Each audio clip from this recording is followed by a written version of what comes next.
Welcome to the Nomad Network, your first stop for complete and comprehensive Chicago Bears football coverage. Dive deep into analyses, updates, and all things Bears.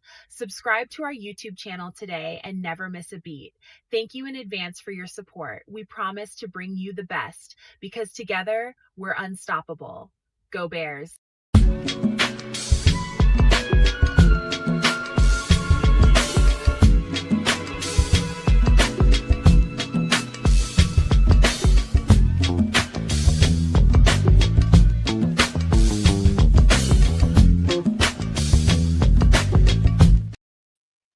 Yo, no maniacs. Welcome into this special Wednesday night of some extra sauce where we're going to cover a whole lot of ground for you all like we do every single Wednesday night of every single week. And it's going to be a good show, man. I say that every week because every week it is a good show. Do a lot of work, put a lot of work into it. We're going to cover the topics that we need to cover. But more importantly, when we get to the doomsday survival part of it, that's going to be very comprehensive and we're going to need feedback. I think that kids in Triple R, I think we'll all blend together here. It's going to be a great conversation. It's just very informative. I was really thinking about a couple of things this week. Something that kids told me on the last show. We'll get to that part of the show when we get there. I was thinking about that tough this week. And also what we were talking about on Doomsday Survival last week. And I thought it was very important that we did that segment of the show and covered all the bases that we covered, but decided to go backwards this week and kind of go back over some stuff that we covered before, just to make sure, I want to make it clear to everybody that if you ever thought that prepping was crazy on any level, maybe you were right during some point in your life when you thought it was crazy. But right now, you are absolutely the insane one for not checking some boxes. I'm telling you that right now because it's looking very iffy. And it's going to get more and more of that as we move forward. But we'll get to that part of the show when we get to it. Again, welcome in, you guys. Just talk. You know what? Let me pass the rock to the Canuck, man. We'll get to, the human part of it when we get to it. But how you doing, bro? You muted like an MF. As usual. It's Wednesday, man. Welcome in to Extra Sauce, all y'all. Big shout outs to my boy the Naj who's enjoying the launch. You know what, Naj? You're a good man because you posted up and I kind of caught it earlier on, and a couple of my boys were talking about the launch. Are we gonna watch it and whatever? Man, what the hell are they doing? I'm so confused. You know what I mean? Like they're sending shit out into outer space. Meanwhile, we got a war going on. Like, can we not just focus? Just focus on the shit that's going on. We got all kinds of weird, funky stuff going on the planet Earth, and I think we should deal with some of that. And but hey, let's shoot rockets into space and see what happens. I don't know. Well, I think that's a different department, and this had been planned long before this surprise war. I'm just saying, if departments or no department, I think man. Like I would be looking at budgets right now and being like, yeah, we can't afford jet fuel to the moon right now. Can't afford jet fuel. It's me. It's just me. Oh, snap. Because they get all of our tax dollars. Oh, that's right. They have all our money. That's how this works. Shit. You know what I'm saying? That's how that works. Oh, that's how it works. Okay. Mm-hmm. They get plenty money. They can spend all our money to send rockets to the moon. And blow shit up. And blow shit up at the same time. Damn. And also they have free health at the grocery store again.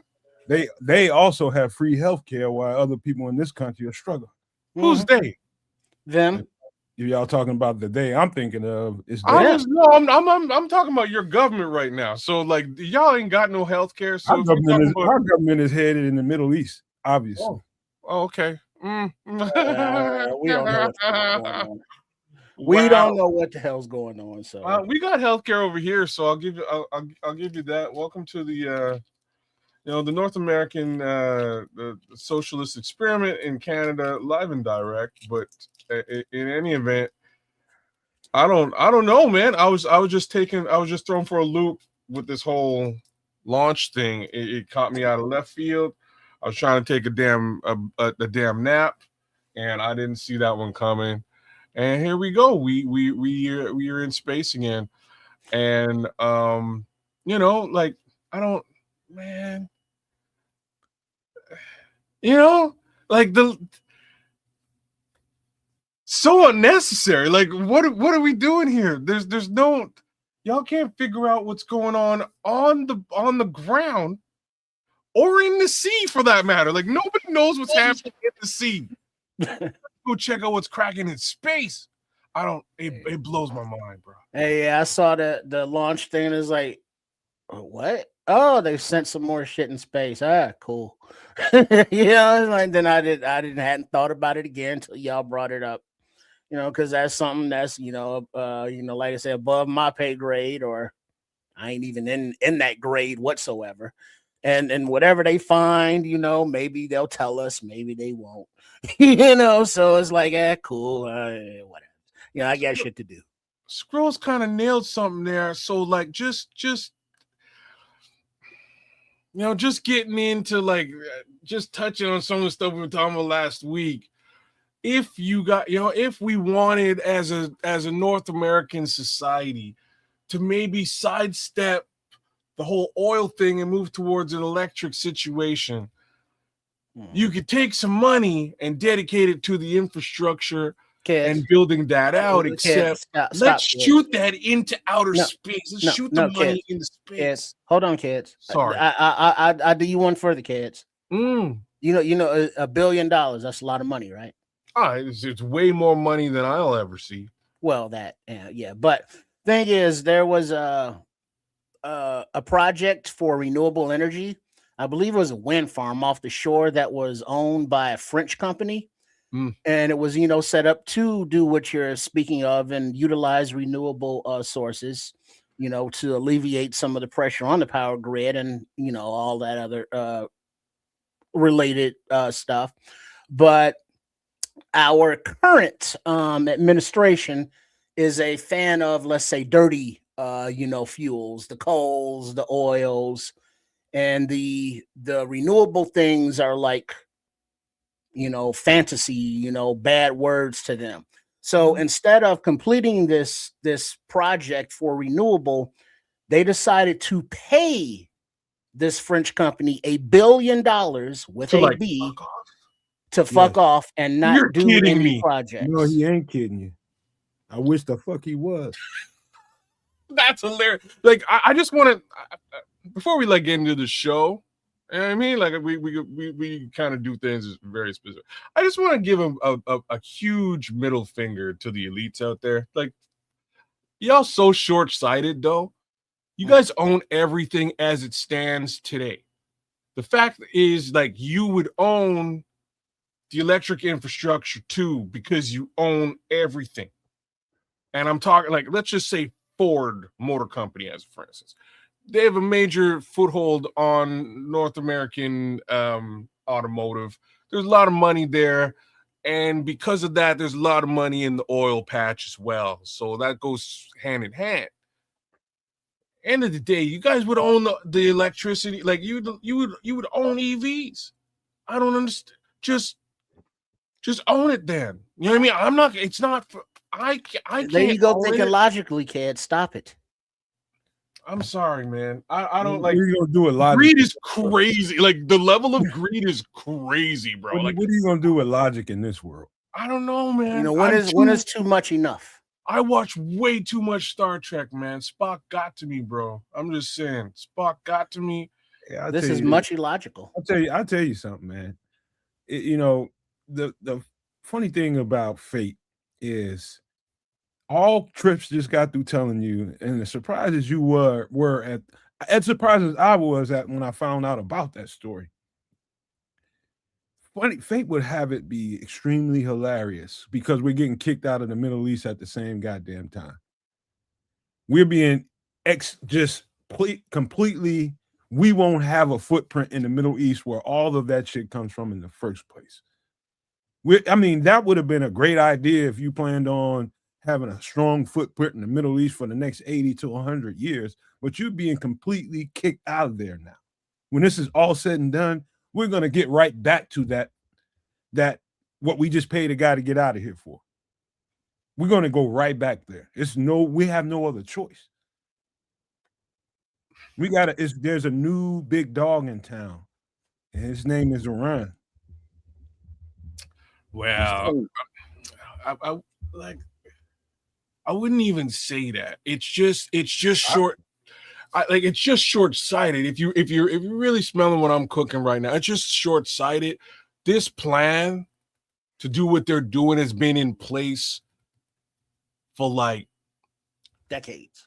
I got wind of this in about 1997. So like it was well before I was born. You know what I mean? That they've been sort of pushing towards doing this thing. But the facts is they couldn't harness solar power in the way that they can today. Electricity wasn't quite as ubiquitous as it could be just in scope. Like one of the inventions that I've seen over the course of the last 20 years is it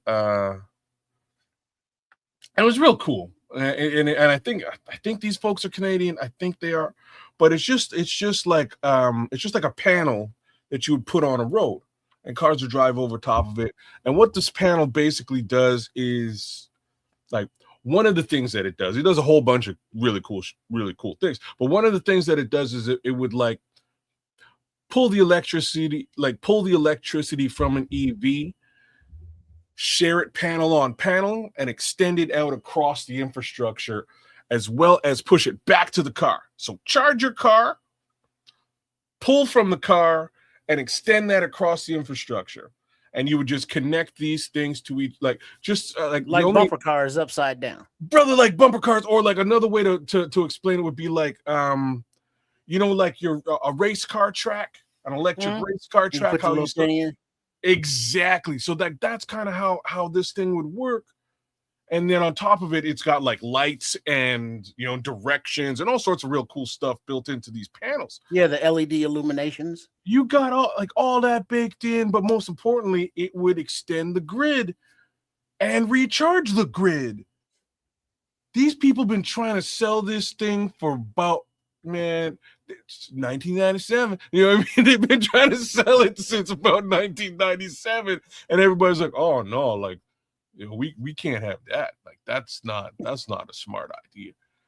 Well, I mean, but you're talking to the same country about the same country that we can't get our shit together for high-speed rail when the rest of the world is like been there, done that, or been there doing that. And we can't seem to figure it out whatsoever. The funny thing about all of it, and just so we can keep moving the conversation just a little bit, man. Funny thing about it all is, I know I'm a history kind of person and a current events kind of person at the same time. I like to read. You know what I mean? I'm not one of these people that if this generation that's out here now. Man, if it ain't full of emojis and shit like that, they ain't reading that shit. And if it ain't on a fucking 10, 15 second reel, they ain't trying to learn about it. I actually pick up shit and read. I've been doing it for a long time. I'll read a loaf of bread. It doesn't matter. But putting it all together, I know for a fact that for about at least 30, 35 years, administration after administration has tried to get to more renewable energy sources and get away from the fossil fuels. But when you got evil people who are steeped in the fossil fuels, extremely dirty fossil fuels, and that shit's all over the world and not really in your backyard, whether it be in the Middle East, whether it be in Africa, or wherever it is, South America, they're just trying to get a footprint there so that they can just hoard money. That's what a billionaire is. He's a resource hoarder. They've already got more money than they're ever going to be able to spend for generations. But now that's not enough. I want absolute power. I want to make minions out of everybody else that's not me and my cohorts. That's the plan. That plan has failed. They've had 400 plus years to do that or more. It's over. It is over. And we just haven't accepted it. I have, but most people have not. It is over. We are not going to be beholden to billionaires who are worth nothing. Nothing in this world. They are worth nothing. And get all the credit. Oh, they're intelligent because they got all this thing. They ain't fucking intelligent. They're evil. Yeah, it got nothing to do with no morals at all. Mm-hmm. That's all that is. But anybody with not evil or with some kind of morals and sense of community or empathy, all that can go through your head is, they're coming to take me away. Ha ha, they're coming to take me away. Ho ho, hee hee, ha ha, to the funny farm where life is beautiful all the time. And I'll be happy to see those nice young men in their clean white coats and they're coming to take me away. Ha ha. But guess what? That's some bullshit. And we ain't going out like that. I'm just, man, for me, it's hilarious. To me, it's so funny because I would be the, give me all let me be the hoarder for a little bit, y'all. You know what I mean? Let me be that guy just for a little bit. And I'll show you. It would be so dope. It would be so dope. I'm just saying. That's all a billionaire that's all a billionaire is. He's a hoarder of resources. Yeah, you nailed it, bro. A resource hoarder and not just hoarder, a preventer of innovation. You know what I mean? Like these guys are like, no, don't do cool shit that'll help everyone.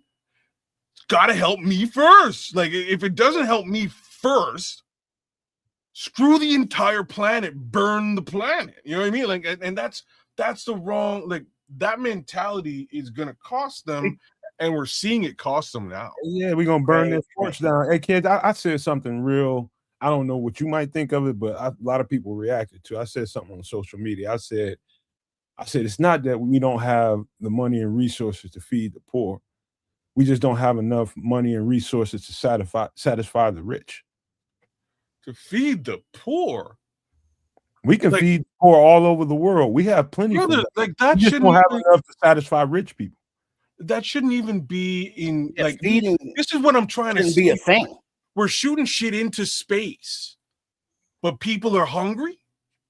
What the fuck is going on?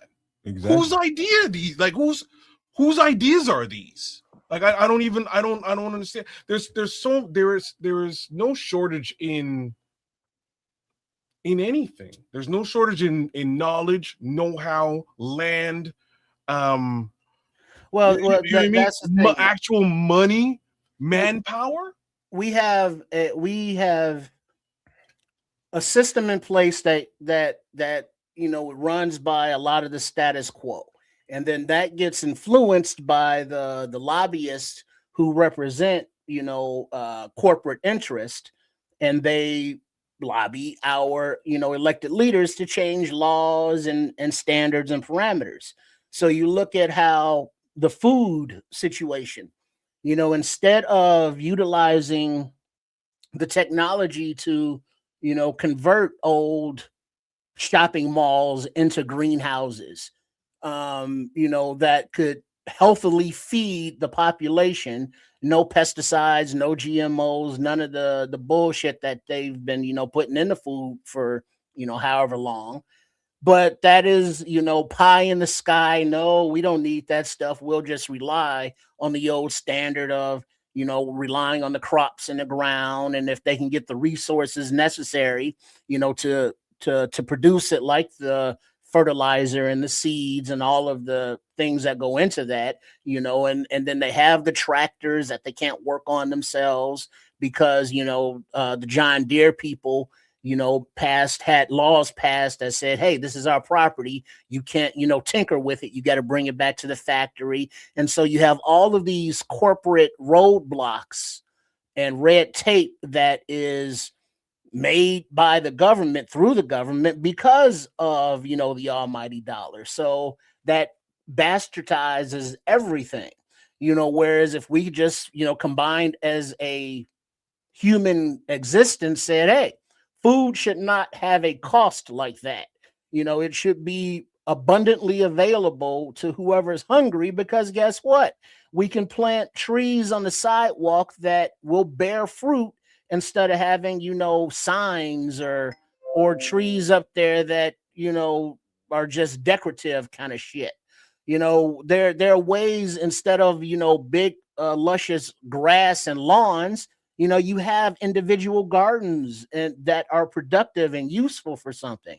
So there are ways that we could do it, but we are so stuck with, well, no, we can't do it this way. The corporate overlord said this and they run shit, and the law said this, and and their fines and penalties and fees if something happens. So the status quo remains, and the status quo has been bullshit and going downhill for decades. Hey, hold on, kids. I see you got a mouthful, but let me tell you, we gotta turn this thing. But Let's time. We'll get back to it later on. But I have man, to you say shooting this. shit into space.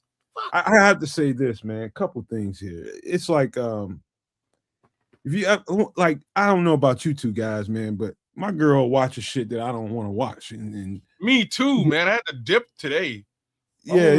I was watching autistic people fall in love. That's what's good. I'm just putting it out there. Like that's not funny, but that's interesting. That sounds like some handy sex. I'm not cracking jokes. I had to get up. I was like, you know what? It's time. It's time for me. Was that some kind of kink to hers or something? The handy sex? I don't know what it is, but she's not alone. It's its own thing. Dirty, Triple. I don't turn it dirty now. That's just something she thought was interesting. Don't get it. Don't dirt it up. Now. It's a thing. It's on Netflix. Love is dirty. Show. There's a whole show. I say all that to say this, man. Look, she watches things, and every now and again I'm strolling through there, and something will catch my eye, and she likes to watch every now and again. I'll catch her watching this show called Hoarders, and when I watch that show, and it's bad. I mean, when I say bad, really bad, like I don't even know how they exist, because you can't get to anything. You can't take a shower. You can barely take a shit. It's depression, bro. It's like rats, it's running around. I've watched that show too. Like that show. But the same thing could be said. It's an embarrassment of stuff that they covet. You know what I mean? It's an embarrassment, embarrassing amount of things that they covet. Mentally, that's just where they are, right? Like you said, it's probably mental health more times than not. What I'm getting at is flip that around with extremely rich people. Imagine rolling off into somebody in the Rothschilds family that has, let's just say he has an embarrassing amount of, very, very expensive items in his home and very powerful items in his home, and he just collects them. Let's just say he had a power crystal in his house that nobody really knows about, that he bought from the Smithsonian, that took it from somewhere in the world, and it can energize the entire planet. And this sick son of a bitch is keeping it to himself because he doesn't want the world to have it. That's the same amount of mental health problems, but in a rich ass way. It's sick. It's sick. I see what you're trying to do here, and the two things that actually do line up. I think your analogy is actually pretty decent here too. You know what I mean? Like, because that's sort of what they're doing. Do they live in a hovel with cats everywhere and potentially, deceased cats? Doubtful. But you know what I mean? It's a bit of a different view. Instead of cats, it's quite frankly human beings. And these are human beings, you, me, Trip, the whole bloody planet. We may be trampled underneath in their hoard, in that hoarded room of theirs, if you will. It's crazy. Yeah, man. I gotta do a sharp U-turn because I'm gonna go down a rabbit hole if I don't. Let's go. Interesting enough, man. We're gonna move this thing and move this ball a little bit. Me and Trish was having a very interesting retrospective about college days, man. Before we got on the show in the green room, it was fun talking about it. Because interestingly enough, man, I'm telling you, there's something about this show and something about us three getting together. And when we do this stuff, it triggers thoughts in my head that, sometimes some of them I forgot about, but I thought I did. Then I'm in the shower now. I really enjoy showers, man. I really enjoy a good hot shower, especially right before a show. Where are we going? I'm gonna That's what I was tell you. I'm gonna wondering. tell you. I don't know. I don't know what you guys are, how you shave, but I'm more like Trips's face, but with more chin hairs. I shave pretty much everything clean. I'm sitting up here right now with a half a face of stubble because my damn razor broke. And once I'm in the groove in the shower, having a real good shower, steamy ass shower, man, soap everywhere. I'm having a great shower. I'm not getting out that shower until I'm done. And once I shave there, so I got a half a face of stubble. Anyway, while I was in there, I'm thinking about I was on social media and this girl, man, that I met during a actually trip, the Chicago Classic when they do the black college football game now. I don't know if they still do it, but me and my brother went there one time. And man, dude, I met a girl there, and I'm talking about animal attraction, bro. Animal attraction. She was fucking fine. Cocoa colored skin, cocoa caramel, beautiful hair. I'm walking into this stadium and I see her and she got a pack of girls with about 6 or 7 girls with her. I got like 8 or 9 cats with me and my bro. And as soon as I see her, we just lock eyes and we just kept looking at you. I'm coming up the ramp. You ready to go find our seats. And she just said to me when we got close to her, she's just like, "Where you going?" I said, "I don't know, but I want to stay here with you." She said, "I want to go where you going." I was like, "Well, come on." I said, "Oh, y'all, come on." So all them girls came over there and they hung out with us when we was there for about good to about halftime. And man, me and old girl had such good chemistry. It was just like she was going to school, I think at UIC somewhere. If my memory is correct, she was going to school at UIC. She had a crib downtown, and we was just talking. I was just like, she was just like, "I want to get out of here. I got a crib right." I was just like, "Yeah, let's go." And so I had to tell my brother, I was like, "Hey, bro." He's like, "I see what's going on. What you want me to do?" I said, "Just go to Kenny's downtown." I don't know if y'all been to Trip. If you've been to Kenny's downtown, used to be a Kenny's downtown. And yeah, I was just like, "Go over there, man. Just chill out for a minute. I'm finna go over here." She lived like about 15, 20 minutes from the stadium, dude. And there was a song playing. It's old 90s Jodeci, Freak in You. And she put that son bitch on repeat. It went on. It was cracking for about 45 minutes straight. It went down. It went down. And anyway, long story short, we meet them at Kenny's. We eat some steak and have a good time. We hook up a little bit later on. But the moral of the story is right after, college. And anyway, I go to social media one day and I just go through, I don't really look at people's stuff too much unless I know you or is it something that I'm interested in. And I click on this one that has this Jodeci song, that song that she kept on repeat for 45 minutes, Freak in You. God damn it. Now I got to listen to it because I can't get the melody. I hear it. Somehow, or I would have busted it already. I can't remember. Trust me, it's addictive, bro. It's one of the better ones, by the way, Trip, from what I recall, but it's just not in my skull right now. I hit the thing, and it's her. I haven't seen or heard from this girl in years. And I had to comment on that. I was like, "You still love this song?"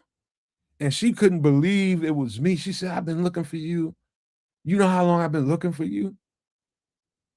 I was just like, "Nah." I said, "How long you been looking for me?" "Since that night." And it's been years, bro. Long story short, man, it's one of those, I was in my college boy mode. And man, I found that girl on social media and she's still beautiful as shit. Anyway, I just had to throw that out there. We were supposed to be talking about college, but this came. It blends in with a lot of stuff that I went through in college. So wait a second. What the hell did we? What happened there? What? I'm off to bust. I have to bust your chops now. So we went from the shower to shaving to Jodeci. To Jodeci. I want a free kill. I was thinking about college, bro. I was thinking about my college days. Okay. I was gonna put it all together, kids. But you didn't. That's why I'm busting your chops. You didn't put that together. You just went on I know it was like all 7-minute rant about just. I know, man. I know it was all over the place. I know it. I was getting to a point. It was all over the place, but it tripped me out how coincidental everything is. I'm thinking about some college stuff that was going on in the shower. My razor breaks on me. I get out the shower. I'm still thinking about it. I get on social media. This is like minutes before the show, man. I get on social media and I see that on somebody's reel. I click on it and it's fucking her. Uh-oh. And anyway, man, and I get into the studio. Trips gets up in here and we start talking about college stuff. And it just, like I say, man, I'm one of them people in the world that doesn't believe in coincidences. That shit's happening for a reason. This conversation is. And now, if somebody passes by and now you smell something that like she used to wear, or like you used to eat back in the day, that's gonna take you back to, because whether it be music, smells, sounds, tastes, and it's like flashback, and then it's like, oh shit, remember when? And then you just got to go there sometimes with that wave. Don't fight it. It was such animalistic lust. It was incredible. We couldn't even stand sitting in that stadium long, man. I was like, really? You got your crib? How far away? Let's go. We let that song go and went right to her crib, and she put that shit on repeat. It was a wild night, dog. Mm-hmm. How toes look. I don't know how any of this beautiful. Man, you weirdo. She's beautiful all up and down, bro. There ain't a part of her you would not like. Not one. Well, you got to start where you start, at the bottom. Oh man, dog. Really? You know what? Actually, Trips has got me thinking. About what? He's got me thinking now. She did have a pair of beautiful sandals on. I remember. Damn it! Listen to this show. I'm listening. Yeah, the pair. It was starting to get a little chilly, at night, because I think that game is played in September. Sometime in September, it gets a little chilly at night. And I was talking shit to her. What the hell going on this show? Because he's making me remember some shit right now. Because I was telling her, I know your toes froze like a mother. She was laughing. She said, I can't wait to get in here and get some socks off. Shut up, Trips, you weird mother. Look at kid. Oh man, this show crazy, man. Welcome to Extra Sauce, y'all. It's Wednesday night. Hey, bro, my whole fucking life was a Jodeci record, bro. Damn. Jeez. Man. Let me lick you up. Yo, shout out Rob Renarski, man. Rob Renarski been to the strip club. He had himself a good time. That's all I gotta say about it. Oh man, that's funny because the first thing she did, we went in there and she ran to her. It was just, I'll be right back. And she just ran in her room, came out with a pair of socks and footies or something. Oh, you and put them on and went and put her shit on, turned that shit on and put it on repeat, and it was over from there. Man, the scroll said, no man said this simping has no expiration date. Wasn't no simping going on there. Oh, Scrolls, hey, Scrolls, when you know, man, simp ain't even in the goddamn repertoire. You ain't that. 20 years later. Bam! Look at that. Dog, you ain't have to. You ain't got. But the question is, like, when you saw the reel and it was like, that's her. How she age? Man, first of all, I'm not an old ass man, and she ain't no old ass woman. She's beautiful. Yeah, but y'all older than you were, so stop fronting. Yeah, a little older. She's fine as fuck. She probably look better. Nice. Damn. Fine as fuck. But that's that's neither here nor there. It was just ironic that Isn't it ironic? every time I hear that song, I think about that moment. Really? And that's the reason why I clicked on it, because I'm like, I ain't heard that in a while. Boom. And it's her. I was like, you still listening to this shit? And she was That's just her like, theme wow, song. it's you. Ain't I was nobody like, listening to no Jodeci now. shit, you tripping. Well, I mean, Jodeci was the shit, but since then, it's been a minute. No. Ron, Like, you married the one from the strip club? I know.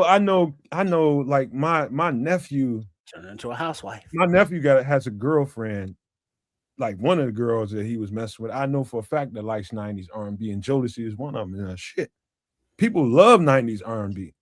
Yeah, it was I'm one of those people as well. But I'm just saying, I ain't really like, you know what I'm saying? I like 80s and 90s. I like 70s, 80s, 90s, even back to the 60s. I love R&B music. Forever, my lady. Oh, means so much to me. There's an Aaron Hall record that I let's just say conception happened. I never lose you. Some You ain't got no kids. Nah, I just said conception happened, but it didn't come to full term. Let's just say that. Whoa. I'm just saying, don't go no further, kids. Just shut your. I'm just saying, you're giving us more information than I think any of us need. Off Aaron Hall 90s music record. Damn, Aaron Hall, look what you did doing to people, man. Aaron was a freaky dude. Though. Aaron Hall, there's a group called Shy that does harmony. Oh, Shy was my joint. Pick you up and down. Is that the one? If Wait a minute. Hey, Trips, kids doesn't know who Shy is.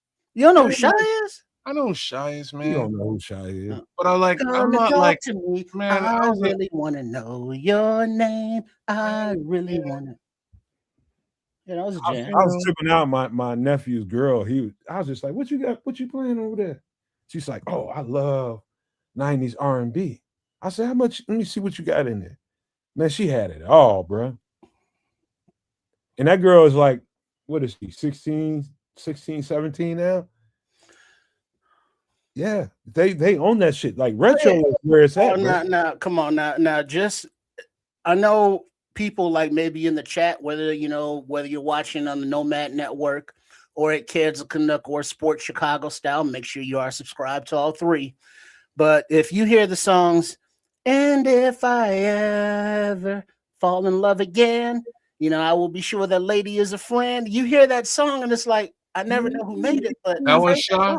That was Shy. Never fall in love. Yeah, like when you get into like, you know what I mean? Like, I will be sure. First song just a little bit too sappy for a dude, man. I'm a hardcore hip hop head. Well, yeah, but you know I what? love because I can sing. I love R&B, but I take it to like, you know what I mean. So I'm not going to sit in my crib by myself and listen to no shot. Is what I'm trying to tell you. I'm not going to sit. Kids. I'm just saying. Kids. I'm trying to how many like songs? Maybe some Shy might come on. It's okay. Kids. How many songs do you know the lyrics to from R. Kelly's 12 play? Probably more than I'd like to admit. Exactly. Play. Trying to be all hard. You know you all softy. But it's our like, man. I'm really mad that he's a bad guy. You know what I mean? Well, don't you know? I'm gonna tell you, I got something before we move to rock. I love R. Kelly. Let me tell you something. I hate to admit that to people. Music, and in particular, love music, has shaped generations of us.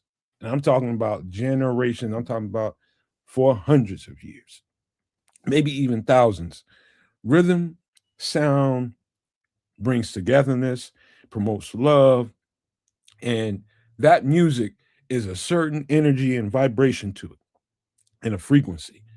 And it's beautiful, man. You once you're man enough or woman enough to get rid of the, whatever the veneer you put over you to protect you from being the emotional creature that you're really born to be, you accept that stuff willingly. It doesn't make you soft. It just makes you it makes you soft. It makes you feel in a deep way. That's all. AKA, where's the clip? Where's the damn clip? This is a perfect time for your damn clip. Nah, man. Come on. Perfect time for for the clip. Where's the clip at? Yeah, I do it, man. Get your ass out of there. Yeah, dog. S-O-F capital T. Soft. There you go. Boy, ain't nothing soft about me. But I mean, it's there's a difference though between being hardcore, unlike like Nomad's boy that had his feet on his couch. You know what I'm saying? First of all, you sit like a man. You know what I'm saying? And it's okay if you want to listen to some R. Kelly or some Shy or some Joe Deasy, or whoever that might be soft, because there's an ultimate goal that every man or whoever wants to get to, and that's the ultimate softness inside those sugar walls. Hey kids, I remember And so to get there, you got to be sensitive. See, I remember this girl told me, just to respond to what you said, old last song by Salt and Pepper called "What a Man, What a Man." What a mighty good man. It's like, I know who you are now. And she turned on that video, and I don't know whose verse it was, but it goes, a lover and a fighter and a knocker, something out. Something. That's because that's what he's about. That's me. That's Pep's verse. I'm a lover and a fighter. That's me. I love hard, but I fight like a motherfucker. That's just me. I ain't scared to be vulnerable and love, but I'll knock your ass clean out your socks. That's just the truth.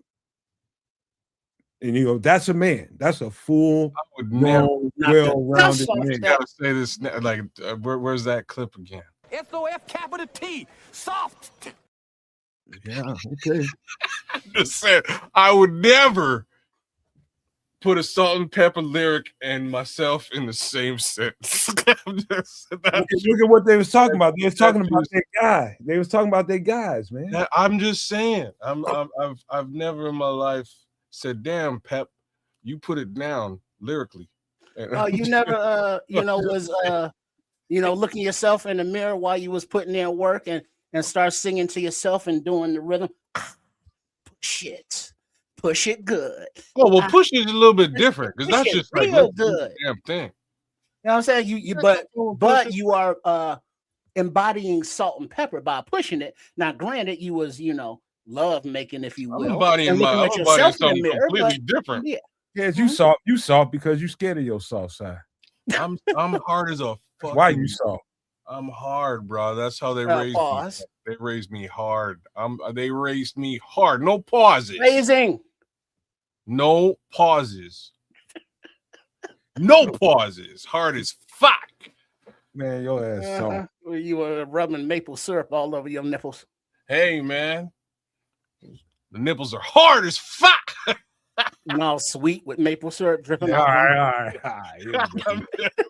All right. I'll tell you what, man. Y'all want to talk about some I want to talk about some drinks or some food. Which one y'all want to do? Let's where do y'all want to go, man? Let's get on some drinks, man. Let's go drinks. Let's hop on there. I got these are cool drinks, man. That's some cool ass drinks right here. Give me a second. All right, where we at? I think you will like this. Huh. Very simple ingredients, man. Anybody want to read it? You got this one, Trip? Yeah, I got it. Let's see. Summer whiskey cocktail. Ingredients of simple syrup, mint leaf, lime wedge, lime juice, blackberries, and whiskey. It's like a upside down mint julep with berries in it. You ever have this? I've tried something similar. Okay. What it do, with vodka, but I've never done it with whiskey. You see, like I think you like nailed my little problem with this. Like I don't like messing with my whiskey really. I like a good whiskey. I like it on the rocks. Vodka, on the other hand, I would do all of these things with a vodka and probably love this drink. You know what I'm saying? Yeah. That's my little 2 cents on this. But summer whiskey cocktail, I guess maybe a summer vodka cocktail for this guy, and I would be in if it's whiskey, I would just say, just give me the whiskey rocks. Let's go.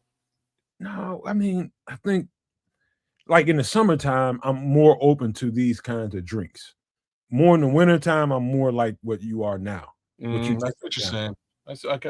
I can dig what you're saying. And plus, like if you're at a pool gathering or any kind of summertime activity where it's kind of warm out, you can still enjoy the whiskey, but with the refreshing fruitiness of, I guess, this beverage. So it's just a little bit different than drinking, straight whiskey or whiskey on the rocks. Yeah, and I wouldn't do it with. And I thought about maple syrup as an option here, but I wouldn't do that to this one because I think the maple would. I think the maple would mess this one up. The simple syrup, if you haven't had you've had simple syrup, you just didn't realize you was drinking it. If you think you haven't had it, you've had it. Simple syrup is really that simple syrup, just a sweetener. And so, I do this, man. I do this in a minute. Shake this up. Yeah. Some lime and a little mint in there. I can do a little mint. I just don't really care for it that much in a drink, but this would be a nice little compliment to what all the other stuff that's in here. Mint will just add that extra freshness. And strangely with it goes well with lime.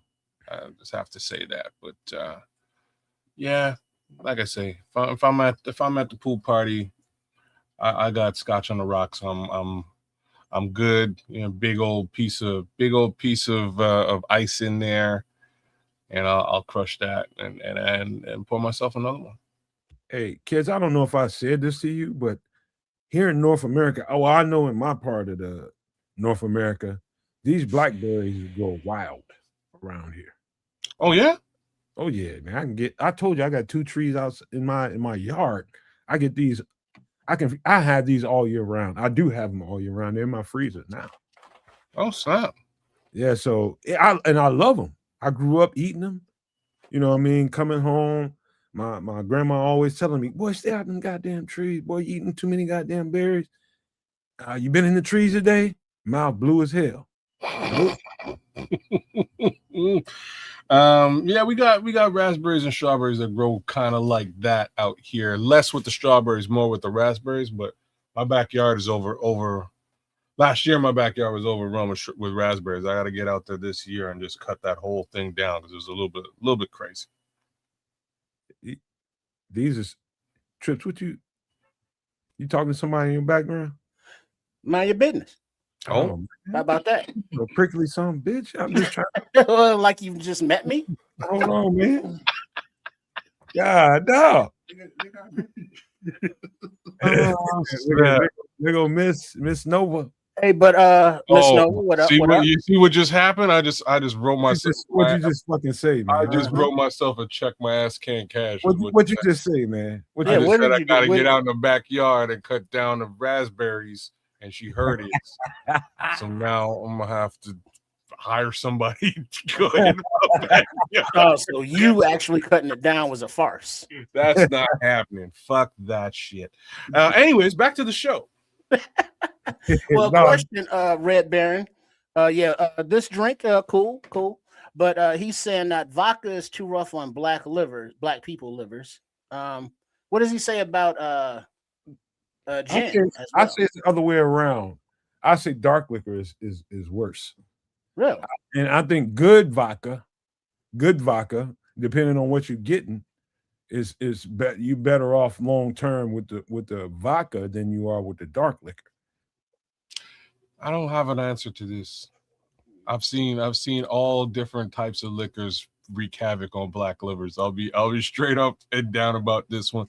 Rum in Jamaica, whether it's white or dark, can get you. Like I'm just saying, which is interesting because a lot of the Jamaicans I know kind of swear by vodka now because of growing up with the rum, and it's like, you know what, rum's a little bit much. I'll pound back a 40 of vodka and be cool. And it's just a different thing. I think vodka is rough on people who just drink straight vodka. You can't don't do that now. Yeah, it's gonna tear whoever that is up because it's man. just not good. It's just not good. You got to cut that thing, man. Take some of the pressure off your goddamn own liver, and then hydrate. I've only tried to do that once in life.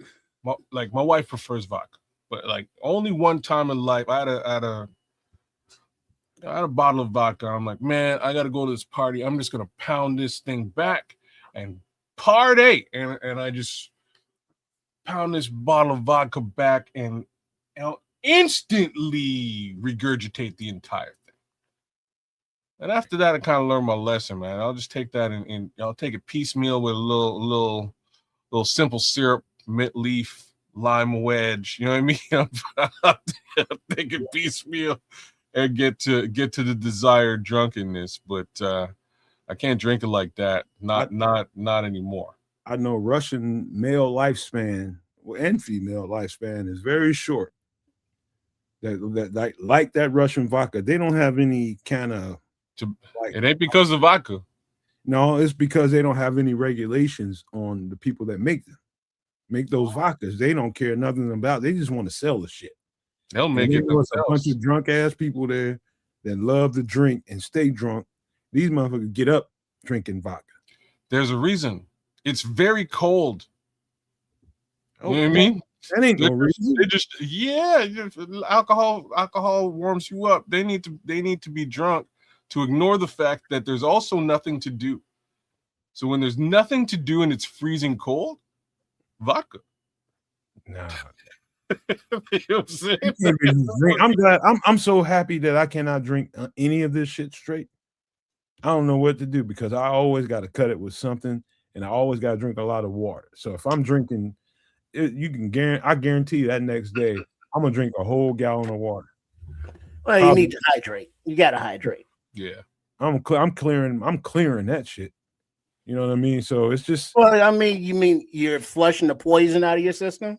Oh yeah, I'm sweating. I'm gonna do all that. I'm gonna make sure that does. I'm gonna minimize the impact on me. Yeah, because I mean, I think one thing that we all forget is that alcohol, you know, in the quantities that we do imbibe, you know, is toxic and can be. So a lot of the morning after stuff, they make, you know, pills and drinks and salves now that it's like, hey, you're going out drinking tonight, take this beforehand, and now, you know, drink that much more and you'll feel fine in the morning. You know, it's the devil. But, you know, old school, just drink, you know, a bottle of water after every drink. And that will, you know, help keep you going. Because as soon as you start skipping out on the water, now you're, you know, putting your liver and your kidney and your other organs at risk. You're making yourself dehydrated and going to feel like shit tomorrow or the next day. So hydration is a good thing. That's right. That's the most important thing is regulation, flushing, hydration, and that's going to minimize any of the impacts. And sweating will definitely help in the long run, getting the rest of those toxins out of you. But whenever I drink, the next day is going to be full of water.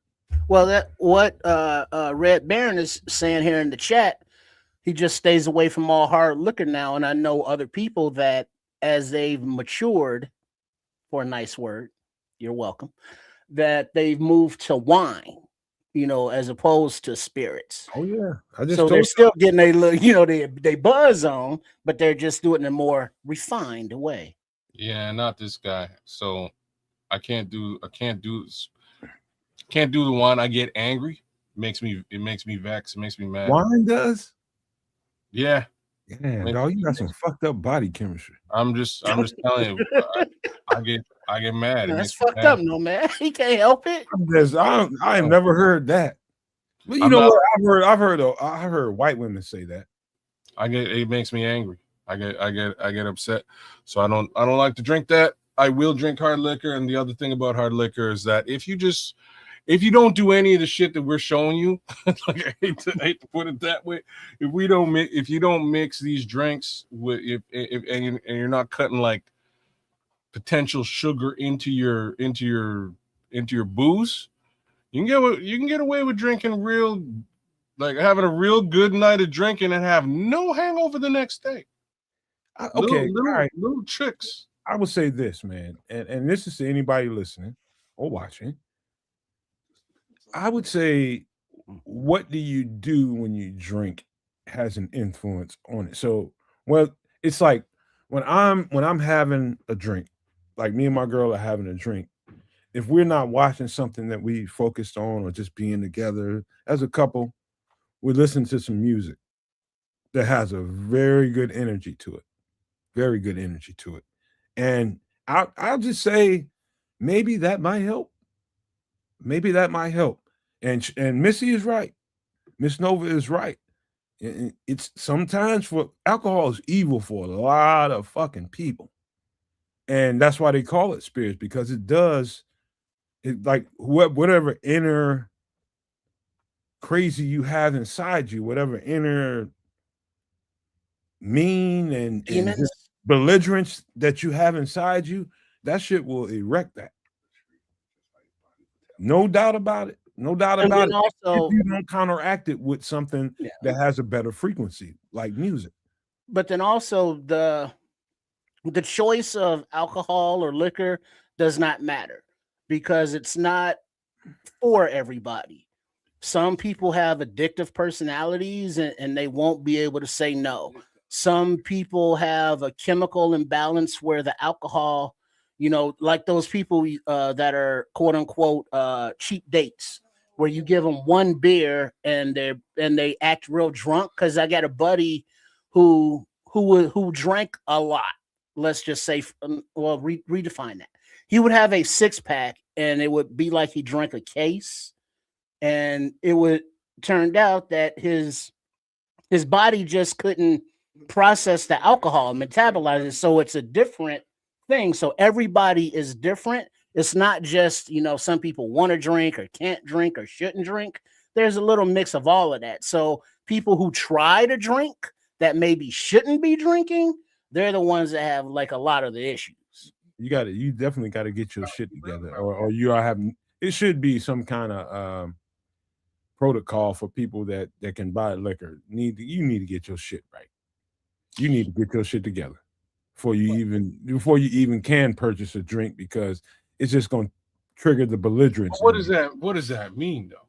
It means that you got some belligerence inside you that you haven't dealt with, that can be easily triggered by that potion of substance. See, that's only a slight portion of the problem, because there's like, I know two guys, and one has to drink and cannot manage regular life, can't manage it. He shouldn't drink. Duh, you know what I mean? Like, let's as easily stated as that, he should not be drinking. He cannot manage life. Things aren't going well. You know what I mean? For all intents and purposes, he can barely hold down his own existence. And I got another boy. They both have the same name. I'm not going to out the name, but it's just interesting to note. He can hold down his entire existence perfectly, but he's a belligerent, fall down, trip over himself, drag me out the bar, drag me out the taxi, drunk. Yeah, my boy is mashed down, but like, wake up Monday morning. I've met so many people like that.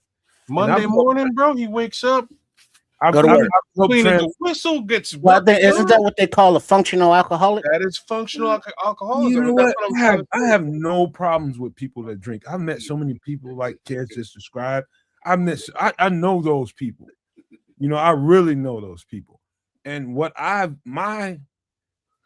the way I impress upon people is very effective, because it wasn't because it is something innate that I have in me to impress people in certain ways. And I've been able to impress upon people, like to put whatever that thing is that you enjoy doing like that. It can be totally harmless if you put it in its place. Totally harmless. Totally harmless. If you put it in, go take care of your business, handle what you need to do, but then handle you. handle. Well, that's the thing. What is the goal? Because people, if you like, I can get a bottle of liquor and it'll last me for a month. Because when I drink, my purpose is not to get drunk. It's to have a drink. Maybe take the edge off. Maybe to feel those inebriated effects kind of thing, and then I won't have any for a day, a week, or however long. It's not a thing that I have to do every day, whereas some people it becomes that crutch, to, oh man, today at work the boss was on my back, or I saw some heinous shit or whatever, and I gotta have a drink to unwind. I gotta have it to relax me. I gotta have it to put me to sleep. And then it's not a healthy enjoyment thing to where you're having one cocktail at a social gathering and not trying to get inebriated, just enjoying the alcohol. Because there's a difference between I want to get drunk than just want to have a drink. So the only reason I kind of went down this road is just that, Nomad was saying like there should sort of be like, a line when you're at the store with respect to whether they should be able to, sell you booze or not. And I'm just saying, I don't know what that, where you actually draw that line, because there are these folks who are totally functional, that can get by and survive. And there's other folks who cannot get by and survive. Both are in similar situations, right? At the end of the day.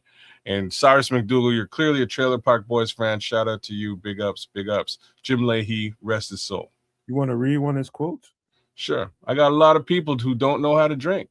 They drink against the grain of the liquor. And when you drink against the grain of the liquor, you lose. I think it's deeper than that, Cyrus.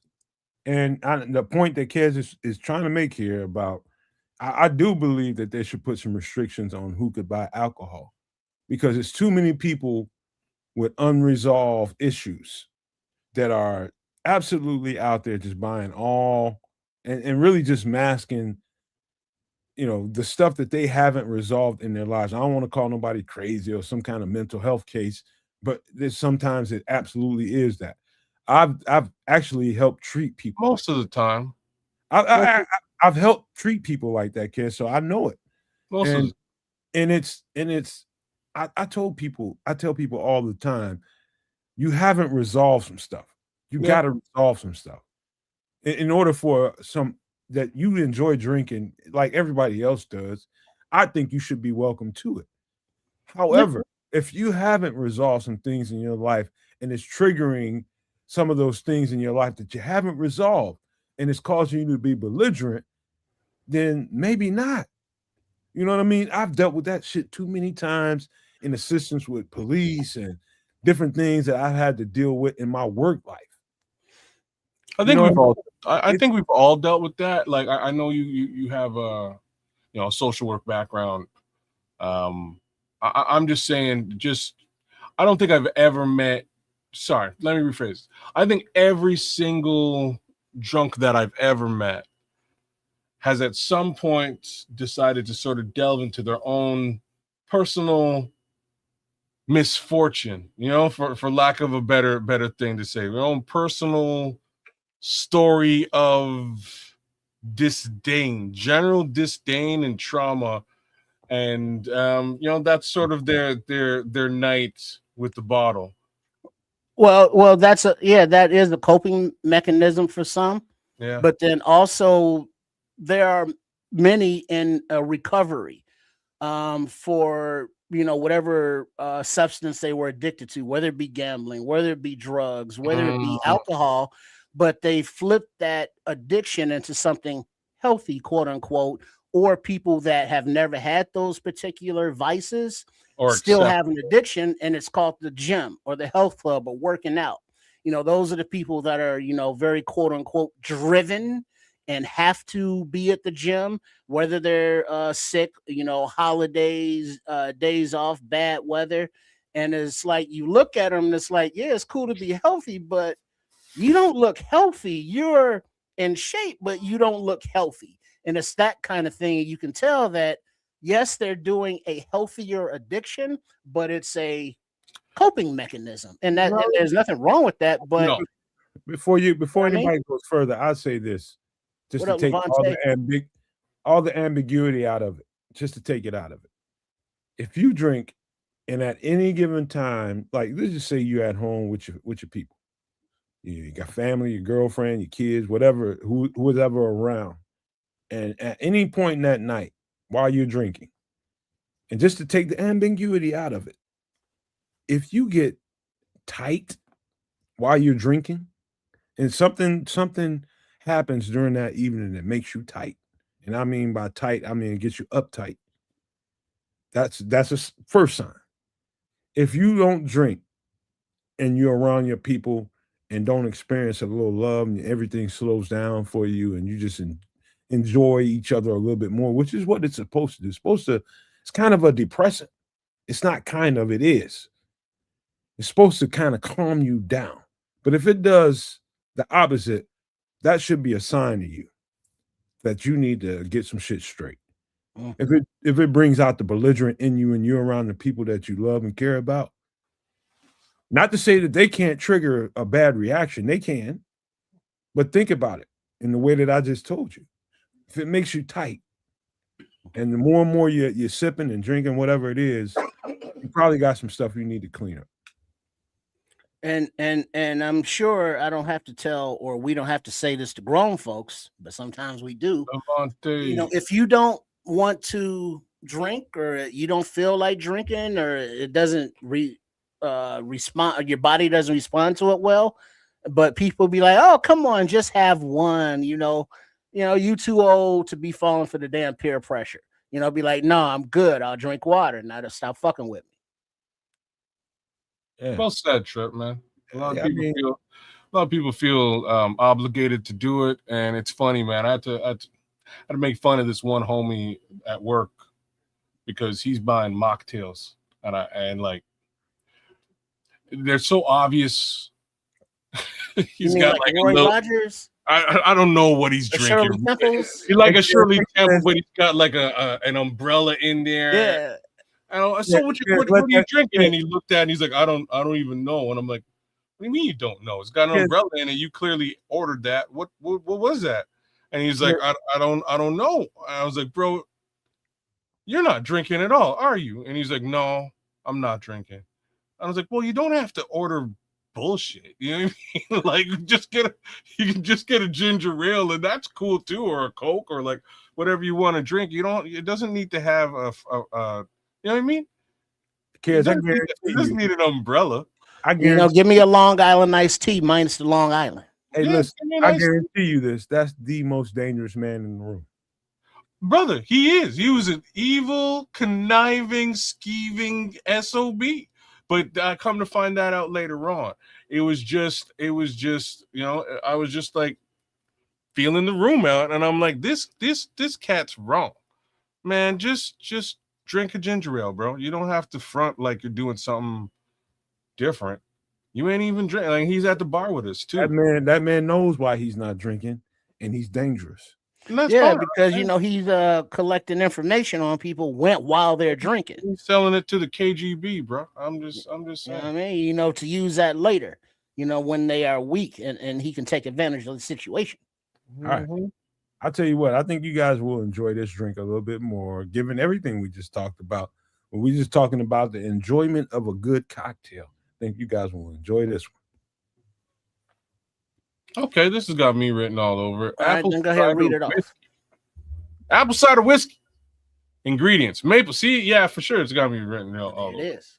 Maple syrup. Apple cider, cinnamon stick, Chico stick, lemon juice, cinnamon powder, ice, and whiskey. All right. Like, this is exactly the one time that I might dirty up my whiskey with stuff. Give me apples. Love apples. Give me apple cider. Might love apple cider more than apple cider. It's the Canuck. You throw in some maple syrup, lemon juice, cinnamon powder. Hit me with some ice. Oh boy, I might dirty up my whiskey. I hope this I sweeter and thicker than a Chico stick. Chico stick.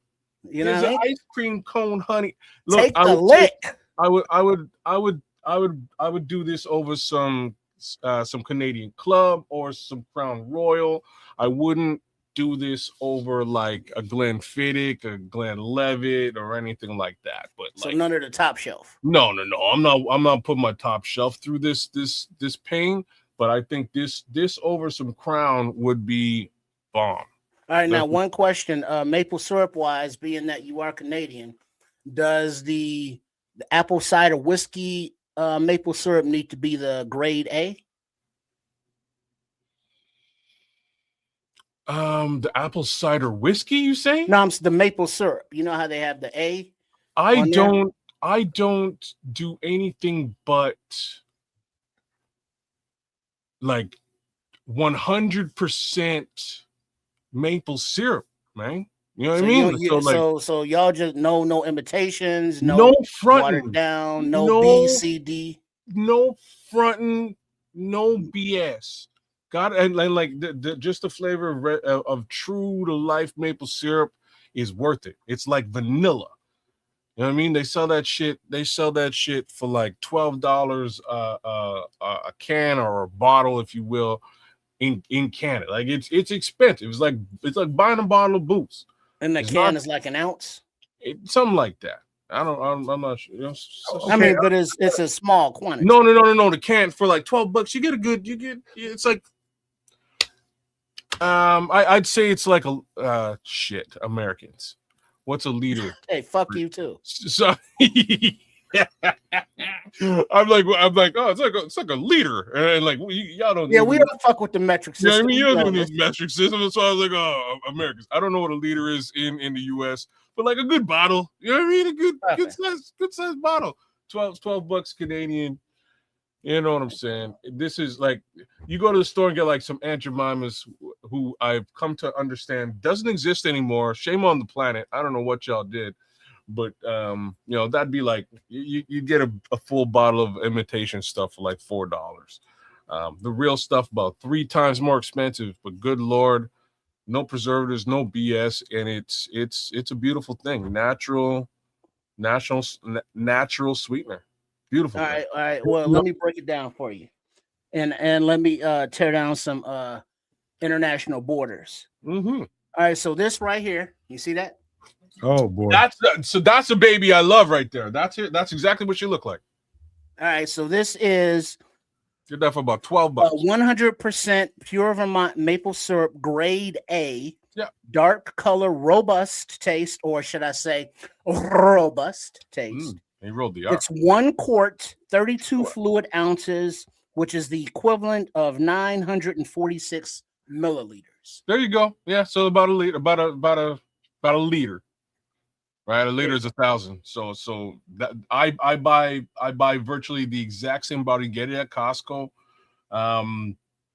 Mine has a maple leaf on it. It says it's made in Canada. It's like basically the same damn thing. They're just tapping it right off of maple trees, whether it's in Vermont or on the Canadian side. Get it? It's good stuff, man. That's what your pancakes should be all about. So, all right. So some apple cider vinegar, an apple, cinnamon sticks, some lemon juice. You know, I just happen to have all these ingredients. I just got to re-up on the whiskey. I told you, I'll come up with stuff. Don't go top shelf, man. Go. If there was a pipe wrench in this recipe, he pulled that right out of his ass. Guaranteed, because Trips has got a pipe wrench. Wait, settle down, because that's very Diddy. I'm just saying, man, you are able to pull out some stuff. However, y'all missed it. Like that. Hey, bro, I think y'all missed it. One might ask, okay, if you got a cinnamon stick in there, and sometimes cinnamon sticks are very strong. You got a cinnamon stick in there. Why do you need cinnamon powder? No curiosity? For extra cinnamony, but also the powder gets dispersed throughout the liquid, whereas the cinnamon stick immerses the flavor, and you got to spin it around in there a little bit. I would say that because I have a little bit, damn, kids probably got something going on. But the cinnamon powder, like I've seen somebody buy cinnamon sticks and buy stale cinnamon sticks. like old cinnamon sticks. Somebody sold them old cinnamon sticks. They ain't made the same, bro. So why double up? Because one of them might not have the potency that the cinnamon powder can bring to the table. So the cinnamon stick won't because it's not. Oh, you got stuff going on. You want to turn something down in your background? You can't. The comment was when you sip and you drink, you're actually bringing in the cinnamon powder versus the stick is still solid. It doesn't dissolve. It just gives off flavor. Yeah, you don't want the powder in there. To be frank with you, it would mess up the whole thing. Chickle stick just sort of sits in the drink and makes it taste like cinnamon. Yeah. It doesn't dissolve. The whole stick doesn't dissolve. It just over time it just gives more flavor, right? Yeah, very strong impression.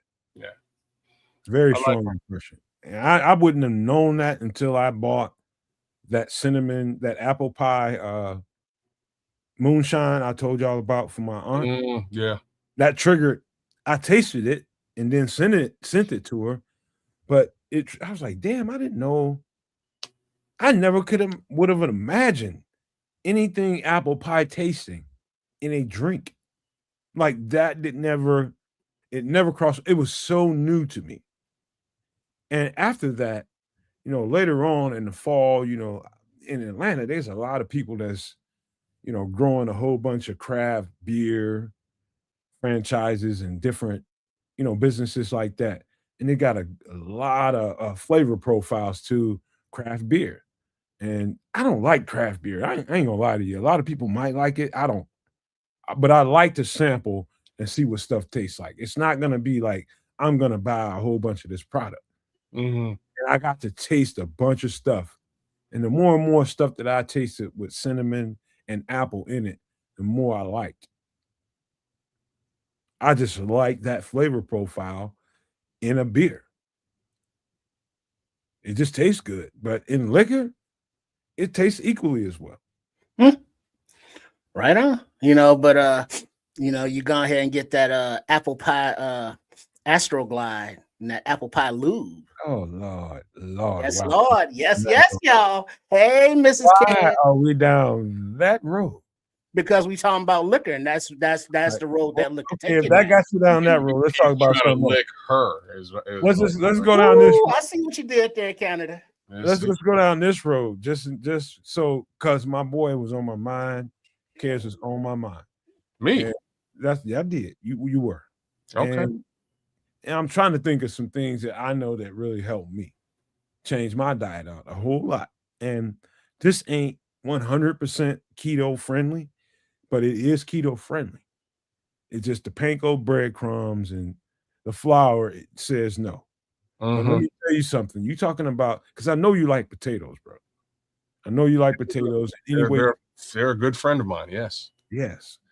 This right here. Potatoes and Cisco Kid. If you do this the right way, this will change. It takes a little bit more preparation than it does your regular potato, but well worth it long term. Go ahead. Okay. If you want, anybody wants to read it. So baked zucchini fries. Ingredients: cooking spray, zucchini, ranch dressing, panko bread crumbs, flour, and Parmesan cheese. I don't mind zucchini, like zucchini sticks and stuff like that. That's fine. Like this would work for me, except for exactly what you pointed out. Those are the two areas that I'd have to sort of find my way around, and that's the panko breadcrumbs and the flour. But for the most part, I'm generally in. I like zucchini. Zucchini's good. You can do this with a squash. You can do this with. You can even cut up an eggplant and do this. Any bigger vegetable, you can do this. I've had green bean fries. Gross. What? I'm sorry. I've become partial to the sweet potato fry. That's what I do, man. I had some. That's better. I had some today. I actually love them.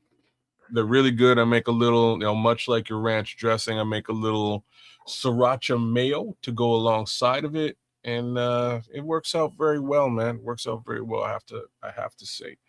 So that's my go-to, and it has been for quite some time because personally, I have to wean myself off of potatoes almost completely right now. Potatoes are not my friend. Hey, kids, sweet potato fries. Have you ever heard of a marshmallow dipping sauce? No. Hey, it sounds like you're interested. Treps, what you trying to do? I'm trying to help him, man. He's trying to kill me. Oh, my bad. Oh, yeah, keto. That's right, keto. My bad. Go ahead. Chip trying to put me in the early grade. Ignore the marshmallow dipping sauce tangent. My bad. Ignore Simon Sinister down here. He's put me in an early grave, but that sounds delicious.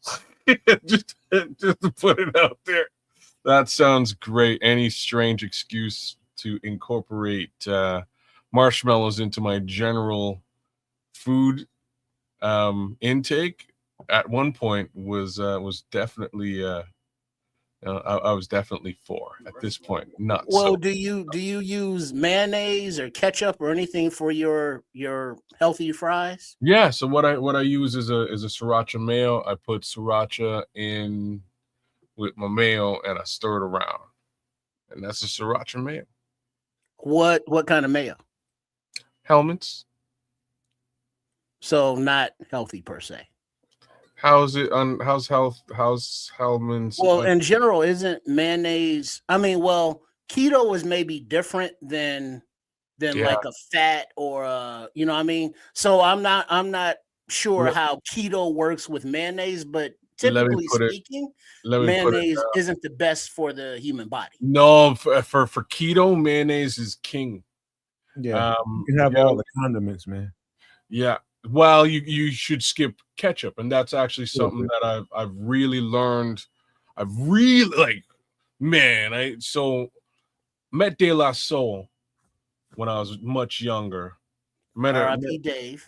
And R.I.P. Dave, man. And they did a show, but we went to a little restaurant beside a little after party that they were going to. And they're at the restaurant, they're eating. And I'm like, yo, like De La's right behind us eating. This is the coolest thing ever. And I look over my shoulder as I'm like pointing, and there's Maceo with his burger. And Maceo's just putting, like, he's just creating a mountain of ketchup on this burger. And like, I'm a ketchup guy. I had to turn around. I was like, damn, Mace, like, you want some burger with that ketchup? You know what I mean? Like, I'm a ketchup guy, and like I'm all for ketchup, but wow, that's impressive. And like me saying this, the rest of them, they're laughing. And Dave's like, I've been trying to tell this man to calm down. And then Dave looks at me and he's like, holy smokes, we resemble each other. And I was like, huh? And I'm looking Dave in the face. And I was like, I never noticed this before. I mean, I'm a fan and all that, but yeah, we kind of do. You know, high yellow black dudes. He's taller than me, but we do look similar. Long story short, I've had to take all the ketchup out of my diet. I haven't eaten ketchup. I'm staring at a ketchup packet on my desk right now. Well, what is it? The sugar, or what the problem is? Ketchup is full of sugar. Tons of sugar. Like, there's no sugar in mustard. Smallest amount of natural sugar in relish. But virtually mad sugar in ketchup. So I've removed that. But I gotta ask you, being that you do enjoy ketchup, have you ever considered making your own without the sugar? Fresh Jamaican ketchup. That's for all the reggae fans out there who know what the hell I'm talking about. I have not gone down the road of doing it, but maybe one of these days I'll whip up some of my own. Yeah, that's actually a really good idea. All right, Nomad, future reference, homemade keto friendly ketchup. Go ahead. Boom, love it. That's never make that. He's not cut. No. It doesn't. This is probably super easy, and yeah, I would make it. Anyways, man, this is good. This is good for you. The potato is full of starch. Yeah. And it's full of all kinds of things that make people feel heavy. I love potatoes. Like that's my. I love potatoes, man. Me Like too, bro. Every single time. love it. You can't make a Salad. potato. I'm talking about the white potatoes. Now I don't care for sweet potatoes at all. Oh, I'm in now. Yeah, I've had to pivot. And neither one of this is better for you, man. Even with the panko. Even with the panko, you're baking them. You're gonna put a little cooking spray on them to wet them up so that everything sticks to them. Maybe an egg would help this out a little bit. Egg white, maybe, but it's worth the extra effort. My girlfriend loves when I do this. She effing loves them, and she's got this, and she found and this is just something that she's gotten into recently, a hot honey hot sauce. And she just Yeah, that's all the new rage nowadays. I do that as well. I also do a honey jerk. So I'll do a little. Wait. Clarify that, Kaz, because that sounds kind of dirty. For you, it totally would. So it's just jerks. It's just jerk sauce with honey. Okay. Real simple. Or jerk sauce with honey garlic sauce, depending on what you got. All you gotta do is say socks around here, and I know, and he's sprung. You mean like out of the laundry socks, or like used? Whoa, it's any sock. Well, there is a difference, sir, as denoted on the prices on eBay. Damn. I think this is. Are you buying or selling, Trip? Are you? Where Mind your business. I think the shape of these zucchini fries might be turning his ass. Mind your business. Oh snap! That be all up in mine like that. The best answer to the question there could possibly be. That was great. So yeah, man, baked zucchini fries, not a bad suggestion. Thank you for that one. Just as an aside, we've also been known to do the jalapeno poppers at home as of late. That's good too. That's a little too hot for me though. This now is you're not too old. Those don't irritate your boom boom. Jalapenos don't mess with me at all. Okay. I'm fine with jalapenos. There's other spice, you know what I mean? There's other spices and peppers. Well, I heard you say you fuck with the sriracha, you fuck with the jalapenos, so you good. Iron cast stomach. I wouldn't say iron, but it's all right. I can handle some of it. Like sriracha took me same thing. Sriracha took me a minute to palate. Like it took me a couple of tries to be able to hold it down. The first time I had sriracha, I was like, why is this as hot as it is? What the hell was put on this thing? And the following day was not a good day. You know what I mean? Like let's just be real. But at this point, Mr. Brown eye was burning. Yeah, buddy. So at this point, I'm pretty good with sriracha, and like I say, jalapenos they just don't have the same burn that they did back in the day. I'll tell you something that triggered my thought about I need to watch hot stuff. And these ain't the hottest things in the world. Sport peppers. I got 2 Maxwell Street Posts. Usually when I eat one of them fries and drink the grape drink that I always get when I get it, and that's plenty for me. But it just so happened. I don't know. I think we was hooping or something real hard that day, and I hadn't really had anything to eat. And we went and grabbed I got 3 of them.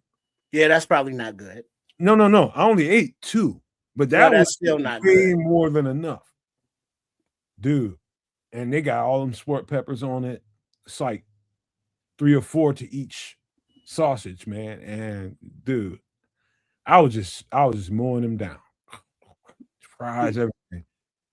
Man, dude, I am telling you. Later on that night, we hooped in I think Bloom Township and rolled up north to get them, and then came back down here. And man, bro, I ain't gonna tell you, that's the first time I ever was glad when water splashed on my ass. Oh, thank you, Mr. Bidet. Well, think about it this way, Nomad. I'm not a doctor, but sometimes I play one on video. You can also purchase those online if you know the code. Slide up in my DMs. Maybe I can hook you up with a code. Damn. But anyway, see, as someone who has a sensitive system, sport peppers are good with my hot dogs and stuff like that, no problem. As opposed to like jalapenos, different. But think of it this way: when you with the situation that you described, your body was on E, and you were hungry, and so the first thing you put in was something spicy, something greasy, as opposed to something to get your system kicked in, like some vegetables or something protein or something like that. You kicked it off with some spicy shit on E. Yeah. So coming through your system, that's gonna burn like some bitch. So you're saying I need to prime the engine first? Yeah, have a nice There it is. You know what I'm saying? You get to lick it before you stick it. Ah, Lord, everything goes back. We went back. Man. You got going on today, man. He ain't fronting today, man. He's on fire. But you understand my reference. You partially true, man. I think everything you said is right. I just don't think I really ate much of anything that day and went to go that's the problem. Drank Gatorade, maybe a bag of Doritos or something, and then that's not good. Yeah, this is a that's not prime disaster. You just get a soup next time, man. Get a little cup of soup if you can. Put that in you, and then hit that. It won't have the same. Better than little bastard since then. But I eat them. I nibble on. You're scared, huh? Hey, don't be scared. One thing too. Somebody else, a doctor, told me this. He's like, "Hey, all that stuff is fine. Get the seeds out of it." Right. That's the hot part. But the thing is, if sport peppers mess with you like that, as much as you like chili peppers or green peppers rather, in in your chili mac or your dishes like that, still pepper family, but those don't affect you as the same, right? Yeah, me neither.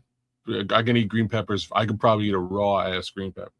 Oh yeah, I like anything. Just not or even green chilies.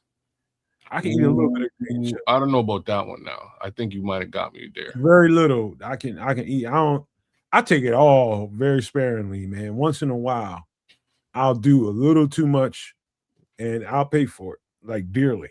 Yeah. And so it's like sensitive stomach. There's too much spice. Yeah, I'm one of them kind of people. And so I love spice, and I love the flavor that it comes with. But you definitely gotta ration that, and I've learned to do that over the years instead of. Man, I used to pour hot sauce on everything in moderation. Man, dog, I used to drown stuff in hot sauce, especially chicken, fish, and things like that. Gizzards. Everything had to have some. Man, dude, my stomach started seizing up on me, and I got real with life. I'm just like, dog, you can't keep doing this. Right on. What you got another dish for us, or are we moving on? I do. Right. Okay, and as you change the slides here, I think I realize it's springtime. Where? And Trip is coming out of hibernation, and it's mating season. And I'm single, ready to mingle. Oh Lord, boy, he's and so it's like because I know the flip flops is coming out, and the Birkenstocks, and the pretty petties, and like spring is sprung. It is sprung. Hey, bro, you know most people don't wash their feet. You know that, right? Well, sometimes they're dirty. When the dirty soles and the dirty arches and the dirty balls of the feet, the dirty pads of the toes, sometimes they need to be sponged and cleaned. I'll let them do that, man. Well, sometimes you can observe or assist or. All right. How about this, kids? Experience them before they are cleaned. Whatever the kink may be. The damn depravity of your mind is unreal. Have you just met me? No. You surprise me every fucking time I talk to you. I ain't gonna lie to you. This is probably a fact. But have you ever met me? I mean, but that's the beauty of the content at Sports Chicago Style, also found on YouTube at Triple R SCS. Make sure you are subscribed, as well as to the Nomad Network and Kids of Canuck. But we try to give you the content that gives you the exposure into the darkness sometimes, but that the lighter side of the darkness most of the time, to the human existence as seen through the eyes of maybe other individuals, but the same. Man, stay away from the goddamn feet. That's all I can tell you. But the next thing, Hey, I'm only a human. I'm only human.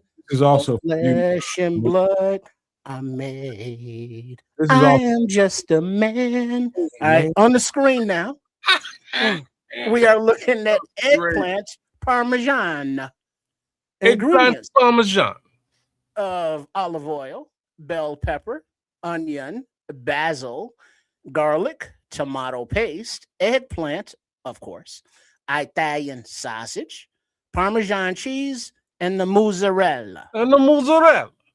every last bit of this. Let's just say tomato paste. Put a question mark by that, but go ahead and do it anyway. But this is all keto friendly. Oh, what's wrong with tomato paste? Nothing. Well, I really, mean, it's the same thing as ketchup, ain't it? Might as well. This is, yeah, okay. But man, go on, blow right past that, dog. This is the best tasting. I ain't gonna say the best tasting, but one of the best tasting keto friendly dishes that you can make, and it's easy to do. This is real good, bro. Real good. Eggplant is underrated. It is. I would fuck with this actually. I'm glad. Okay, I can do this. We're gonna have to. When I see Levante saying leave the Italian sausage and the tomato paste out, and it's fire. How you subtract ingredients? Yeah, bro. I would even throw in some mushrooms. Take it easy. I could do that too. I could do that too. Take it easy. That's not my forte. Take it easy. I don't like no mushrooms really, but this is actually real cool. Especially because you put Italian sausage in there as well. That makes it a little bit better for me because I've had this with much like Levante just described. I've had it without the tomato paste and the Italian sausage, and the whole time I was eating, I was like, "This is delicious," but why is there no meat in here? And so a little Italian sausage would actually go a long way because I enjoy protein. Protein's good for me. So yeah. I think this is a really nice little dish that I might have to mess with. This goes hard with a good ground beef. It goes hard with a good seasoned up ground turkey, depending on what you like. Depending on what he likes the mushrooms. That's where I was going with that, Nomad. You stole my thunder because, well, first of all, big up Levante. There we go. Trips, mushrooms. With this is fire, no doubt. But I don't. How does your keto, Italian sausage, ground beef versus ground turkey? Doesn't matter. Okay. It depends on your flavor. Like you can do this with ground chicken. You can do this with. I wouldn't go tuna, but for some people that like tuna, Wait, did you say tuna? Tuna. Yes, you can do this with tuna. You can do this with salmon. You can do this. So sardines? You talking about? Oh Lord, no! Don't go there. Don't be tripping. Well, you went tuna and salmon. How you not go sardines? Same shit. No, that's gonna be a whole different thing, man. That's gonna be a whole different thing. But I'm just talking about the variations of different meats that you can put in here. Wait. So tuna in place of what? I'm sorry. Y'all went too far with this. Just reel it back a little bit. Wait. Tuna instead in place or in addition to what? You ever had a tuna casserole? Yeah. Yeah. Okay. Delicious. Same thing. So you're saying tuna in place of the eggplant or in place of the Italian sausage? No, the eggplant stays. You just adding a meat to it. Okay, so add another protein, if you will. I wouldn't put fish in there. I'm sorry. Just me. I wouldn't put a fish in there. This is I agree, kids. Turkey, chicken, Italian sausage, ground beef. Emolion. It would be fun. You I'm fucking just trying to eggplant. throw a different kind of meat that you can put in here to supplement that. Tufango. You know, for the people that don't like Italian sausage, I'm just one of the people that like Italian sausage. I like ground beef. I like the mixture of both of them that I would put in here, and I have, and it's delicious. Mhm. You know, this is a straight up crimson dish. Yeah. Yeah, shout out Crimson. You know, it don't get no more Italian. No. Dog, and it's so easy to do. And you know, casseroles, I guess to some people look difficult. All you need is to make your base, and that's tomato paste and a little ground meat and put it together, and you just layer it. You just put that together and throw the little cheese. Like I throw when I'm done with it, with the sauce and the meat and the mixture of that, I throw that Parmesan on top of that. And then I throw the mozzarella on top of it. Throw that bad boy in the oven, and what comes out is spectacular. Mm-hmm. And the beautiful part is if you're with a, let's say, a dining A2 table for two, if you will, you know, the olive oil I'm francais. and the garlic and the basil on the lips, you know, while y'all watching that episode of Murder She Wrote, you know, after dinner, you know, it's like, and it's like, you taste quite Italian. And Is then that you even take on it off the TV plate. anymore? Agatha Murder Christie? She Wrote, it's always on TV. You know, this is a streaming age, kids. Get with the times. Oh, damn. And you Who know, the hell's streaming Agatha Christie? Grandma? Murder She Wrote is a goddamn American classic. You will cease and desist right now, Mr. Canada. I'm sorry. I'm just saying. I haven't seen an episode of that since my grandma passed away. I've never seen an episode of it, but that's beside the point. Are Yo, you you, kidding me? Nomad. What's wrong? Like, Now, now- hold on, now- time out. First of all, Nomad, tell me right goddamn now. Tell us all that you have seen the Golden Girls. I've seen an episode or two of that. I And- got me and you TV, laugh, bro. you giggle. I got me TV, so I get to see all of that stuff. I'm just not interested in like Pew Pew She Wrote. Well, no, but Pew. pew. Oh, Oh yeah, but sit down and actually just check it out. It's kind of an entertaining, you know, pre-Quincy, you know, mystery kind of show. But the thing is, when shows are made back in the 60s, 70s, it's a little bit different, a little more risque, a little theatrically different. And sometimes it's enjoyable versus the nonsense and the regurgitations made today. And so you have your eggplant parmesan, you sit back and let's watch some classic shit tonight, baby. You know what we gonna watch? You know, you love woo woo woo, and then it's like you rub feet a little bit, and then maybe you put a little olive oil on the feet, maybe a little grease, you know, whatever. You know, that's your own personal thing. We ain't in that. You can tell us if you like, but we ain't asking. I prefer not to. I like Matt. Okay. I You like know, Matt. but eggplant parmesan, then you have on the side, you have a nice green salad. You maybe have some French bread or Italian bread, something sturdy that you can sop up, you know, that oil and that grease with. You can't have bread on keto, right, kids? no, you gotta avoid. Oh, you can't have bread? No, that's what you gotta. Oh, That's what's hurting me right now, man. That's the whole purpose for being on keto is to get out of that. Oh, but how you gonna have any kind of eggplant, veal, chicken, parmesan with no garlic bread? I know, bro. Oh, you just fucked my whole shit up. I'm real sorry, and so is my entire diet right now over the last couple of weeks. Because, damn it, no breads. All right. Breads be gone. Hey, kids, I got a question for you, real quick. Mm. Are you all right with cheeses? So You're talking about your stomach. yeah. You can handle it. So, like for me, I make this. If I eat it and don't go overboard, I can handle mozzarella cheese. I can handle Parmesan cheese pretty well, as opposed to a yellow cheese. Like a yellow cheese, if I do too much of that, it's gonna be that lactose intolerant gonna come out. Oh, you get it from cheese? Yeah. Lactose, man. Man, But you not know what? But not You know from what? white cheese. You know what? Huh. It used to be bad. Like I used to get it bad, and then I did like a couple of things. Like the first thing was I stopped drinking milk altogether, and then after reducing sugar from my diet, I can eat any dairy product now without any problem. It was for me, it was really just having sugar like the sugar content in my diet. I was throwing everything off. So now I can eat any type of cheese at any given time without feeling any kind of way. I've been pounding down yogurt. Like you would think yogurt would just beat me down. No, yogurt is fine. I'm creaming my coffee, no problem. Trying like ice cream. Worst come to worst, I can have ice cream too. I avoid it because of keto, but long story short, no problems with lactose intolerance anymore since I got rid of the sugar. Dog, I am telling you right now, this could be a game changer for you.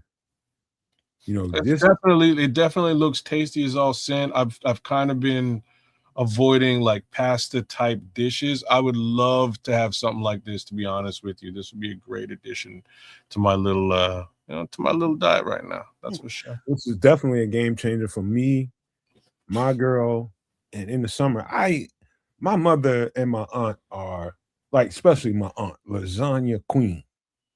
She's a lasagna queen. She loves it. And when I eat lasagna, which is not often, she makes it. Oh. That's how good. That's how well. Your girl makes it, huh? Your girl. Your auntie. Yeah, okay. My aunt. When she makes it, I'm on that shit. And she layers that thing. When I say she layers it thick, that every square is gonna be like a whoo.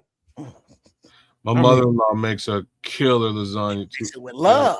Dangerous lasagna, bro. Like I have to say it. She always brings us by. Like if she makes it, she'll make like a whole. She'll make one for us and bring it by the house and drop it off. Man, I've been able to even look at that stuff, man. Hey, I got a question for you, Matt. Yo. Do you think there's a correlation to how your body processes white cheese, your Swisses, your mozzarellas, your Parmesans, Gruyères versus your dark cheeses, your cheddars in them? Like some people process white and dark liquors? No, I think it's very simple here. Or similar. That's the question. I think cheese aren't, as you develop cheese, it's made to be white. You get it yellow because you want it yellow and you want to add certain things to it to make it a variation of the cheese. The cheese is supposed to be white or some semblance of it. What makes you say that? That's not true. But is liquor supposed to be white or dark? It's actually supposed to be white. That's not true either. Dog. There's science to prove that. No, it's here we go. That ain't what we hear. Liquor, I'm not entirely sure what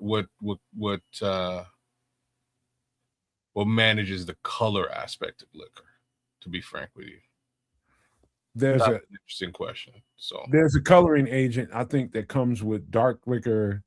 Depends on how it's treated, how it's aged. I think and what do they age it in? It's kind of what makes liquor dark. But that's exactly what I was about to say. So if it's the cask, that might make sense. There's probably no cask in many of the other situations where it's distilled. So maybe it's just the storing process that affects the color of alcohol. So that might let me tell you, ding ding, winner, eggplant Parmigiana dinner. Because dark liquor gets its color from being aged in wooden barrels, primarily oak, which leach compounds like wood sugars, tannin, and lignin into the clear distillate. The charred wood acts like tea leaves, releasing amber colors and flavors, while sometimes artificial caramel coloring is added for consistency. Okay. So longer aging produces darker, more complex spirits. So the longer in the barrel, the darker the berry, the sweeter the juice. Let's go. Okay. All right. That makes perfect sense. Imagine this, man. Since we're talking about food and talking about cheeses and what. There's a reason why a lactose intolerant person can eat a nice little healthy amount of white cheese. There's something, chemically that works well with my body. With it's closer to the original form. I guess that's what So you're it is. saying your cheese racist is what you're saying. Your body is cheese Yeah, racist. I guess, man. But the more darker it Fats gets, only. the darker it gets, that's the less I can eat. Okay. If it's Honestly, when it comes down to stuff like lactose intolerance, there's to each his own. You know what I mean? However your body can handle it, do what you do, and manage that effectively. you know what's funny about it all, kids, is me and my girlfriend pretty regularly here, especially during the winter months. We do date nights and shit, and she'll come home like she just came off 2 days off. I wasn't really able to do a whole lot of nothing. What I was able to get done for the show, I was luckily able to do it at the last minute. But when she's off, I told her, I was just like, I'll dedicate time off to you and make sure we have a good time with your days off. Anyway, we do enjoy having we get the little smokies. I don't know if you ever heard of those little smoked sausages that they sell. And we get Little barbecue smokies. extra sharp cheddar cheese. Mm-hmm. And I have a homemade barbecue sauce that I got at the house. So you do like a charcuterie board? You Basically, putting basically Crackers. cook those things in the homemade sauce. Get the extra sharp cheddar cheese, some crackers, and I'm cheating. We're cheating every time I do that because I ain't supposed to be eating the crackers, and she ain't eating. Yeah, but she enjoys it. We get that, and I can eat all the extra sharp cheddar cheese I want. I might get locked up for the next 24 hours, but it ain't gonna really. Oh wow, That's not eating all you want. I can eat it. I'm just not gonna be. Well, yeah, but being locked up does not mean you're eating it. I mean, yeah, you can put it in your mouth and put it into your system. It ain't digesting is fast. Right. So yeah, exactly. But so that means you're having a constipation issue. I'm surprised by that, man. Because because do you get the sensation of you got to go boo boo, but it won't come out? How are you with yogurt? It's stuck. I do. I get real gassy. Yeah, but it's okay. Well, to you, but you're not there alone. So I walk out the room. I'm not like you. I'm not like a. When y'all in bed and you sleep and it's like I get up and walk out. When it's like that, Trips, what you got to know is try not to be close to your loved one. Well, you in the same bed. It don't matter how close you are. You can just go sleep your monkey ass on the couch. There ain't nobody doing all that. But here's the thing. Because the lactose that Kez was talking about, the lactose intolerance, affects different ways. Sometimes you just get the farts, but I know personally, if I eat too much cheese, it clogs me up, and it's like the cheese solidifies in the intestines before it can flow out. And so my body is saying, I got to push it out. Everything's pushing, but the cheese is like, nah. And so you got to wait until your body can process it out. And then once you start flowing, it's like, oh, thank God. And then other people, it's just straight up, clam baking your partner because it's just low gas and you're good. Everything flows. Dog, let me tell you something. Let me tell you good etiquette, bro. In a relationship, man. When you put some stuff in you that's gonna make you a little bit foul, separate yourself, bro, in the house. If that means you need to get your punk ass on the couch, get on the couch. You need to be in another room, get another room. But don't nobody want to sit up there and smell your ass. I'm just telling you. Who has the worst farts, kids? You or Miss Nova? Say again. Who has the worst farts? You or Miss Nova? The worst by way of what? Smell. You already know that. Shit. We already know that. I'm gonna sidestep this question with. So that's a you then. Don't let sidestep this question by answering my dog. My dog, my dog is on another level. Is your dog in the bed with you on the floor? Well, I don't know. I'm black people, man. My dog don't come up in my bedroom. You know what I mean? Like, what's wrong with you? So at night you good. So So fall on the petard, kids, and say you. I'll Say say it. me. Say it. I'll say me just to save the wife on this one. There you go. That's all you had to do. Yeah. And by the way, I'm not one of them people. Because now we know the truth, don't we? I'm not one of them people that feels like, okay, because I'm in a relationship, I have to land in the bed with my significant other. I don't got to do that shit. Neither does she. Cuddling. How about this? What if she's foul that night and she needs to be away from you? Hey, you got to love the warts too, baby. No, dog. No, you don't. You got to. Look, I'm just gonna say this out loud. Like, y'all might as well get used to each other's farts, man. I'm just putting that out there as a thing. I think I will not. You need to. If you're in a house with somebody else, it's gonna happen. You might as well get used to it because they're going to happen. And quite frankly, I'm quite a fan of my own. So you know what I mean?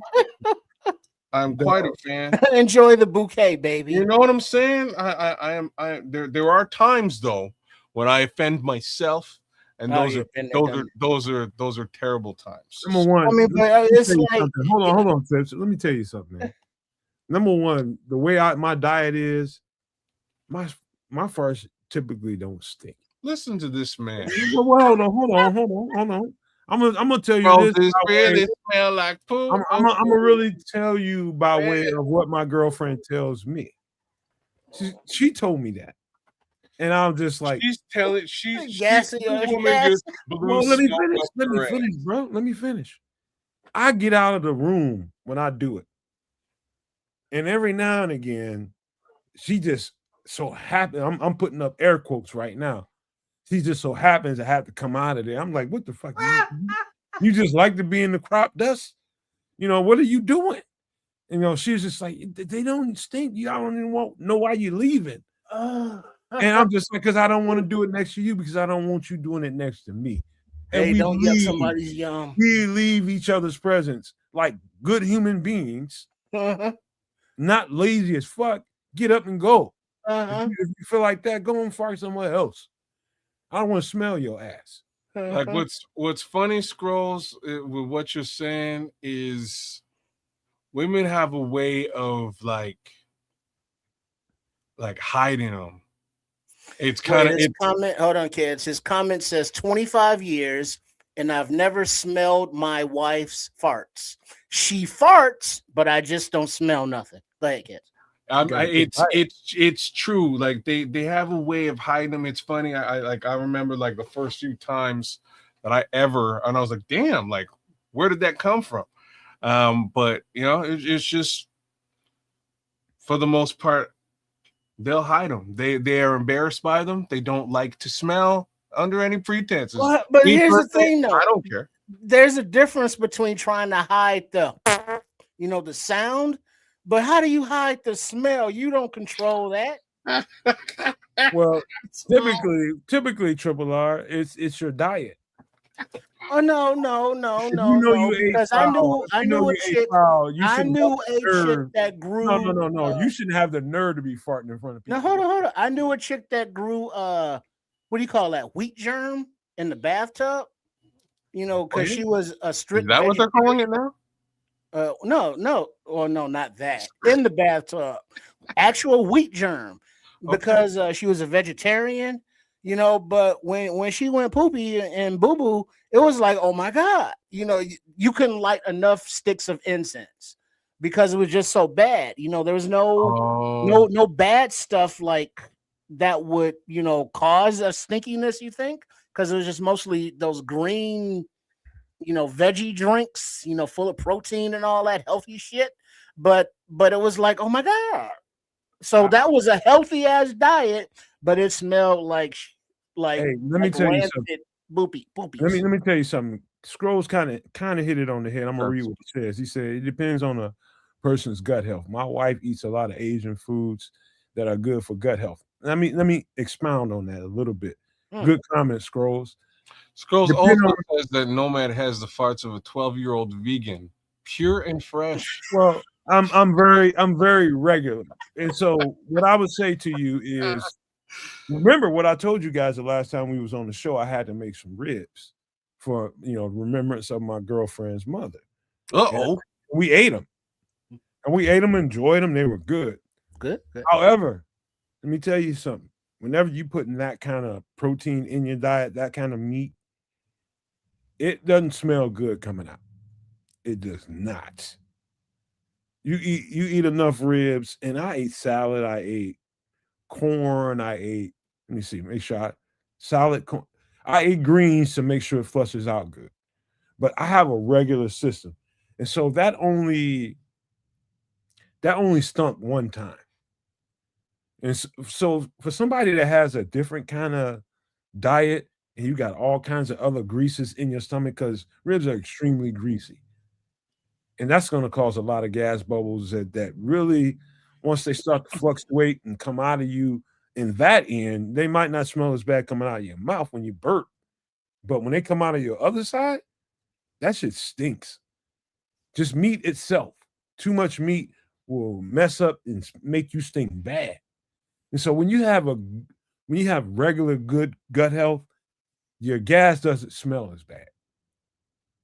I'm just telling you, if that's a good indicator that you probably need to start changing some shit pretty quick when they smell all your bad. probiotics and all your all your gut health. Your gut health is different than your blood health, and that's different than your lung health, and it's all health. So thanks for sharing that with the.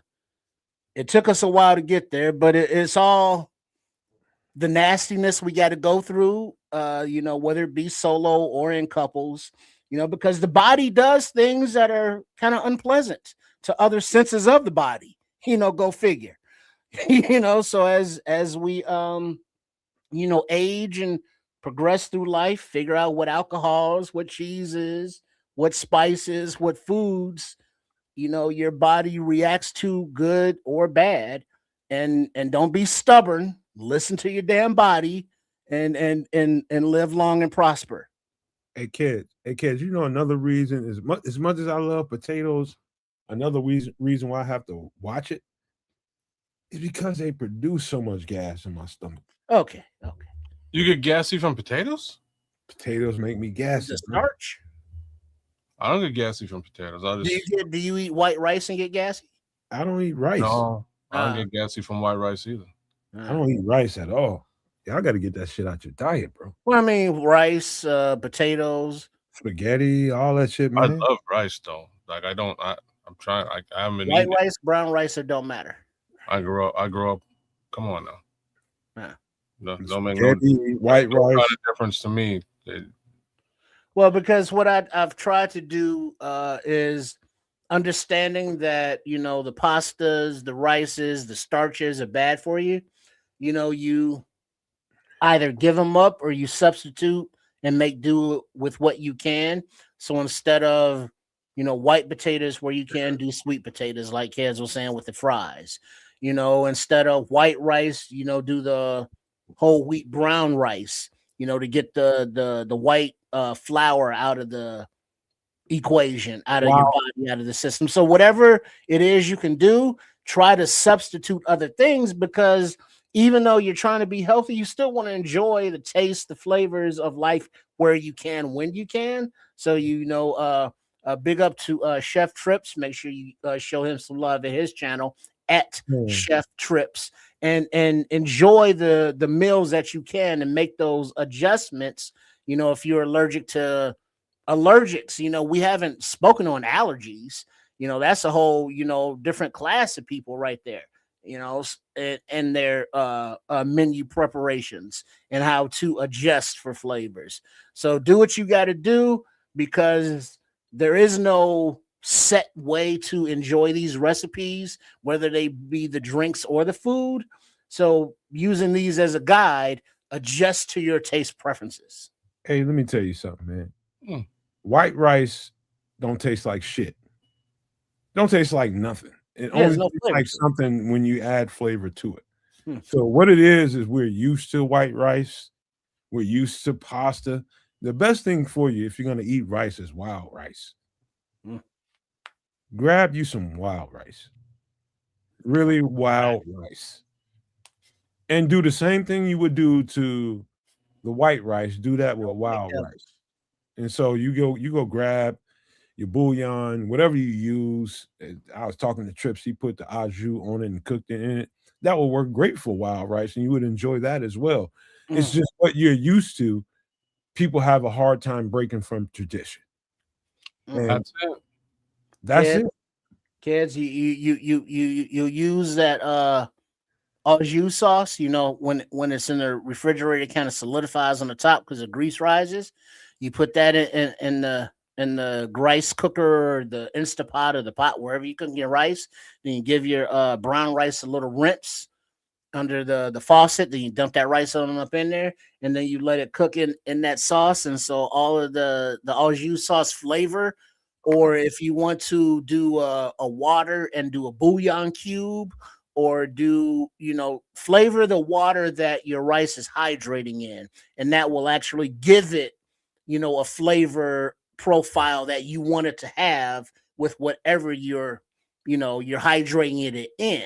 So if you want to make a red beans and rice, or a dirty rice kind of thing, you flavor the water that the rice is cooking in, so when you actually eat the rice, it's flavorful. Because other than that, it's just like crackers. It just there's no flavor to it. Mm-hmm. A little pro tip: you can use soups. Mm. So cream and broccoli soup. Just scoop out half of that can, throw that in your Condensed mushroom, in your condensed rice, cream and mushroom, same thing. Whatever soup you got, just with a little extra flavor. It works really well. It turns out very, very good. I'll be honest with you. But all that being said, all this rice talk, I grew up on rice and peas. That's what we eat in the Caribbean. Sort of a coconut rice mixture that you put together. It is delicious. End of the day, one of those things I just have to say, you know what? I just got to put that to the side for now. I'm not gonna try to cut as much of those white starches out of the diet. Rice, pasta, things along those lines. So Well, look at Leo Factor. Big up Leo. Puerto Rican rice. beans and ham. Is fire. It has beans and ham.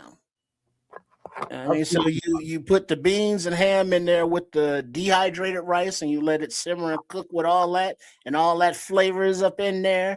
And then, yeah, come on now. Let me tell you something, man.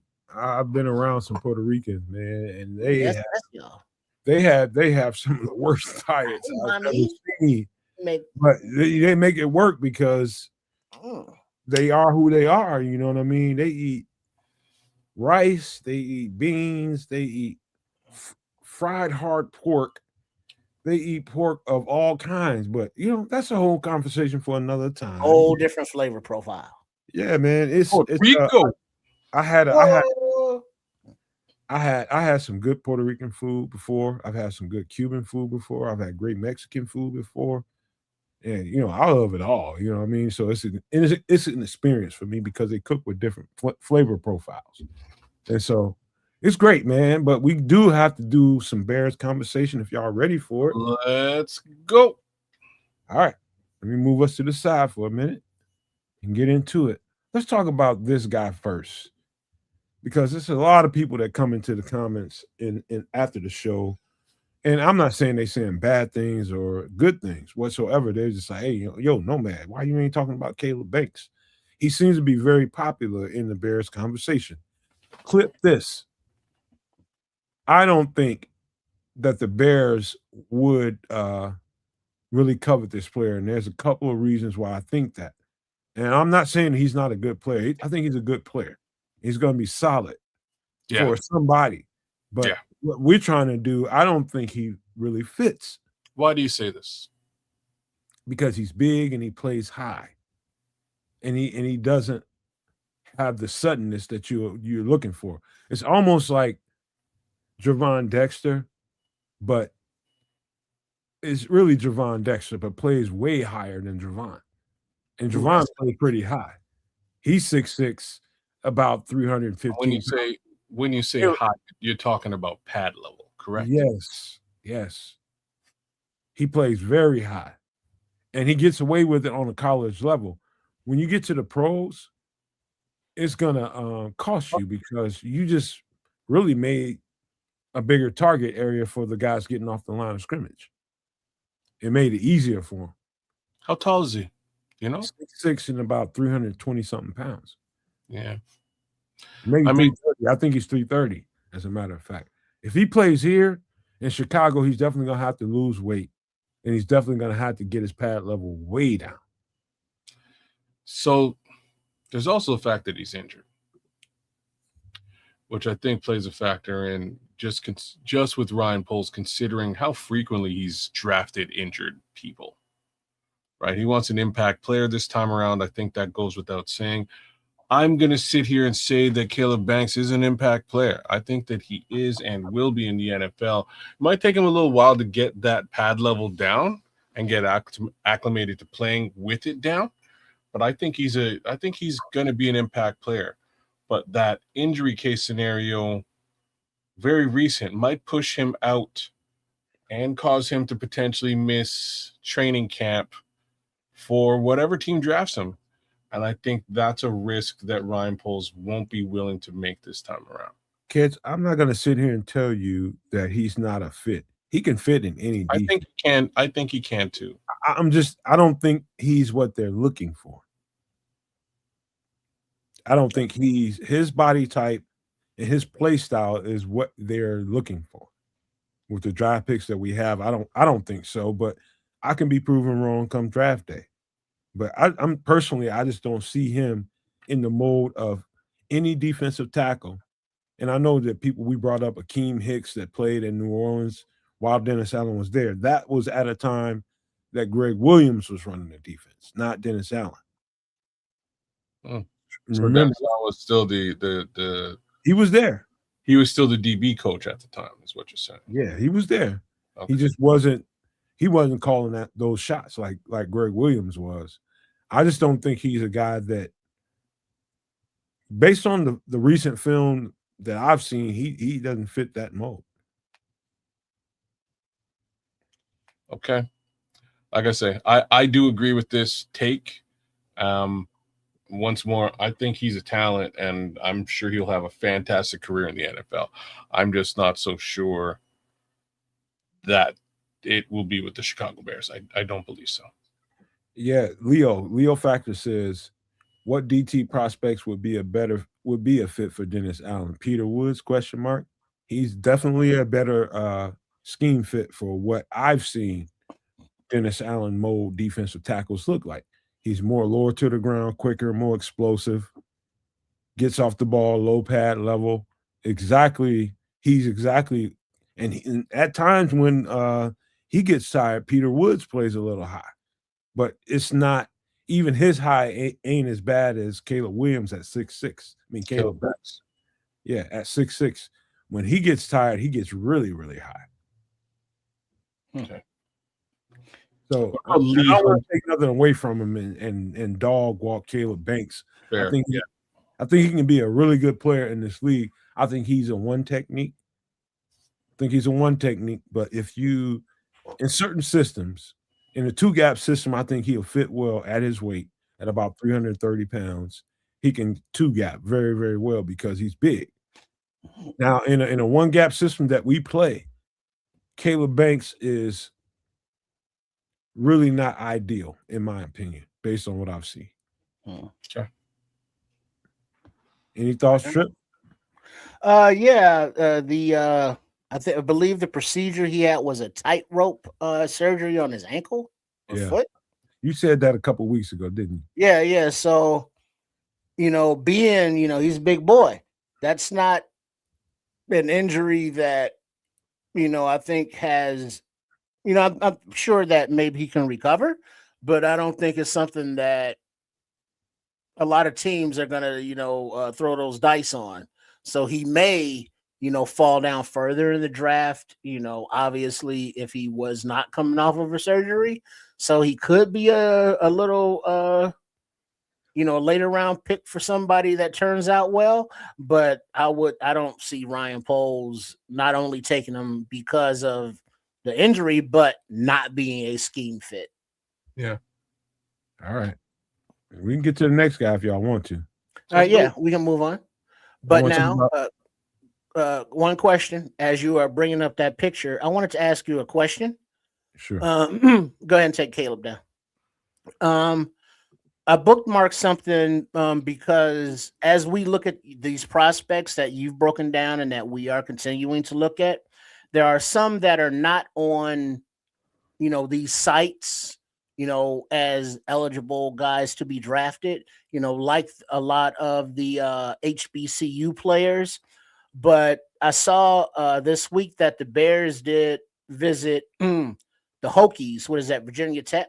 Mm-hmm. And they scouted a defensive tackle called Kevin Gilliam. You familiar with him? This is short out for him. Okay. So like players like this, how likely do you think players like this that you've already broken down have a short out for him, but he is not in the conversation as well? We got to get this guy a defensive tackle for the big boards that a lot of the draft procrastinators have up. Well, there's a couple ways to answer that. One is you got to think about it this way: when you're thinking about who they bring into the building, next question it should be why. Why are you bringing them into the building? There's Aeneas Peebles, there's Kevin Gilliam, there's other guys that maybe they want intel on. You know what I mean? Just bring him in there and start asking what kind of teammate is he, what is his work ethic like, that kind of thing. Not to say that he's not a guy that they don't want to draft. And there could be a couple different reasons for doing that. Now that short is out there. All you gotta do is search it in the Nomad Network search engine, and you'll find that on this YouTube channel.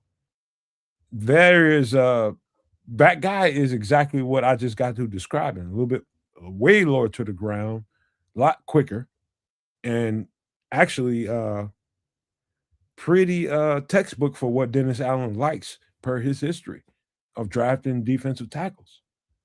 And so if he's not a guy that everybody's talking about, I can't do nothing about that. I'm just telling you, the profile of what a Dennis Allen defensive tackle looks like. And if he's not somebody that everybody knows about, I can't do shit about it. Well, but part of I say this is he even on, the boards, for the mock drafts to be selected? Is he an option? I wouldn't know. Kids, do you remember seeing him up there on any of the mock drafts? No, not at all. So I think that is part of, if let's say the Bears draft Gilliam or another player that is a player but not on the mock draft boards, they're gonna be like, well, who the hell is this guy? Where'd he come from? Virginia Tech done a really good job there. They've had some defensive tackle prospects for the last couple of years, which I did Kevin Gilliam's breakdown a year ago. I just reposted it this year. I did that shit last year with FFG. Broke him down last year, but I reposted it this year because was he looking at coming out last year and decided to stay another year in college? Could have. I went on here and did the breakdown. I didn't know if he was going to come out or not with the NIL. You just don't know. And so you just do the breakdown, and whatever happens, happens. If you think he's going to come out, just do it. And that's where I was last year. But I definitely did that a year ago, and I still stand on what I said about him a year ago. Okay. Right on. Right. So that's what, if you go to the Nomad Network YouTube channel homepage and search the words Kevin Gilliam, you'll find it. All right, let's get to this running back here. And you guys, I think when you get eyes on him, I think you'll like him. Does he got the juice? Man, he's got track speed. Clip this. This is Raleek Brown out of Arizona State University, formerly of USC. Raleek Brown is, man, dude, first of all, the track speed is going to stand out to you. I know we talked about another running back last week that I didn't think had finishing speed because I felt like he should have got with and I think he still should get with a track coach to help him finish and maintain his speed downfield. This guy has definitely been in with the track coach and he's run track. Raleek Brown has got real finishing speed. Real finishing speed. He is very sudden and accelerates and gets the top speed. Ain't nobody catching him once he gets up there unless they get lucky and trip and get a shoestring tackle. This guy is about 5'10", 5'11", about 190, 195 pounds, but absolute home run hitting capability. There ain't nobody talking about. Whether he's drafted or undrafted, somebody's going to get an explosive weapon out of this young man right here. He will absolutely leave a defense that has an offensive line that can block it up and provide a running lane for him. He can create his own running lanes because he's just shifty. He's really quick. And once he gets 2 and 2 together and gets upfield, ain't no catching him. You ain't running him down. And he's a nice receiver out of the backfield. Trips don't even ask the question whether or not he can block. He'll block. He's just going to get power drive. That's what little backs, that's what happens to him. Kids is looking at him. What you seeing? I'm seeing all kinds of good stuff. He's a little guy. Like, I hate to say stuff like that about a guy who's if it's true, speak it. They're saying he's 5'10". He don't look like no 5'10" to me either. I'm betting like maybe 5'9", 5'8". Shoot, maybe even smaller than that. But he is he's fast as all get out. He's super fast. He's good on the he's a good receiving back. His like wow. His ability to just accelerate is huge. And he'll do it immediately. You know how some guys have like a burst? He doesn't really necessarily have a burst. It's always on that speed. It's like a true he's born at that speed. You know what I'm saying? Pause right there, kids. Yeah. Raleek Brown, dynamic running back, transferred from Texas, known for his elite speed with a verified 4.47 40-yard dash time, though some scouting reports have him indicated he has run even faster with times as like a 4.37, and he boasts a sub 11 second 100-meter track speed. Yeah. I'll tell you something, man. I don't, y'all already know how I feel about what somebody times and what and who can measure it. All I see is what I see on the football field. When that dude gets up to speed, he's going to blow past you. He's just going to accelerate. And I can tell when someone, I'll have to do is look at the running form when somebody gets to top speed. And I know whether or not they've been with track coaches. This guy's been with track coaches. Form running is real. And you can, once you get up to speed and you can maintain that speed and accelerate past people that are trying to catch you, you know, this guy is that. This guy is that. And he can catch the ball. And man, he's got some, I don't know where he might be drafted, but I know if you can get your hands on him somewhere late in this draft, you got a guy you can work with that can really, really make some nightmares happen for a defense, man, with the kind of weapons we already have in Chicago. You put this guy in as a third, fourth running back, wherever you put him at, you got a guy that can really tear some shit up. I think Raleek Brown is a true sleeper in this draft.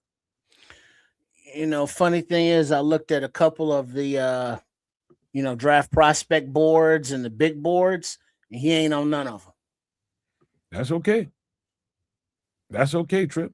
It don't No, I'm matter. not saying it's a bad thing. I'm just saying that it goes to my previous point of, this could be just hypothetically, Raleek Brown could be a player that Ben Johnson and Ryan Poles, want, and then they, draft him wherever they draft him, and I'm just priming the fan base to be like, don't trip if you have never seen these names or are familiar with these players because you're not a fan of that school or in that region. Because as Nomad is breaking these players down, I'm looking at the highlights and kids is looking at the highlights. The kid can play ball. Yeah. You only 200 and something people gonna get drafted. It doesn't matter whether he shows up on somebody's draft board or anything else like that. However, they get their hands on him, the guy is capable of being extremely, extremely impactful. In an offense like we have going on, you add a piece like this that can really complement a DeAndre Swift and what he brings to the table. Because without DeAndre Swift, we only had one person that can do what DeAndre Swift did. Only one. And I like Kyle Monangai, but there's one DeAndre Swift on this team. That's it. And DeAndre Swift ain't going to be here to the end of time. So, this guy is, I am telling you, I just love the acceleration and finishing speed. He finishes. He's got some nice moves in general, too. He's got a really nice juke, spin move here, spin move there. He finds interesting ways to get to the end zone.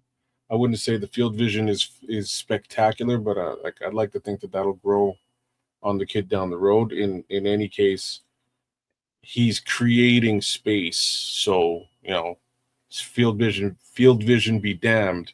He'll find a lane and he'll push his way through it. You know what I like about him? What? Go ahead, kids. I'm just gonna say that to answer your question about potential draft stock and where he might lined up, I don't see him even listed in the top 700 here. So it's that's an interesting look. Might be something that the Bears can grab via UFDA and stash him on the practice squad and see what they can do to develop another running back. I remember there's a couple of guys that ended up on the Chicago Bears roster this year that nobody knew really anything about. But we talked about them here, and they ended up here. One of them was a UDFA. One of them we actually drafted, and that is notable. Shamar Turner ended up here. Nobody was talking about that cat at all. This is another cat, man. It's when there's only 200 something people getting drafted in a draft, and people make their boards, construct their boards, and it looks like these are the only good football players in America or in Canada or wherever in the world. And it's not true. Only a certain amount of these guys are going to get attention. You can't pay attention to them all.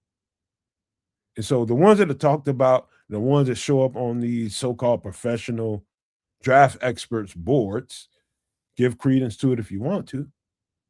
I'm just telling you what it is. So this is a dog football player. Well, no, it's not even about their boards. It's the actual mock drafts. Right. Some of these players aren't even on there. Mm-hmm. That's good. I'm glad we the only one talking about him. It's gonna make it better in the long run. So let's talk about a guy. Clip this. This is defensive end Romello Height. Romello Height is about 6'3", and I'm going off of memory about 235 pounds. Typically, I would say that no way in hell he fits as an edge rusher here. The other, to parse that statement, I would say that I love his tape so much that I hope that there's a way that they can put him on this team, because he's a teammate of David Bailey at Texas Tech that everybody's talking about. It's going to be a very, very high draft pick. But the guy on the other side of him is this cat right here. Dog, he's electric too. He is electric. David Bailey's just bigger and is closer to form or fit in what we do. But wow, this guy's electric as hell, and as you can see from the image, he's yoked up. He is all muscle, and he's long. And so the only reason I'm doing this here with Romello Height is because people have asked me about him. I've done his tape. He's probably one of the earlier tapes that I've done because I liked it so much. The enjoyable tape, when you enjoy a tape, there's no work to that. You enjoy their reps. In fact, you go watch other people's stuff. You go back to their reps and make sure you didn't miss nothing. Go watch some more reps with somebody else. You go back to them because you enjoy it that much. Romello Height has that kind of tape. He is electric off the edge. And be honest with you, I don't think 235 really represents who he is. I think he's bigger. I'd say about 245, 250 from what I can see on film. I think he played a little heavier than that. Kid, you thinking something while you're looking at that tape? I'm saying that 235. It's hard to maintain the speed that he puts on film if he puts on more weight. So that's all I'm saying is they're gonna ask him to put on some size when he gets to the NFL, guaranteed, just like they did Austin Booker, whether it's Bears or elsewhere. He's not frail, but he could clearly use some additional size. The speed he puts on might have a lot to do with him being at that low weight. Is it not electric? Oh, it's always going to be at 235, but that is against this level of competition. I don't know if he's going to be able to get past anybody in the NFL standalone at that weight. I think if is there an edge rusher you can think of in the NFL that runs at about 235? There's a few of them. Who? I just want some examples. All right. Even one would be good. Hassan Reddick, one. That's actually a good one. There's a few of them. I'm just not thinking of them right off the top of my head. He just came to mind because he's a small guy. Yeah. And again, the last team you've known him to be effective with was with Philadelphia, and they run a 3-4. And this is why, when people ask me about certain guys that they're looking at film of and they just really like, they get excited about these players and they ask me why we don't cover them. And this is a good example of why. As much as we like a guy and what he can bring to the table, the next question you have to ask yourself is, does he fit in a 4-3 structure? And to be honest with you, on its face, Romello Height does not. I'm just cluing into the scheme situation here now that I'm watching this film, and I can dig what you're saying for sure. He is much more effective in a 3-4. He is. If you bring Romello Height in on this team, you're going to transition him to a linebacker specifically. That's what you would have to do. You'd have to put him you'd have to set him up as a linebacker as opposed to on the edge. Well, but then his coverage and he'll be able to play the linebacker responsibilities as opposed to rushing. Maybe, right? Like, and just to put it out there, it really depends on what his football journey has looked like, right? I don't know. You're not going to get a lot of snaps. You're not going to get a lot of snaps with him in coverage, right? At the edge, you're just not. So, is he able to do it? Does he have history of doing it? You can, if you watch enough of it, you can see him playing in coverage. He can play in space a little bit. He's long limbed. He's got long arms, long legs, and that kind of translates well in space. And okay. So that is one thing. That's you're getting asked to do that sparingly. When you're asked to do it sparingly, you can do it. You ain't gonna get but one or two of these every 3 or 4 weeks. Yeah. You know what I mean? As opposed to, no, you got to cover this and read it. Now you got to read it. In his job, they're going to tell him, you just drop over into this area right here in this flat, and you've done your job. As opposed to, as a linebacker, you got to read the keys, you got to read the formation, got to read the shifts, and all of that, and make a decision and react to the ball fast. Exactly. I'm just saying, this like, has he lined up as at the linebacker position previously, and does he have the football IQ for the position? It's really all I'm trying to say. Like, football IQ for an edge rusher is different than it is for a linebacker. I think it'd be a big jump for him. I think he's got plenty of football IQ, but his I guess the traits about him scream so well to a coach that at Texas Tech would be coaching him. It's like, what does he do well? What does he do really, really well? Get after the quarterback. Yeah. That's what they asked him to do. And so now you're going to take him out of that role and say, hey, I want you to play will linebacker or middle linebacker. I want you to learn this stuff. Don't expect if we drafted a Romello Height and switched him to a linebacker, he's going to be worth a damn for at least a year or so. It's going to take some time. Yeah, like I said, I like this prospect. I think he's going to have some good success in the NFL in Romello Height. I just don't know if it's going to be at that 235 weight.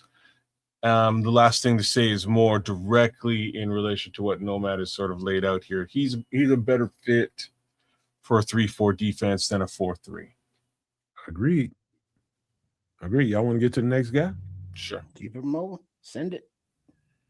This is let's just say this is safety Bray Hubbard out of Alabama.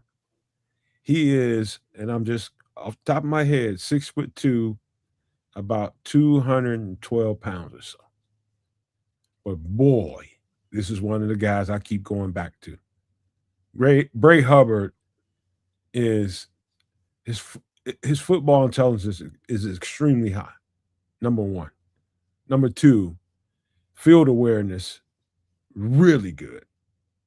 But more importantly, for a box safety, which is what he can do that at a high level. He can play free. He can play out top, but he's so good in the box and so physical in the box and so good around the ball, he turns into an enforcer. Very strong one at that. A very strong one. Form tackler. What do I mean by form tackle? You run through the numbers, run through the hips, and you wrap the hamstrings. He's exactly how I was taught to tackle football players.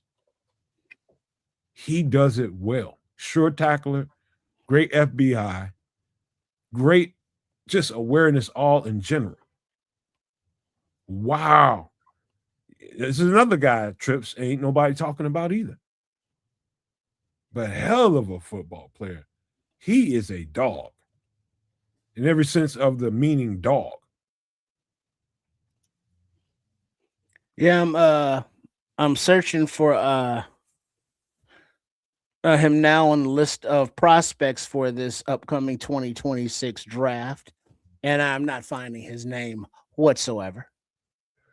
It's a shame.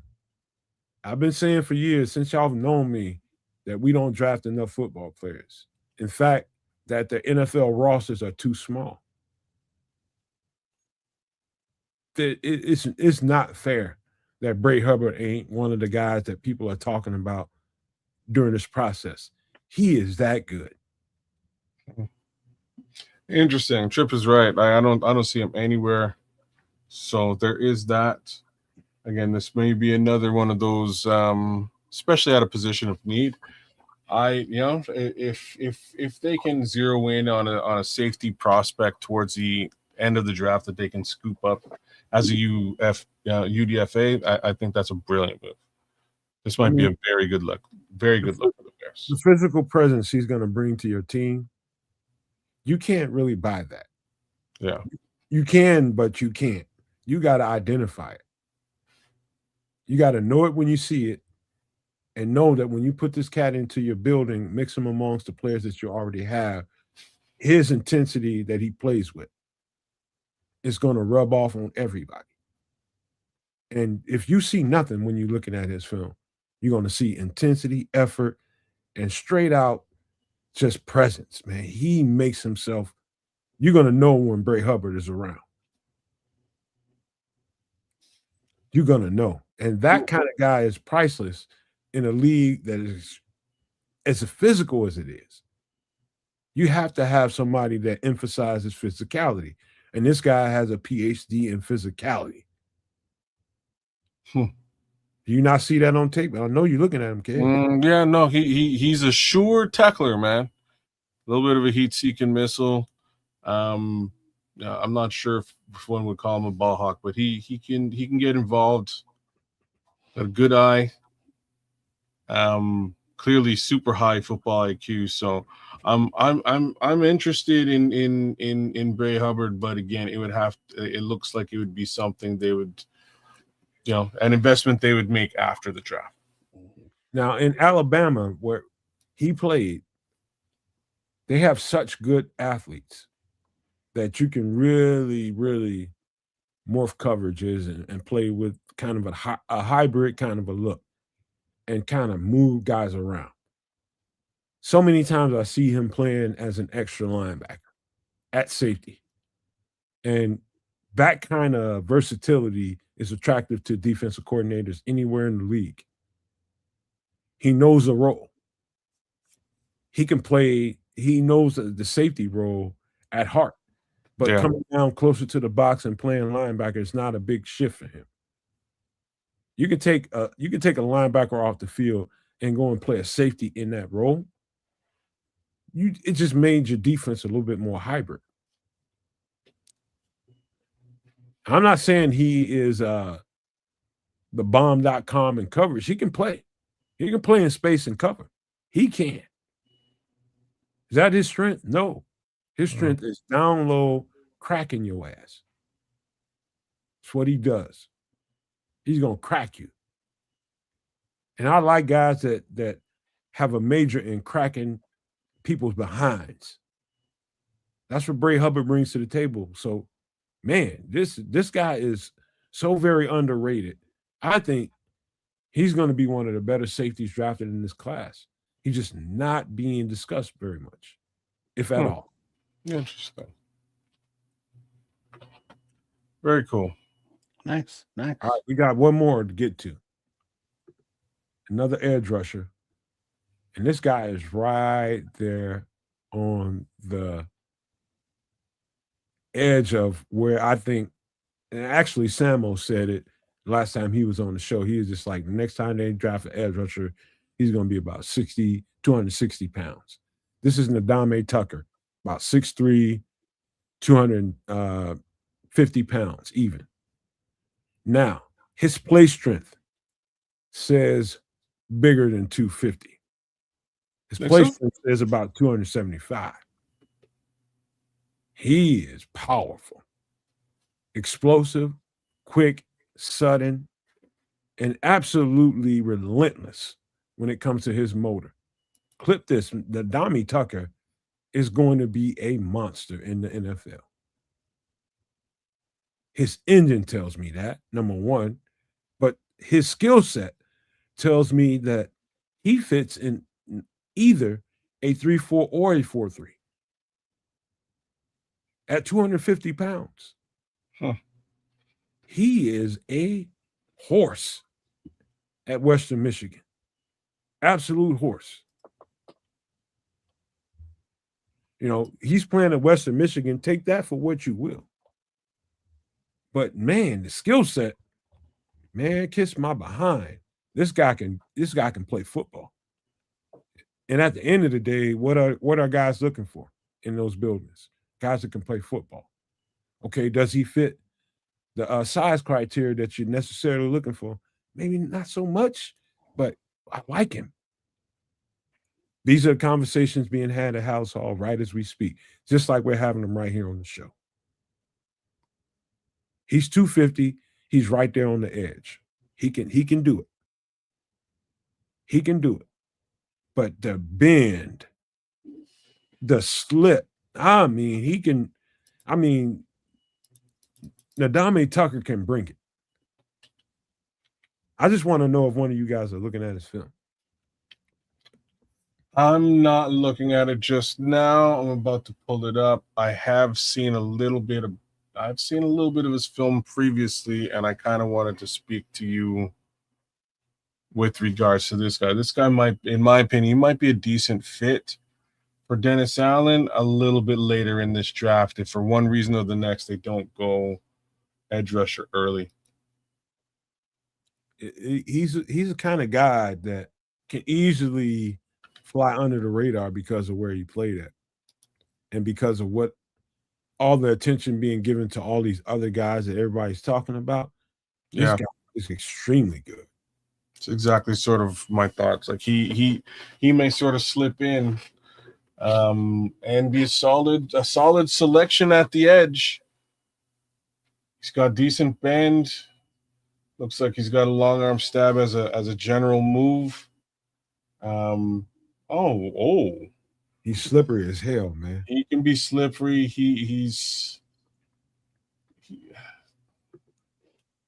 Okay. Yeah. True Pilgrim is saying, this is my guy, Nomad. He's a stud. I want to draft him so bad. Red Baron is saying he does like edamame with soy sauce. That's something different, you son of a bitch. But he does say bend and oh, come on, settle down there, Red Baron. Damn. Go ahead, Nomad. No. I pause. I mean, who he reminds me of is number 40. What's his name with the glasses? What's his name? I'm just thinking. Von Miller? That's who he reminds me of. That's a big thing to say, but I feel what you're saying. He's slippery like that. He is. Von Miller can get over you. He can get under you. He can get around you. So can Nadame Tucker. This guy is coming from Western Michigan. So, you're laissez-faire fan of football, Bears football, whatever fan base he's involved with. He's ain't nobody's talking about Nomad. Kids, trips. It's like, what y'all talking about? Because I can see and we can see what he can bring to the table. And he ain't got to be talked about for us to be talking about him over here. Just telling you. Yeah. This is the shit we do around here. This guy is a stud. And I'll put my name on that. No, you're 100%. He's probably got a little bit of work to do, but his one thing to really say he's got a bag of tricks. He's coming in with a bag of tricks. He really has some nice bend and a ghost rush. Somebody just asked, Leo Factor just asked, he says, how does he play in the run? I was just gonna say, Leo, he plays it well, man. He plays it very well. As hell. He's a problem in the run game. He's gonna wreck. Yeah, he's a problem in the run game. No two ways about that. It's one of the first things I noticed with this particular player. Like he's all around a great pass rush prospect. He can be had a fair amount further back in any given draft. I'm trying to see where they have him lined up. I've seen him. I love it that True Pilgrim knows exactly who the guy is. I love it. Wait, what? He could be. I won't even argue with what True. Wait, hold on. Wait, put that comment back up there. True Pilgrim is saying, and I quote, he's the best edge in the draft, and he's standing on that. I can understand why he feels that way. I can understand why he feels that way. And that might sound like some sacrilege right there, but it ain't. It's not really. Here's where it is. He's a projected 5th round selection. So that's where things get really interesting, right? Like he's much further back. He's one of those guys that I would be like, again, if you go in all other different directions early in this draft, you may be able to come back to a Ndamukong Tucker and find a diamond in the rough accidentally.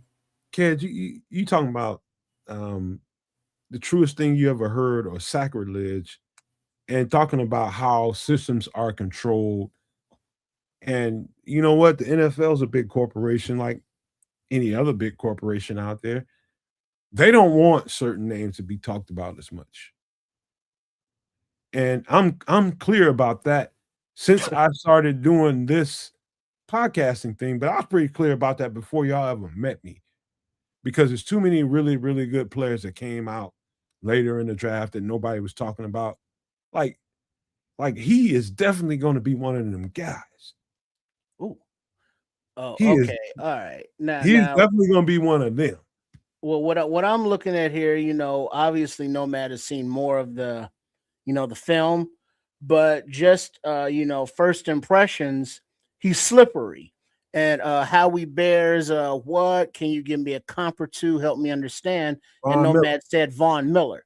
And if you look at the way he plays from like a 2-point stance, he kind of goes around, the offensive tackles. It's like, get out my way. Or he can transfer that speed to power with a bull rush. Yep. And he's sturdy at the point of attack. And his get off the ball is like he knows the snap count. And he's anticipating the snap count as he knows it. And it's a consistent thing. So it's not like he's getting lucky or getting a lot of flags. So it's understandable, considering that he did have 14 and a half sacks, over the course of the season. So his production is actually there in addition to the physical intangibles. And, as Ben Johnson and Dennis Allen and Ryan Poles have been saying, now their focus is good football players, in addition to, but aside from just the RAS scores or the physical acumen.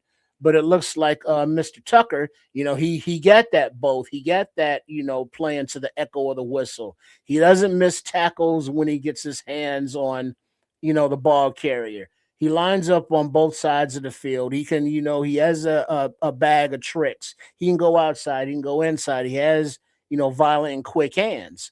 So, I would be more than happy to, welcome Mr. Tucker to the team if Dennis Allen, deemed him as a scheme fit and Poles decided to draft him. I would. What a sleeper, bro. Yeah, like well said. I think Ndamukong Tucker is more of a sleeper selection. To me he's a scheme fit. His bag of tricks, the tools that he brings to the table is a little bit more enticing than one might think. So like you just listed off a few different little areas that he has sort of in his repertoire trip. There's a lot. Like he's got a swim. He's got a swim move. He's got a ghost to swim or swim to ghost. There's a lot that you're getting with this particular player right out of the gate. So I'm not really sure what level of development he requires, and that's a great thing to say because he's ready made. He's ready to go. That's the value of that's one of the hidden values of being in NIL is you don't have to haul ass and be. This is why I hear a lot of and I'm talking about I read their TikToks, I see what they say on Twitter once in a while. They keep telling these guys, stay on in there, get your money. Don't be in a rush to get out. And stay where you are. And that what I mean by that is it's a lot of people that want to haul ass and get into a transfer portal because they want more attention for themselves. Mm-hmm. They want to be, and I don't blame them because they're young, their minds are a little undeveloped, and they're less emotionally put together. So they're very narcissistic at that point. Very. And so they ain't getting the pub and attention at some big school where there's a bunch of names and I can go over here and I can get more attention and people be talking about me more. I understand that mindset. I can understand that. But if you're a dog and you insist on being that and you ain't got to think about it, be a dog wherever the hell you are, even if you at Western Michigan. And so for that, I respect Nadame Tucker because I'm sure he could have went somewhere else. Yeah. You look at that skill set and you tell me he couldn't. Yeah, it looks like he's not on a couple of prospect boards, but I see of the mock draft sites, but I do see that he is a projected 5th rounder, but he is also a little bit older at 25. So he's been doing whatever he had to do coming from New York, to get to Western Michigan, but he's got that grown man developed body and maturity, it looks like. So that sounds like a little compromise from my boy Triple R. Well, I wouldn't say first rounder. You know what I'm saying? Let's not push the envelope. We got a little movement. That's good. That's good. Second, well, third, wherever they get them, but I don't put it like this. I have my own preferences of what I would do if I'm the GM, but guess what? I ain't the damn GM. And so whatever, Ryan Poles does, as long as it's successful, I drink to that. If the moves don't pan out, screw them. So whoever they choose, I have no preferences. I got no favorites, because as Bears fans or just fans in general, the closer we get to the draft, the anxiety is going to build, and guys are going to get tribal about their favorite prospects. Like we've seen already here in the chat. It's like Bain is this guy. How dare you besmirch his name and say that Tucker is better than Bain, or this receiver is better than that receiver. So you're going to have the favorites. And then when somebody likes a guy you don't like, you're going to call them names and they're going to call you names. And fandom. You know how that goes. So as we go on, if Mr. Tucker here, becomes a Bear in, a little under a month now, I would welcome him with open arms, even though he is, kind of old and shit. His insurance rates already went down, all of that. All right, let me answer Scrolls. He says 25 is a bridge too far. I tell you why I would refute that. And that's because of what we've done in free agency or not. You know what I mean? Think about what happened in free agency and the opportunities that we had. When you think about it in this the hell? Sorry, guys. When you think about it in that regard, I think personally, and y'all can tell me if you think I'm off in my way of thinking. I think that they thought and they think that they can find a more mature, well put together edge rusher in the draft, as opposed to paying a whole lot of money for him in free agency, because of the maturity that NIL brings to the table. It allows those guys to stay a little longer and turn 23, 24, 25 years old. I think that's what they're thinking. And if you think that's out of the realm of reasonability, tell me, because that's what I think they're thinking right now. I just don't know what causes you to be 20, Well, Leo chimed in. He'll be 26 this June. He will be. I was just going to say he'll be 26 as a rookie. I'm not sure what causes you to really be that old coming into the NFL. Like a Canadian, I get it. Say what now? Because it pays. Well, so does the college. So does the NFL, right? You can make the decision to jump in or not. Well, of course, you haven't traversed the college atmosphere. What does that mean? That means you don't know what the benefits are. You know what I mean? If you got a few dollars coming in, you know what I'm saying? You in Western Michigan, you the big man on campus. You know what I'm saying? You can swing that Dexter St. Jacques loving, and chill on campus for a couple years, while, raking in the dough. Ziggy, if you will, raking Ain't the nobody, dough ain't and You nobody go to trying repping. to, the NFL and go pro. You all the ain't poontang stuff. nobody, You're Kev, saying? ain't nobody trying to rush to a job where recreation is paying you. But now see, but that comes the question. He's good on the field. He looks like it, but what I think Kids is alluding to is his desire, to be great in football in the pros. This is why. This is why You he's know a what I fifth mean? rounder. Hey, y'all missing the whole big picture, man. Well, but I mean, we get it. You want to stay in, enjoy the benefits of being young and paid in an environment where it's like, hey, let's party. How you doing? Hey, girls, come on over. Nice to see you and all that fun stuff. But his his drive and his determination to be great in the NFL, to be a legendary player, which is one of those prerequisites that Ryan Poles had, as well as the physical acumen. So it's just not a question of his football talent, but his drive, determination, and motivation.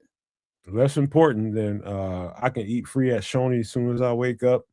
Me and my whole squad. Shit, that And then breakfast as bar, soon as baby. I get done eating, I can go to the room and there's a couple of them waiting on me. You know what I So, mean? ain't You know what nobody I mean? worrying about none of that bullshit. I That's understand. important. I understand. Hey, I ain't mad at Ndame. I'd be Ndame if it was me. Straight up. I'm staying. Shit. Well, Western Michigan. you can bring the chicks with you, bro. I'm just letting you know. Well, you even Bring 'em- get a bring 'em- better class than Western Michigan. it'll be harder to trade them in, but you can bring them with you. No offense, Western Michigan.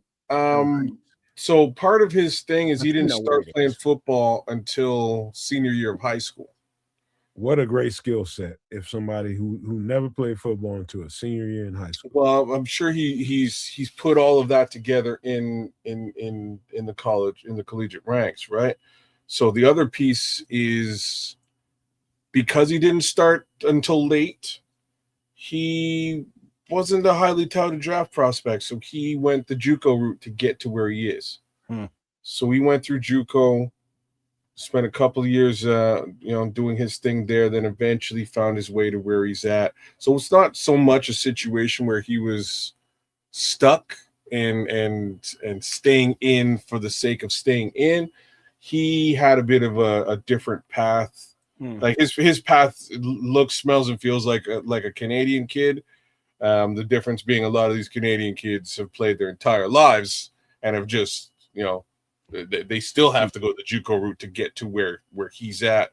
So, interestingly enough, like I'm saying, guys, the all around body of work that I'm seeing from this particular player, I'm interested. And not to disparage older players and however they get to this point to be discussed on some extra sauce on the breakdown to be a nomad dog, just what was it, whatever the movie was that tech dude from Leverage that plays in the new Prime, Alex Cross, black dude. He played a football player who got some false charges allocated against him.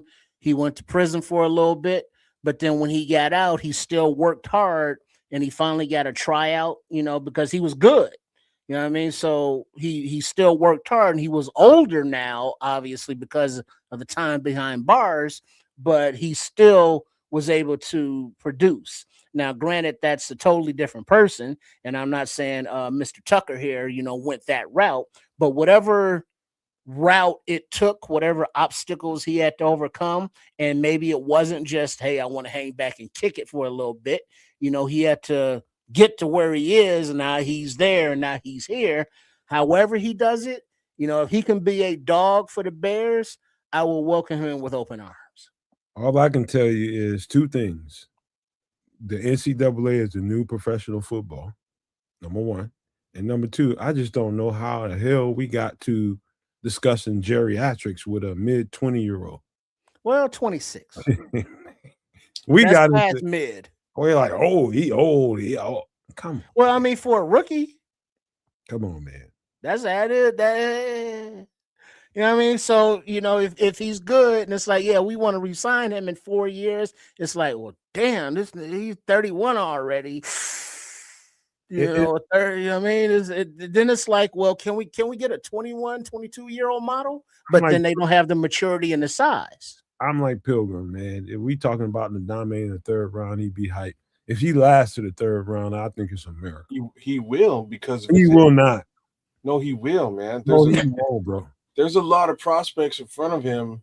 It don't matter, man. This motherfucker, and they're good prospects. I think he comes out in the fourth round, if not realistically as they're projecting him in round 5. You looking at people's projections that I'm telling you, this guy is bad. Yeah, I mean, where was Hippolyte projected last year, Cass? No Well, draft. so how well did that work out for us? Well, that's not my point. He wasn't even supposed to. That's my point.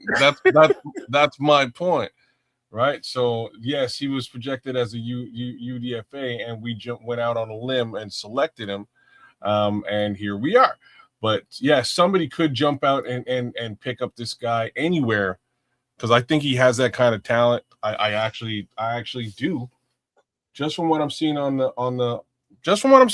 film. There's the only thing I don't think I saw was a spin move.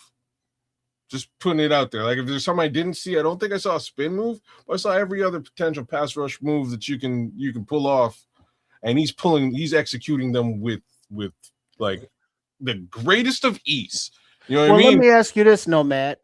As a rookie at 26, his game right now, is he mature, or is there still meat on that bone that he can develop and get more a spin move or other moves? Is two things can be true at the same time. He's mature and there's still meat. I don't think he needs a spin move. Like I'm just being nitpicky. Well, I mean, is he at his ceiling now, or is there still elevation in his game to be had? He's closer to a ceiling than a lot of players that's going to come out at 21, 20, that age frame. He's closer to that ceiling, but still with a lot of meat on the bone. Okay. I agree. I just don't know what I don't know what they're going to ask from him. He's got counter. He's got.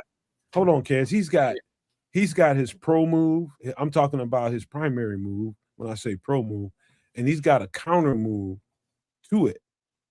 That is, again, I'm telling you guys, the longer these guys stay in college, the better player you're going to get when you draft a rookie. And it is very top tier, like I said about Akeem Mesidor. He's right there in that category. Right there. I like this kid a lot. I would love it if they got both of these guys. So it could be 51. We got a geriatric DL, but I don't. And then take Bud Clark at safety. Perfect. We have the oldest team. There it is. Oldest rookie squad in the NFL, and I'm fully with it. I like all three of these players, to be honest with you. I think the No Maniacs love this guy. I can tell by the comments in here. Look, y'all, True Pilgrim said, what was that? You can always get better, but he's almost a finished product. You Not can't quite, Leo factor. You can't coach the way he plays. He has motor / agility. Man, I'm telling you, there's very few of them that I was this impressed with. And Ndame Tucker was right off the bat. Yeah, he looks great. Like I said, I wanted to ask you about this player because I looked at him before, and he kind of has everything that you need. Like he kind of does. There's one area, and that's just length. He's not the lengthiest guy out there. That's all. Doesn't matter. It neither was Khalil Mack. Just put things out there, right? So I think this guy comes in the NFL and he gets the job done in a major way. They ask him to do something, whether that's put on a little bit of weight or drop a little bit of weight. I don't know what they're going to want from him, right? But as far as as far as having the know-how to do the job, this guy has it. And the one thing we didn't talk about was coverage. He'll drop in the coverage, y'all. He's a stud football player. He'll drop in the coverage. He'll get it done there too. So there really isn't any facet of his game on the edge that he doesn't have on lock. I just say he's the baddest top 3 to 5 football players in the draft not being talked about. And I think not being talked about, you're damn straight. Yep. Yeah. And I you're damn straight. I'll go with that. But now addressing Red Baron, he's all in on Booker. It's his year. And that's cool. But he can't be the only one. You know, if he gets dinged up or he's out for a game or he needs to catch his breath, you know, for a series or a quarter or whatever, you know, who's behind it? You know, you got to have depth behind, you know, your front line. And it's good that Booker's, you know, up there, but you know, we got to keep that that process moving behind him. You know, with guys that are pushing him. That's like, well, man, you know, Tucker came in, or you know, insert player here, and it's like he's really pushing Booker or insert player. That's the kind of competition we want on the roster.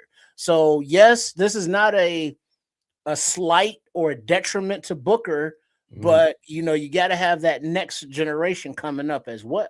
It's Go ahead, kid. Yeah, I just about Booker, and y'all know how I feel about Booker. I love the kid, but I'm gonna say it like this, girls. Last year was Booker's year, and unfortunately, he got hurt early into the year, and it kind of skewed the view of his season. I think he had a great season, but what really came out of last season, as far as Austin Booker is concerned, was the fact that we need a better rotation on the edge, period, with or without him. So I think we continue on. We get that rotation in place by selecting somebody like this or somebody earlier on to really prove that we've got a powerful rotation on the edge on both sides, and away we go, right? Just like Tripp said, if there's any attrition, if there's any injury, we have somebody that can sort of step up to the plate and help out. I think this, to close this out before we get into the next subject, I think we should think about it this way. I'm talking about as fans. We all are fans. I'm a fan just like you are. You guys are. We just have a podcast. I'd say this. I think this this new regime that's come in here has proved to be pretty goddamn on ruthless when it comes to what they want and the kind of guys that they want, particular skill sets, particular weight distribution, size, length. They're going to get the guys that they want in the building. And no matter what we think about whoever it is, whether it be Austin Booker, whether it be Javon Dexter, or anybody else that you see on this team, you got to know that they have their idea of what this thing should look like. And if as highly as I think about Austin Booker, I cannot forget that we have another coach that's designing this defense. And he might think counterclockwise to what I think. And off we go to another move. And so I just say this. No matter what you think about Ndame Tucker on film, no matter what you think about Austin Booker on film and how much you like him, they're going to have their way with this roster. I don't give a shit what y'all think about it. I don't give a shit what I think about it. That's just the truth. Yeah. We got to keep moving, man. Unless y'all got any lasting thoughts about this, we can keep moving. Final thoughts. I really like the player. I think he jumps out, man. Ndame Tucker, y'all. I agree with that one, Mr. Canuck. But we do have to talk about some other stuff here. My girlfriend is about to run over my feet, and I'm moving them. She just came home. Let me get this off the screen, man. You know what? Instead of me giving any opening thoughts about, we're going to get into Doomsday Survival. Give me a quick thought of what you think about the current events right now, kids, before we do it. Things are messed up all over. To quote Cheech Marie, times are tough all over, man. Probably about as easy as I can say it. I know who's doing what, why. Nothing makes sense. Ain't nobody trying to give any viable explanations, and we're all left sort of holding the bag and paying for it. Fun I, times. I feel a certain sense of responsibility as somebody that has learned to prepare for any given situation to share what I know to the people that you know, even the people that know. For more importantly, the people that really need a jump start point. And I think that's where we can come in and be a really good accentuation to what we have going on today, man. And let's just start with this.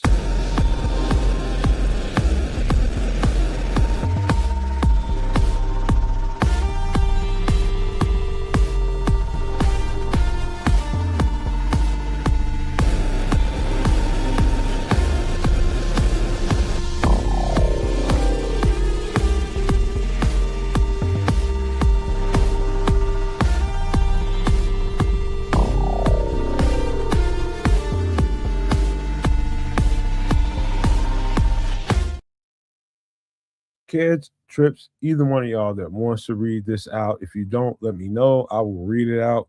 But read it out and we'll start from the top and kind of bounce this conversation back and forth with each point because I think each one of them are specific things that we need to talk about in particular to help people out.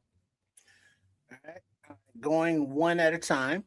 Critical warning signs. Continue. 1. Severe global energy and economic disruption continues. Gas prices continue to soar. Number 2. No, I thought we were going one at a time. No, you can go if you want to, Trent. Oh, okay. All right. 2. Gas prices continue to soar. 3. Forced production cuts. 4. European energy shortfall. 5. Regional destabilization. 6. Expansion of war fronts. 7. Possible direct nuclear exchange. 8. Targeting of desalination plants. 9. High civilian and military toll. 10. Rerouting of global shipping. And 11. Global food security concerns. Okay. Before anybody jumps on any one of these, just know pick something that really sticks out to you if you want to talk, and we can just bounce around these subjects. I would pretty much want to start at the top, but that's me. Y'all do it the way you want to. No, let's just go. Go ahead. Severe global energy and economic disruption continues. Yeah. So I don't even know where to start anymore. You know, I'm just being real about stuff like this. The how we are bears. The world is upside down. It really is upside down. It's gonna. What I've heard is that countries are starting to have, to country leaders are starting to have keynotes, sort of saying that, hey, there's a war going on outside, no one is safe from. Sorry, it's going to cost us, as in you and I. Right, things are going to get way more expensive. Cost of living is going to go up, and it's going to be disruptive to the way that we conduct regular, old, everyday stuff. Life is going to change. Life in general is going to change, and this is what they're saying out there. And the worst part about all this is if the reasoning for this war was factual, was in place and provable, I think everybody would have got up and said, hey, you know what, we're going to back the US and Israel, and let's just go shut this thing down and put it the way that it should be. Let's make things right. I don't think anybody believes that it was like a factual correct thing that was jumped into, and that leaves America holding the bag in the worst way. And it's terrible to sort of look at because everybody's looking at America going, so why are y'all in this thing? And what's even funnier is the Israelis are like, yo, we just gonna keep bombing, but we're not gonna send anybody over there. So like if y'all gonna send somebody over there, that'd be cool. But we're not gonna, we're not gonna send anyone because that, like, we don't want our troops to Well, let's just stay Well, where but we that are. goes to Hold on for the a second. expansion of number Hold on. 6 war fronts. Hold on Because for a second, Triple R, please. Huh. Let's just stay where we are. We're talking about severe global and energy economic. well, I mean, but it's all the same thing. No, I mean, because not as really. you expand the war fronts, the severe global energy and economic disruption, is forcing production cuts because in America here, we are inconvenienced, quote unquote, by paying higher energy prices. To whereas Europe, their energy shortfall, Asia, energy shortfall, they don't have the gas or the oil. So they have to be inconvenienced to the point that they can't fill up their cars or for their generators. That's It's what I'm more trying of to an say. inconvenience. It's not an inconvenience. It actually affects their everyday life. And so all of this list as the epicenter is, like this one place, the global effects are different for certain regions and areas, but it's all bad. So across the board. when it number one is talking about severe global energy and economic disruption continues. We talked about that a little bit last week. And this week, I'm going to say this. And to add number two to that, the gas prices continue to soar. We're definitely seeing that in the last several weeks here. I don't know where you live at, but wherever you live at, I'm guaranteeing that you're seeing an increase in prices when you're going to pay for petrol. You're definitely going to see that. That's affecting economies everywhere. All economies are driven off of crude. I just say that crude, gold, silver, basic stuff like that. All are derivatives of what the big picture looks like. And I'm telling you, the big picture looks bleak because us over here in the Western part of the world, Western societies depend heavily on the stability of what happens in that part of the world.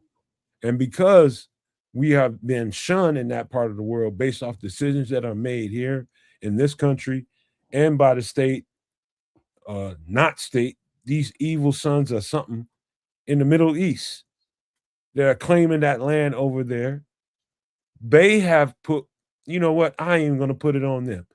It's part to do with our decision making over here. But the disruption continues. Gas prices continue to soar. Third thing is forced production cuts. What that means is in other parts of the world, that means that they have to, like, in, let's just say Oman, let's just say Qatar, let's just say Saudi Arabia, that are expected to produce a certain amount of barrels of oil in a day, not in a week, not in a month, in a day. They have to stop producing their product and stop enriching their countries because they cannot. And so, because of that, that's going to cause an energy shortage domino effect that will land on us eventually. And I'm knocking on wood, hoping that it doesn't affect us so severely in the western part of the world where we have to put a budget on how much energy we use, and it's going down that road.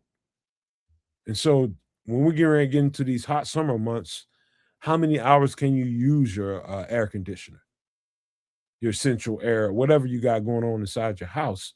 That's what that means.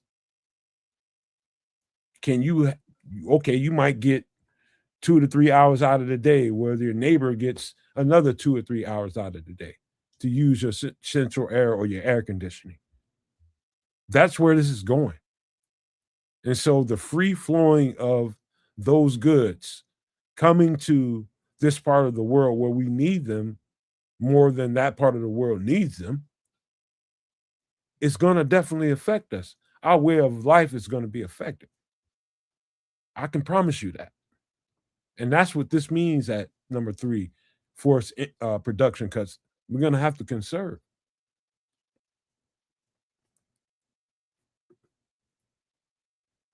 What you thinking, kids? Yeah, it's all, like I said, it's all messed up, man. I don't there's when I say it's all messed up, really the thing that's messed up is the American petrodollar, and all the stuff that you sort of looked at here just means that yes, it's going to cost North Americans a lot more than expected to do regular things. About that simple. The real downside is that the rest of the world is starting to negotiate around America. Yeah, they should. And this is the visage from a guy in a country who's outside of America. That's what's happening. And when the tariffs started, I was like, why don't we do this? We should start to negotiate sort of around America, and that makes sense. So those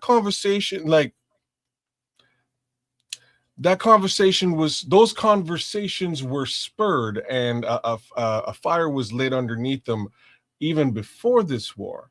And now that the war is in effect, those conversations are so more prevalent and have so much more girth with respect to, we need oil now because we can't really manage it the way that it was managed before. It looks like it's going to China. And if that's where it's going, we need to have bilateral agreements with them. Right? So things are shifting and changing from a global trade perspective. And again, that came into effect with those original tariff talks. Now they're incorporating full-on energy reserves. Well, remember earlier, I told you about the $1 billion taxpayer money payoff to the French company for them not to produce, renewable energy in those wind farms.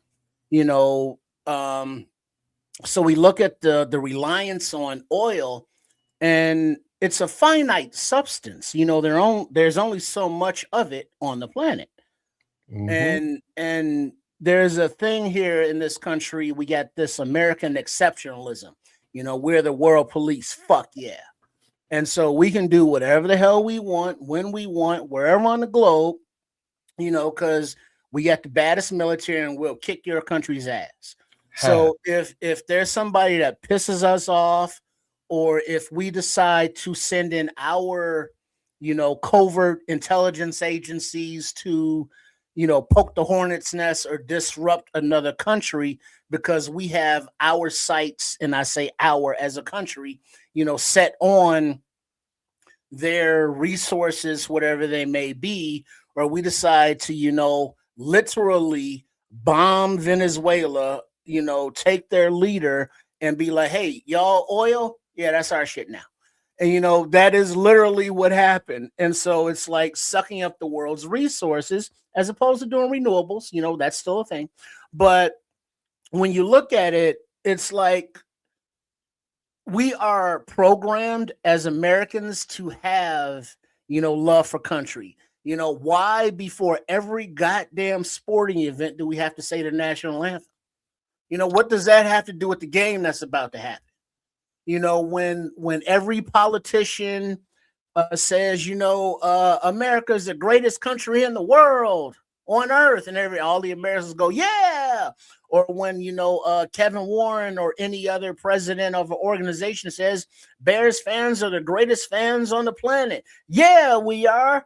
And just that psychological, tribal, reinforcement.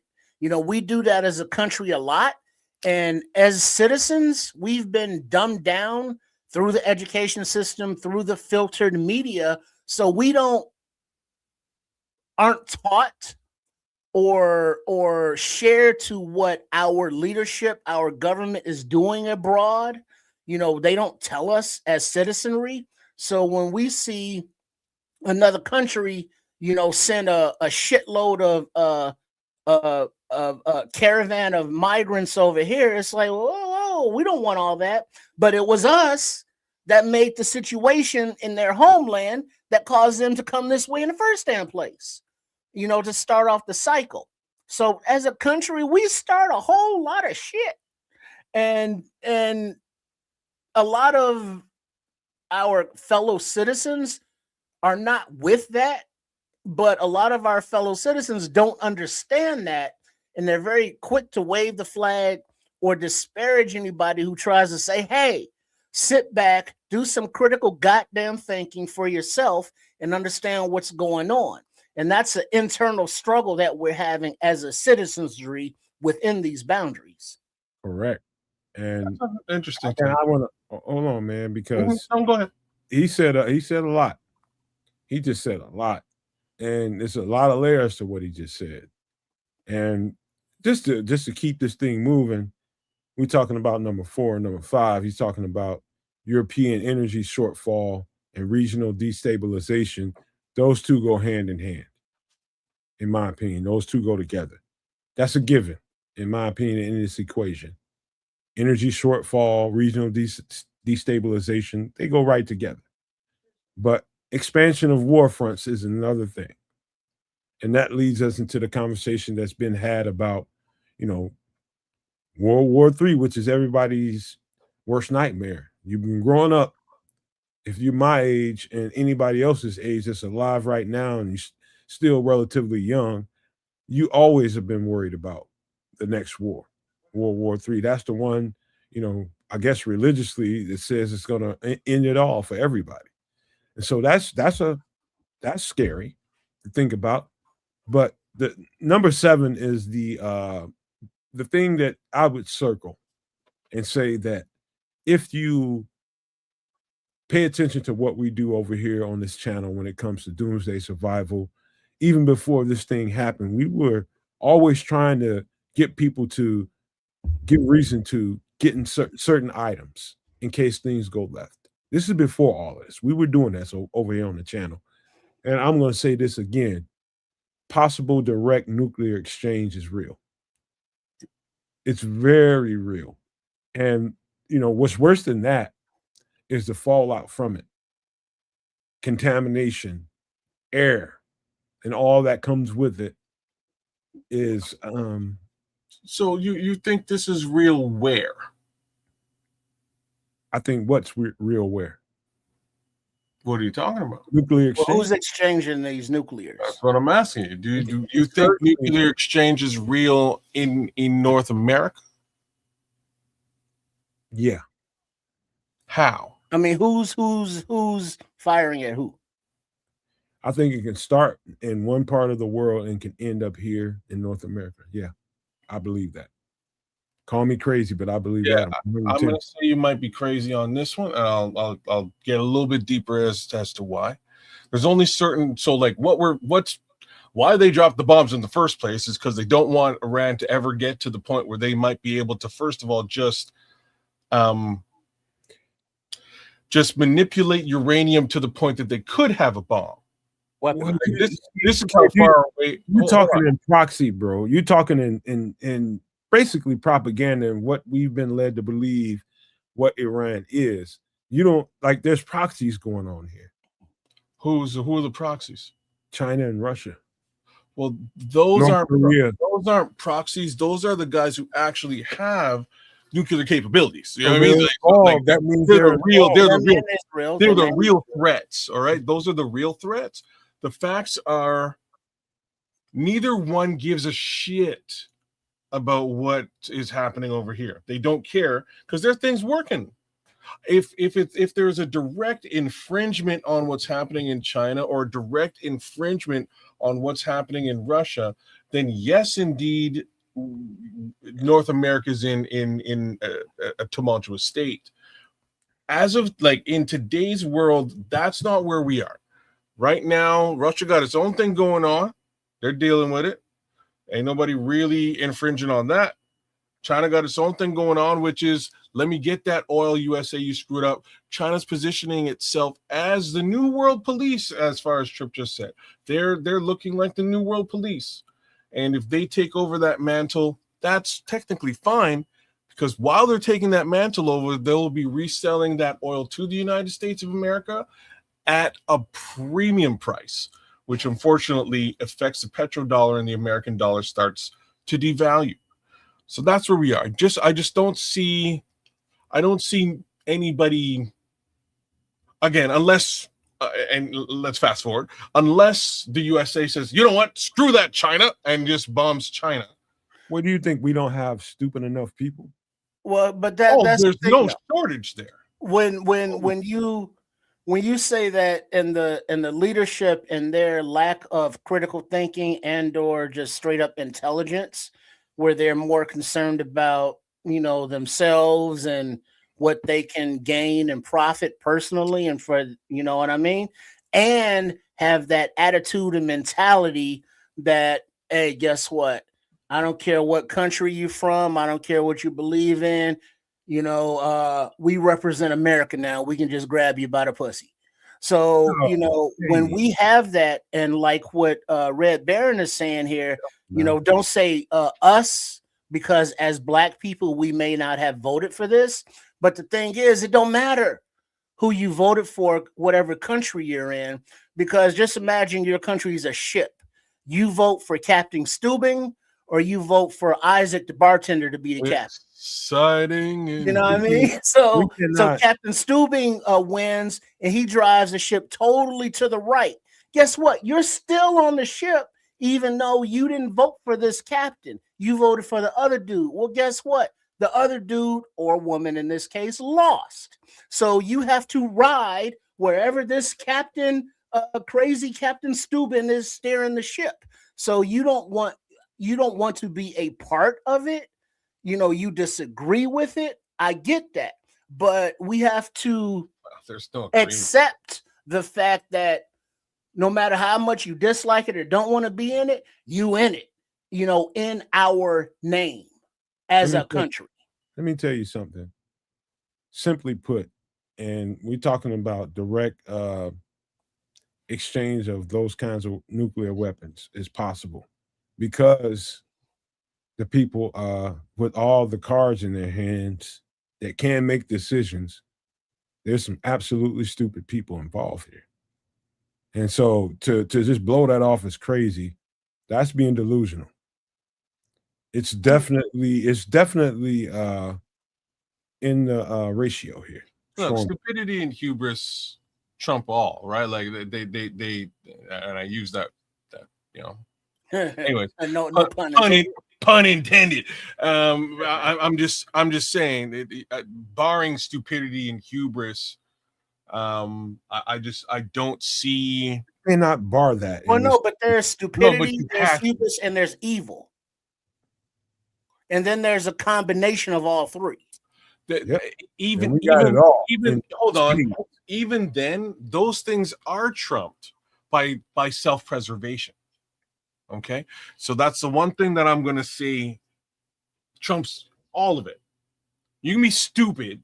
You can be you can have that bravado. You can be evil. But at the end of the day, you want to survive those encounters. You want to live to enjoy. You want to live to tell the damn tale and to reap your reward. How about this? If you were some kind of megalomaniac, right? I am. And you were of the ilk that I just want to control and run everything, right? Sure. That's what a megalomaniac is. I know. And by there's no means by which you would get off course. You would run over and take over, and you would do anything to anybody to achieve those means. Mm-hmm. If you are very short on your time span of the world, and you know it, that becomes it's already a dangerous individual that thinks like that. Number one, that's in power. It's number one, he's already extremely dangerous. Now you know you're not not very long for the world, and you don't care. And you willing to absolutely heap total destruction on anything because you're not going to be here anyway. And I'm mad about the fact that I can't be here. And so I'm going to F this. There is totally that frame of thinking involved here. Totally. And hold on, Trip. I mean, kids, don't overlook that fact. I'm just trying to grasp where you're at. So you're saying, you're saying if a world leader, for instance, was told that he's not going to live for a long time, he's going to drive the country into potentially not just the country, though, brother. We're talking about nuclear war here. We're talking about the whole world. He's going to drive the entire world into nuclear holocaust. Well, I don't think, even if let's say the megalomaniacal, narcissistic, idiot, evil, corrupt leader wanted to do that, even no matter how sycophantic his inner circle was, do you think that they would follow through with those orders, knowing that it was the end of them all? Are they going out with the Kool-Aid like that? Unfortunately, yes, I do. I actually do think it's like Pete, Big Pete there.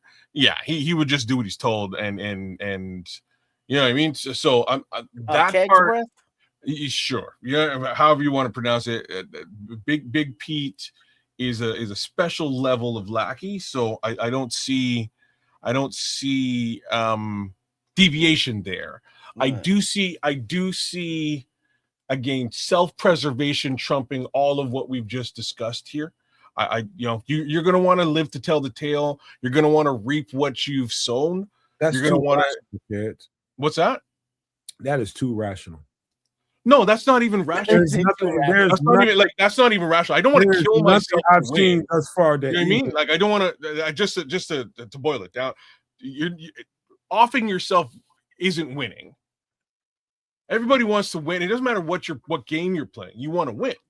If it's Monopoly, friggin' well, tennis. But I think the point is, like Red Baron is saying, old men want to see their weapons before they check out. If you know you're at the end of your road, boys to men aside, you don't give a shit about the world. You don't give a shit about anything else. Yeah, you want your legacy to live on, so you engloss everything in gold, which is supposed to last forever. But if you're that much of a narcissist, you don't care about anybody else. When your end is the end, as far as you're concerned, the whole world and universe might as well end. For one, you're giving too much reason to your rationale. And you're thinking as a normal human being. The people that are in power don't think like that. That's why they're in power. I don't know about all that. So like, there's no empathy, there's no sympathy, there's no. I think I want to save something for myself. What you're thinking, that's ridiculous. Actually, as a matter of fact, under the circumstances that we're talking about, that's ridiculous. I mean, because look at it like this, kids. Here's what we're dealing with to give you a little more insight as to why, they are more than willing to run the ship into the rocks and sink to the bottom of the ocean if they can't have their way. Right now, we are looking at, in this country, spending, like $1 billion or some shit a day on dropping these bombs and disrupting and unaliving these people on the other side of the world, for what we still don't know. But the message being given to us as citizens is like, look, y'all, the government, we need these tax dollars to build these weapons, and we need to increase our military funding. We need to increase our domestic paramilitary force in the name of ICE. We can't afford Social Security. We can't afford health care. We can't afford daycare. We can't afford to support the vulnerable of our populations. And we got to get rid of all these damn brown people, who come in and do our jobs, contribute to our society, pay into the taxes because, certain melatonin less people have been aggrieved, and this is their shit. So we got to clear it all out, and now we are in this crusade around the world, for all these reasons. Now, everybody, well, not everybody, but most people in the chat, on the Nomad Network, on that Kansas Canuck or Sports Chicago style, understand this and do not agree with it because, I'm not a big poll guy, but the majority of the polling is like, WTF are we doing here? Why are we doing this? This is ridiculous. This is uncalled for. But our leadership, the people in power, our pulling the strings, if you will. And speaking of pulling the strings, I tell you this, if we could have elected a better president that would be more in the employ and service of other places like the Ruskies or like those other people over there in the Middle East, you know what I'm saying? And to isolate America from its allies, to do all this strange things with the economy to make everything more for the average taxpayers, to do the tax cuts for the billionaires and the corporations, and to take literal food out of the mouths of the hungry, not only here domestically, but with other programs around the world that would say, hey, there's a problem over here. We got this relationship. Let's work together. No, we're isolating ourselves from all that. And I say we as a country, but the majority of the citizenry does not agree. So there's going to have to be a time where it gets worse before it can get better. And a lot of these things on this list are things that are affecting globally, but domestically, we got our own house to still clean. I would say this, man, and because all the stuff that we're talking about, the civilian military toll, that's the thing, rerouting of global, we'll get back to that. That's the thing we should talk about. Just real quickly. But before we get out of that, the reason why it starts in the first place, and I don't want anybody to ever forget why this thing started in the first place, because that's the best question in the universe is why. Why does anything happen? And there's a great, strong, pointed out reason why this happened in the first place.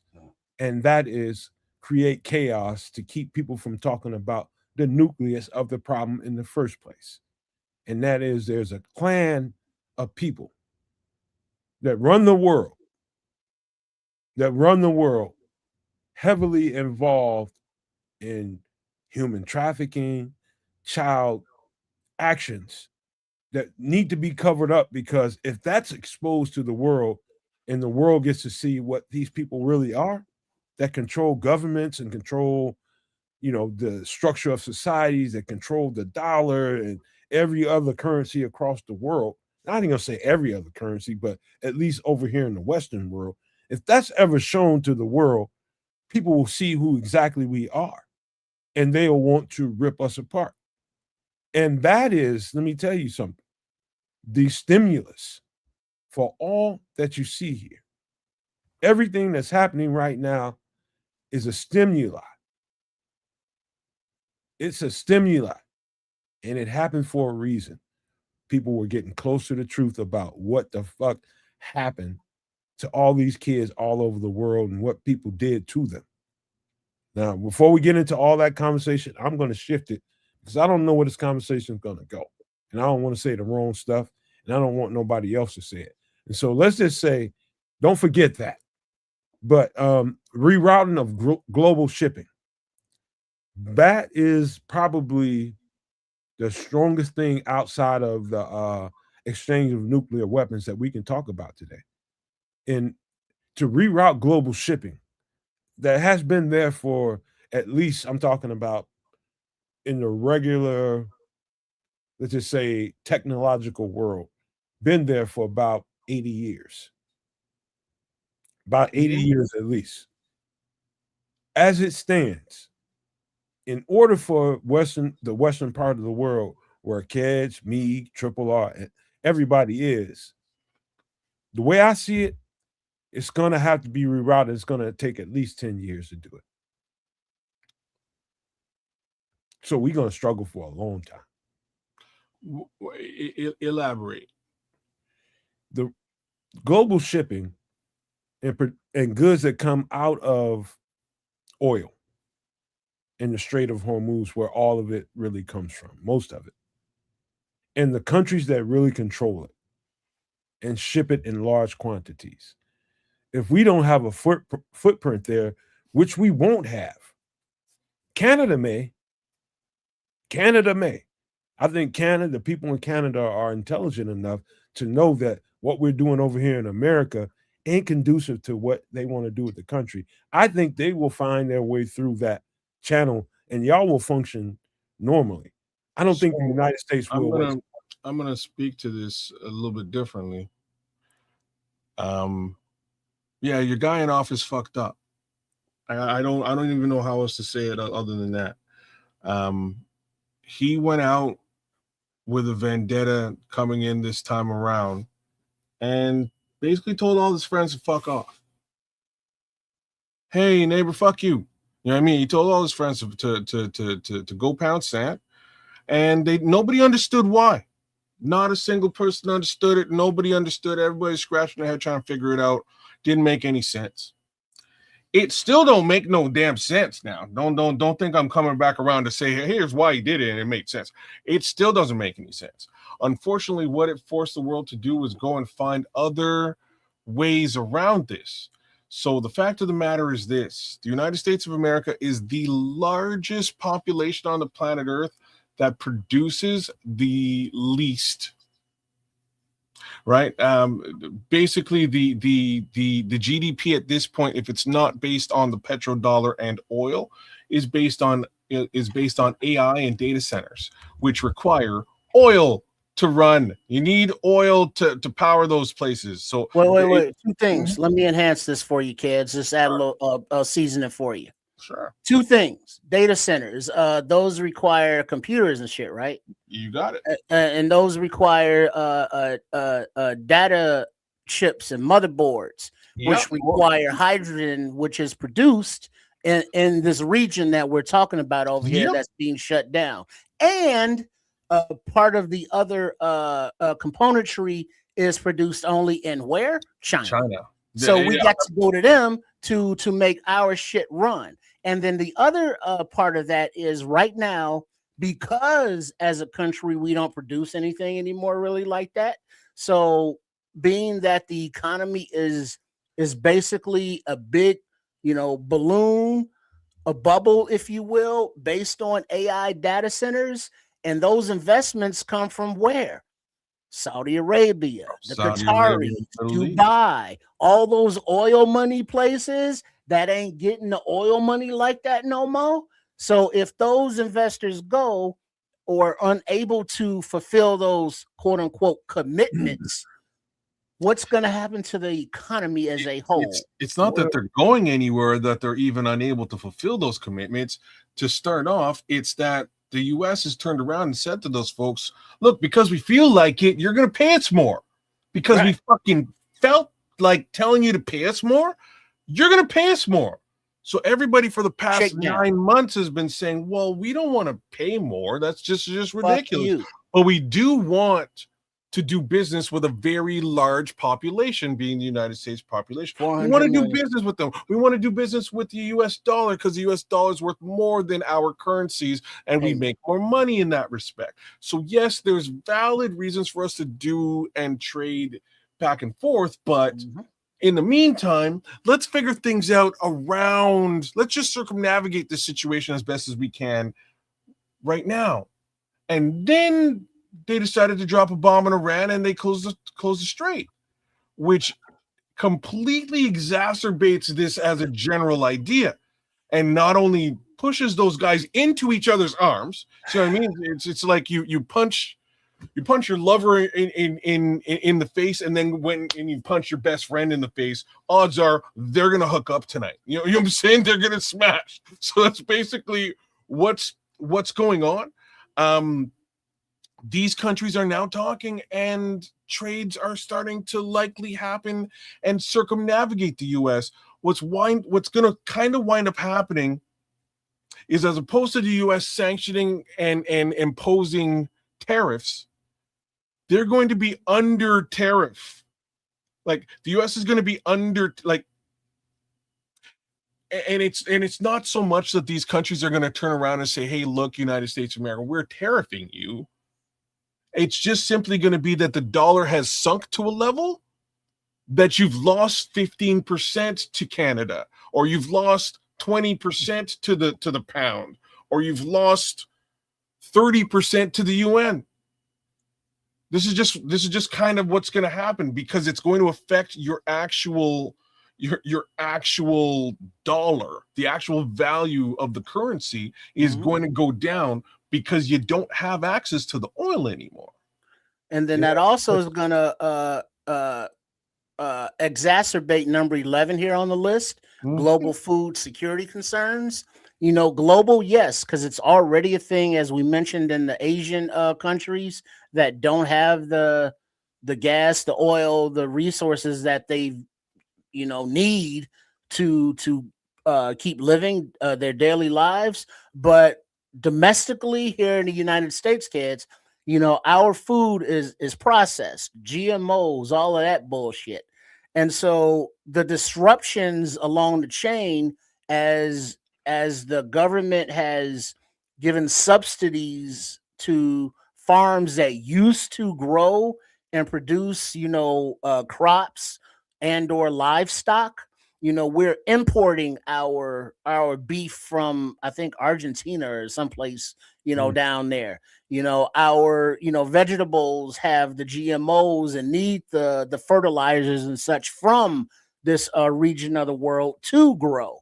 So as this crisis is still a thing, yes, global is going to be a concern, but domestically, well, that's we don't grow. I mean, Nomad has his garden, in his house, but he's like the only one in the neighborhood that does it, and he wouldn't be able to feed that whole neighborhood from his one garden.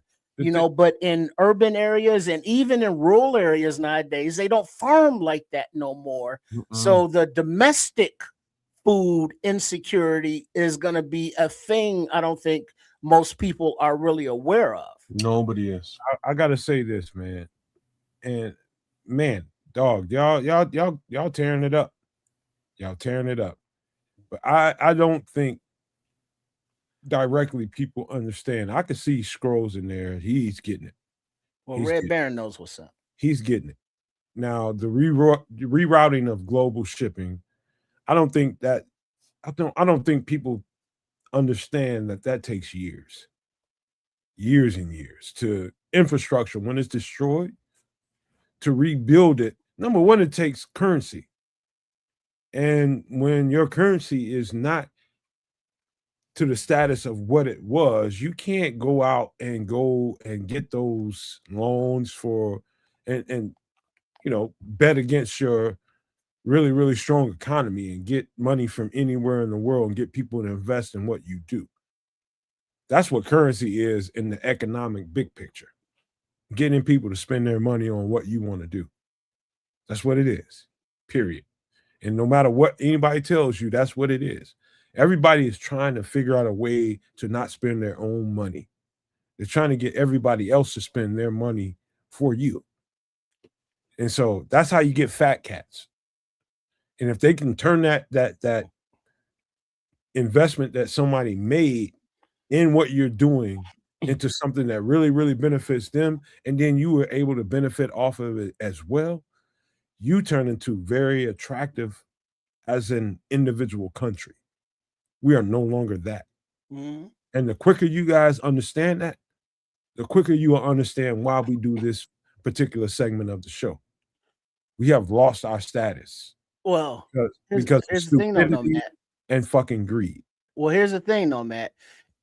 What everything you say, I totally agree with. But going forward, we can't just, next election, if we have them, elect, let's say, We ain't talking about voting, man. well, hold on. Elect a Democratic president and say, okay, we can get back to the status quo. We can get back to normal. We can't do that because of the greed, because of the unbalancedness of the retention of resources by these billionaires. That is a system of capitalism. And so obviously it's been 250 years we've been doing this, whole democracy capitalism experiment. And we see that it's just like the game Monopoly. Eventually you're going to have the haves and the have-nots. And then once you get to be a have-not, you got no chance in hell of being a have. Then it becomes a battle of the haves until who's got the most, where you got all of the rest of the board starving and poor and in squalor.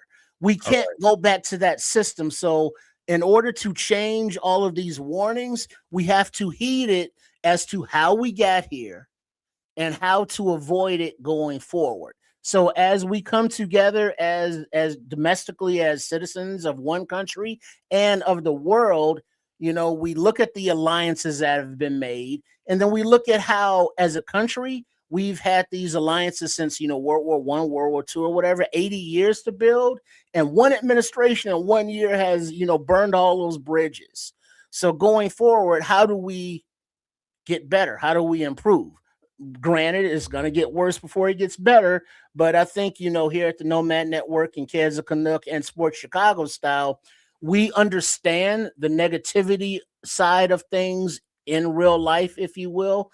But also we like to have a solution or a positive side or a forward-looking aspect to focus on, not only the squalor or the evil that we are, clouded in and shrouded in right now, but once we break out of it, how to make it better so we don't fall back into that same, nonsense.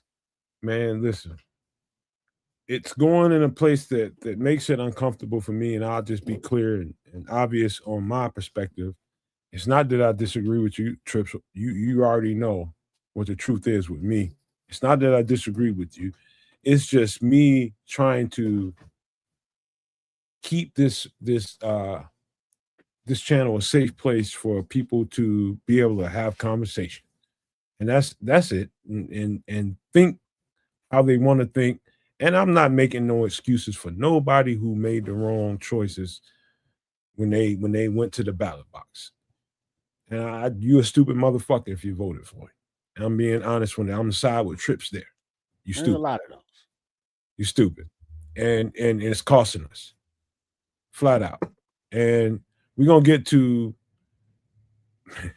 have to get to another something, because if I keep going right now, I'm gonna blow the fuck up right now, because I'm pissed off about it, because it wasn't necessary. It got tribal when it didn't need to get there. And that's just because of foolishness, tribalism, and stupidity. Well, got us where we are, Trips. We gotta go. Oh, okay, go ahead. Do some other stuff, man.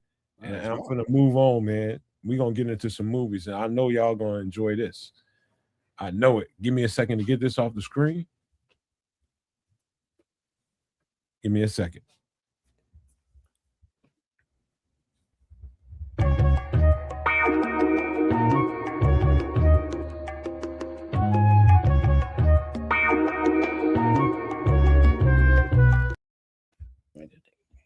What y'all think about this one? Oh, nice. I've never seen this one. You haven't seen it? What? No. Oh, kid, you tripping. Yeah, he's tripping for real. All right, now for those that might be just listening, what up, Smitty Q? Keep your eyes on the road. Keep it at double nickels.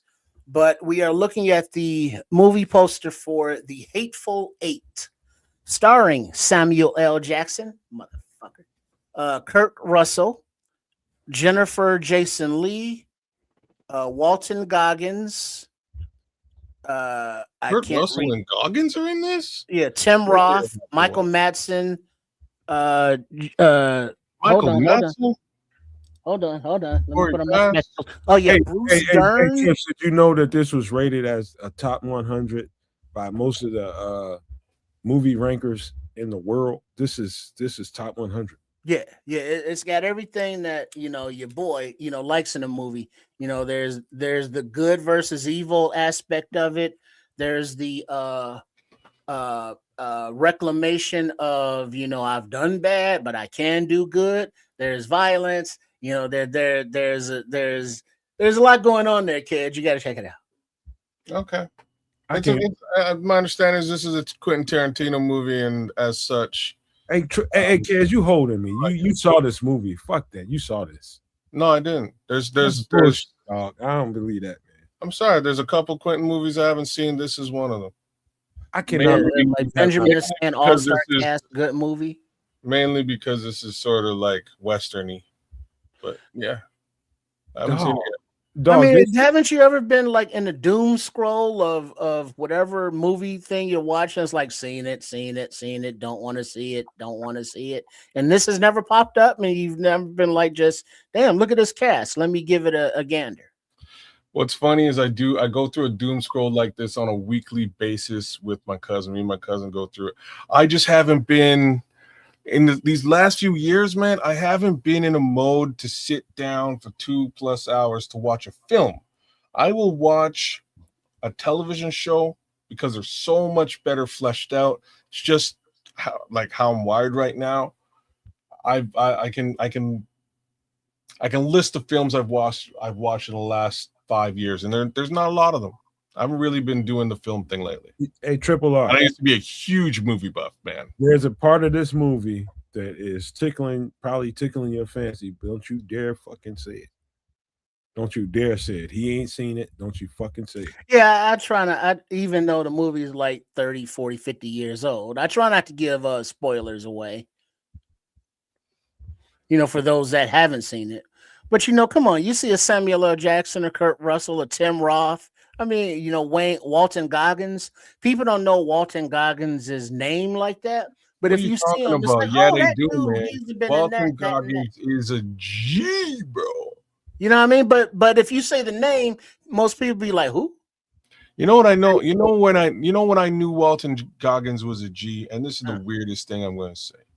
Either one of y'all ever watch, speaking of TV shows, either one of y'all ever watch Sons of Anarchy? Yeah. You know who? Do you remember his character from Sons of Anarchy? Yeah. Was he the Irish dude? No. Who was he? Wait, Walton Goggins? Walton Goggins. Who was he in Sons of Anarchy? Do you remember? No, I don't. No. So in Sons of Anarchy, he played the Hold on, before you tell me, kids, let me make sure we're talking about the same guy. Walter Goggins is the crazy Southern. Yeah, well, you haven't seen the movie, so you don't know. I know. Well, without seeing the movie, I'm well aware of who Walton Goggins is. I think I know who Walter Goggins is. I'm trying to be clear about who he is before we talk. So Walton Goggins is one of the headliners in the TV show Fallout, which is okay. We talking about the same guy. I know we are, which has been smashing it up all over the place.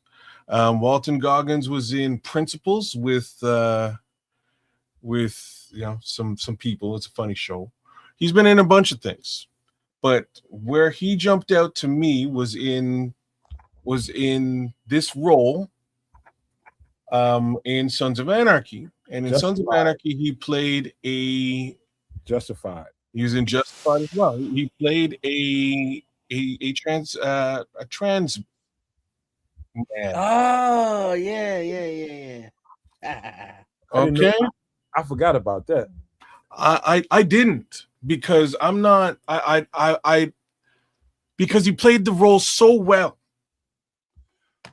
I didn't forget about it. He played the role so well, the role of this trans person, that I was like, wow, like this is a really powerful, because there's a point in the show where like this trans person gets beat up, and their significant other sort of comes and saves this person, and like it just the way that it sort of happens, he rolls with it, and you know, he emotes about it, and it's very interesting to sort of see how, you know, this works in this weird world, and you know, this biker world, and just his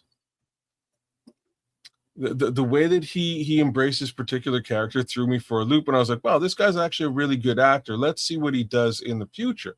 And everything he's touched so far has been like solid gold, y'all. Dog, Everything. And I can- if you hear he's in something, go watch it. well, stop that, Trips. Stop. Oh, okay. Stop that. Trying to show who he was. I know who you. We'll get to that right when we get through talking about this, because kids ain't never seen it. Mm-hmm. We'll do that, because there might be a couple people here that don't know who Walter Goggins was. I was unsure about him, but wow, Gemstones, vice principal. I said principals, vice principals. Yeah, this is this movie is so. I kind of I hated it, but I loved it at the same time. I hated it, but I loved it because the actors, the role players, Quentin Tarantino really constructs his movies around the character actors. I mean, in a way that not very many people really emphasize, because they're, you know, people that handle budgets and trying to listen to the movie studio and say, hey, you got to get this out of there, you got to get that out of there. Somehow Quentin Tarantino finds very powerful actors that can really bring a character to life. I mean, to life in a way that you don't like it. And there's several characters in here that makes you want to stomp their face to death. Michael Madsen. Yeah, it's. I mean, don't say much more than that. Trip down. No, but just generally his roles, you know, are those characters that, you know, he's he's not a good guy.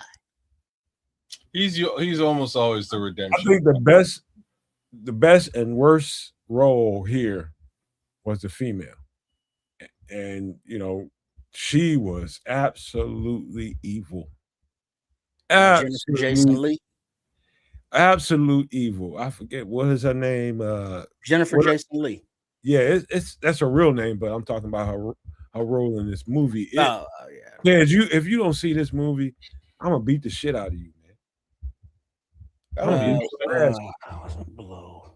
I definitely should. I definitely tomorrow, bro. You better see this. I definitely should watch this one. It's one. Are you familiar with Jennifer Jason Leigh? I am.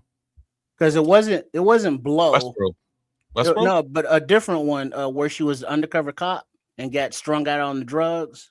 Oh, what's that now? With the cold ass blues soundtrack. Oh, you got me. Jason Patrick, I think, was the. Yeah, I know exactly what movie you're talking about, but I don't. I can't remember the name. Yeah, it'll come to me. But yeah, she's a good actress, and she does that edgy stuff well as well. Right. Trip, straight me out. I don't know if y'all watch Westworld. She was badass in Westworld. Trip, straight me out if you think I got this wrong, but I think this movie is setting around the 1700s, somewhere in there. There's still horse and buggy going. Yeah, on. you're Old West. Yeah, and the realistic the scenage of it all, in a place where you're going from place to place, and you're just hoping to find some kind of, I guess, civilization in between these places, because it was so sparingly. And you find a place that, like, hey, it's a blizzard going on out here, and I need to get out of this cold and get my animals, my horses taken care of. It all sets around that scene. And everything that comes out of it, there's racism, there's reality, there's policing, there's bounty hunter, there's guns, there's all kinds of crazy stuff that you would expect out of any Quentin Tarantino movie. But man, the way it's strung together is absolutely powerful. It's graphic, it's all get out, bro. It's graphic in a Yeah, way it is. like Quentin Tarantino can only be. Yeah, it is.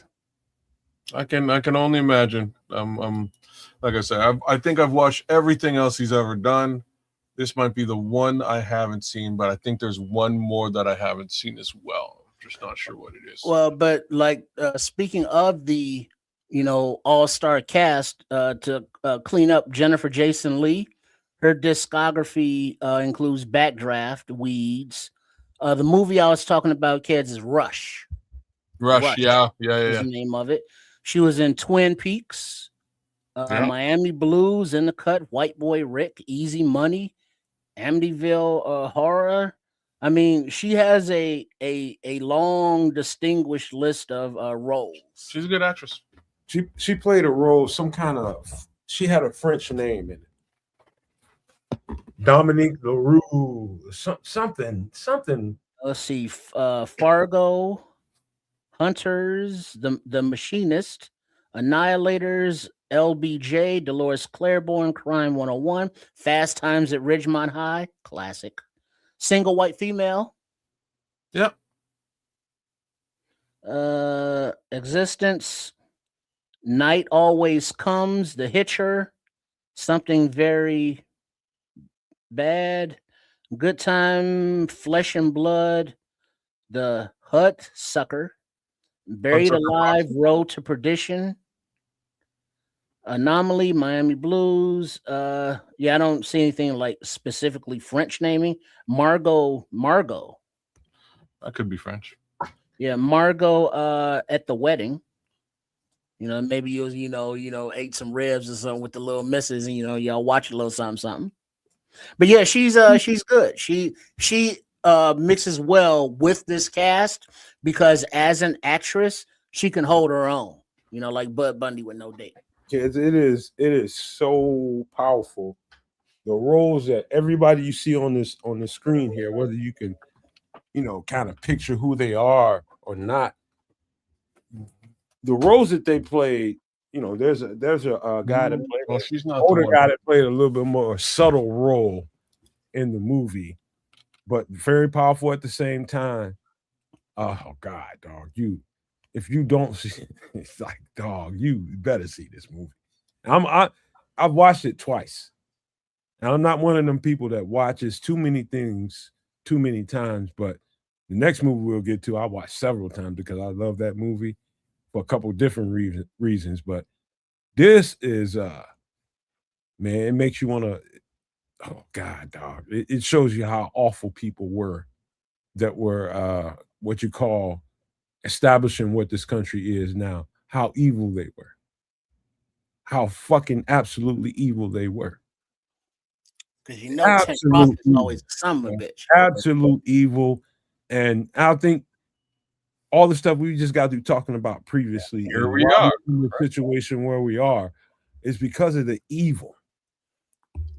Plant evil seeds, get evil trees. In order to see people in the way that people were seen in this script, and the behavior of the people in that script, I mean, there's no, man, this is just as graphic and raw as you can get. Can't see a movie more graphic and raw than this. Because it has that avenging angel aspect of it, as Quentin Tarantino tends to do. You better watch this shit. No, I'll definitely do it. Let me know when you do, so we can circle back to it. All right, I confused Jennifer Jason Leigh with Evan Rachel Wood. I think it's the three names with a boy's name in the middle.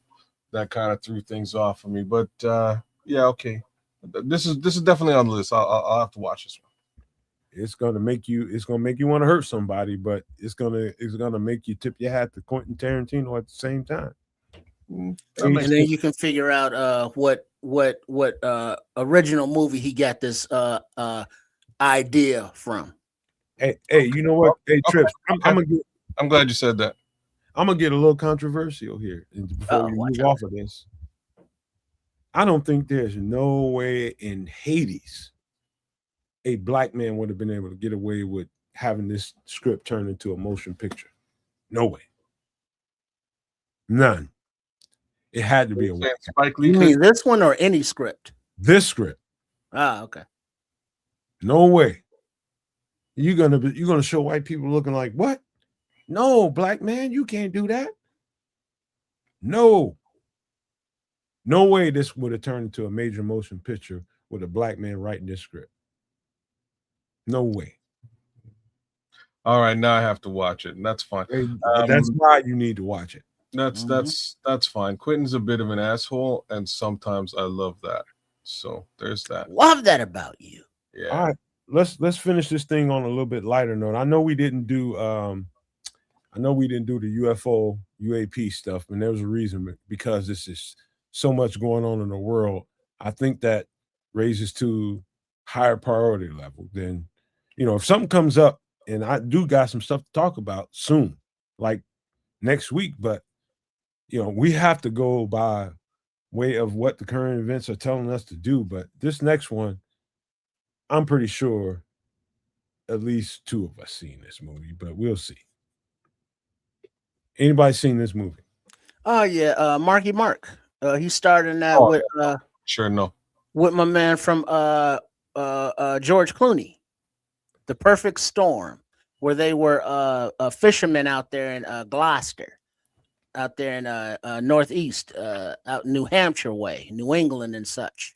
And they went out fishing, I think on the Outer Banks or the Northern Banks or somebody's banks, not Tyra Banks with her fine self. But, they had to deal with a storm and non-hilarity ensued. So I don't know if I've ever brought this up on the show, but I kind of have like a thing where I hate Boston.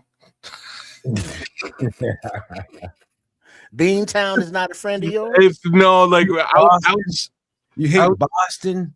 Yeah, I outside of by Harvard Yard. Outside of New Edition, I'm not a fan. Cool it now. You know what I'm saying? The New Edition gets a pass for the whole Boston thing, but outside of New Edition and Larry Bird, I'll throw Larry Bird in there because he's grown on me over the years. But as a kid, it was like funky a no. White boy. You know what I'm saying? It was a no as a kid, but now I gotta respect the guy. You gotta respect the game. You don't like Boston baked beans? I don't like anything from Boston except for those two things I just mentioned. Oh, damn. And Matt Damon also gets a pass. But not Ben Affleck. No, hate him. Can't stand him. Damn. Can't stand Marky Mark. Hate Marky Mark. And I don't like his him brother and the New Kids. Can't stand Boston. Sorry. For all the Boston people out there, folks with family in Boston hate me. They are some assholes, man. But I'm not a fan of anything that has to do with Boston. And this is a Marky Mark film. So I think I've watched one Marky Mark film in the last like 12 to 15 years, and it was the comedy with Will Ferrell, because I love Will Ferrell.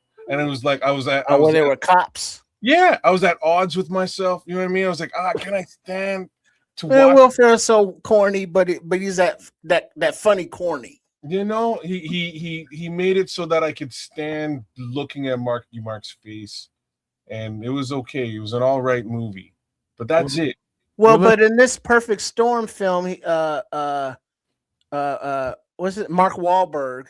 Flexes his dramatic acting chops. Where he gets that. Wait, hold on. Let me get it for you. Where he gets that. Oh, that pained concern. Say hello to your mother for me. You know what I'm saying? So he has range. And this movie, shows that range with the interpersonals. And then not only does it have George Clooney in it, but it's got what's my man that's been in everything? John C. Reilly. Yeah, well, no, not him. Yeah, him too, but the other guy. The The other blonde guy? hair guy. The blonde hair. The one Yeah, that got he's knocked been off in a lot of movies. Once you see his face, you'll be like, "Oh, that dude." Like if it's the guy that I think you're talking about, He's I'm dead now. He's dead now. Wait, he is Yeah. I the don't. blonde dude. I don't think. I'm People, talking about William Fitchner. Yeah, I knew who you're talking about. no. You talking about another dude? I know you talking about. But let me set the story up, man. Yeah, go ahead. This story is. I relate to it for a different reason. We'll get to that a little bit later, but this is set out of.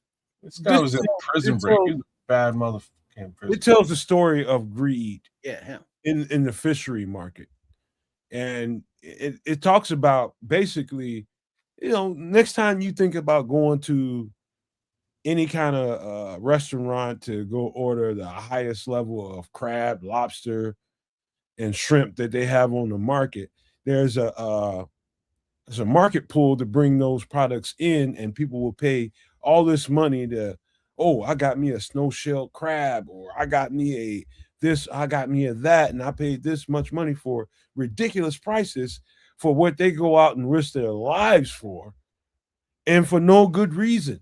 The fisheries are absolutely being drained out there quietly that people don't want to talk about publicly.